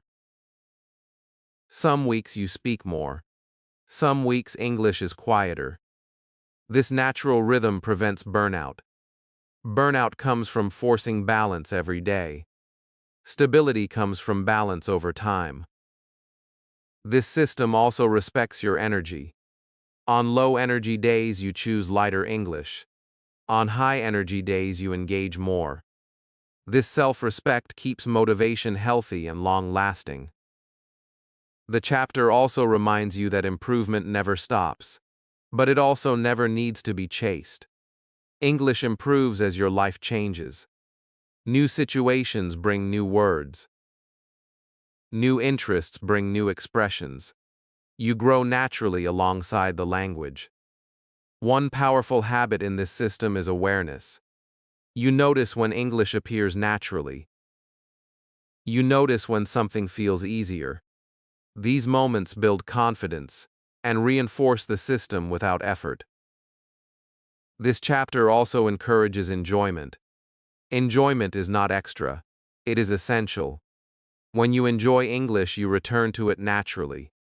When you return naturally, English stays strong. This cycle is the foundation of lifelong use. Another key point here is identity. You are no longer maintaining English as a student. You are living with English as a speaker. This identity makes the system effortless because it aligns with who you are. You are also reminded that there is no perfect version of this system. Your system is personal. It fits your life, your interests, and your energy. That personalization makes it sustainable. By the end of this chapter, English feels secure. You are not worried about losing it. You are not pushing to prove anything. You know that small, regular contact is enough. English remains strong because it is woven into your days. It grows because it grows with you. Your daily English for life system is simple. It is flexible. It is kind. And because of that, it lasts. Chapter 60. You are ready for the world. There is something special about endings that are not really endings. They are moments where one chapter closes, not because something stops, but because something strong is now able to stand on its own. This chapter is that moment. It is not here to teach you another technique or another habit. It is here to honor you, to recognize what you have done quietly, patiently, and bravely over time. to say with calm certainty that you are ready. When you first began this journey, English may have felt like a wall, tall, cold, and intimidating. You may have stood in front of it wondering if you would ever climb it, or if you even belonged there. You may have doubted yourself more than you doubted the language. Fear may have spoken louder than confidence, and yet you showed up. Even on days when motivation was low, even on days when progress felt invisible. That consistency matters more than talent ever could. This chapter looks back gently, not to measure you but to remind you. You learn to listen without panic. You learn to speak without waiting for perfection. You learn to stay calm when mistakes happened. You learn to trust your voice. These were not small achievements. They were deep shifts in how you see yourself. And those shifts do not disappear. Fear once had a strong place in your English life. Fear of being wrong, fear of being judged, fear of sounding different, fear of stopping mid-sentence. That fear shaped your silence. But slowly, through use and experience, fear began to lose its authority. You did not fight it aggressively. You simply walked forward anyway. That is courage. Quiet courage. The kind that lasts. Now, something else lives where fear once lived. Pride. Not loud pride, honest pride. Pride in the fact that you did not quit. Pride in your willingness to try again. Pride in your ability to express yourself, even simply. This pride is not about comparison. It is about ownership. You own your journey. This chapter is written like a graduation speech, but not the kind that celebrates only results. It celebrates effort. It celebrates patience. It celebrates the unseen work you did when no one was watching. The practice in your head. The moments you chose English when it felt uncomfortable. Those moments shaped you into a speaker. You are no longer preparing for English. You are using it. You are no longer waiting for permission. You are participating. The world does not require perfect English from you. It requires presence. It requires honesty. It requires the courage to show up and communicate. You have that now. As your teacher, there is something important I want to say clearly. I trust you. I trust your ability to continue growing. I trust your instinct. I trust your calm. I trust your resilience. You do not need someone holding your hand anymore. You know how to listen. You know how to speak. You know how to recover. That is readiness.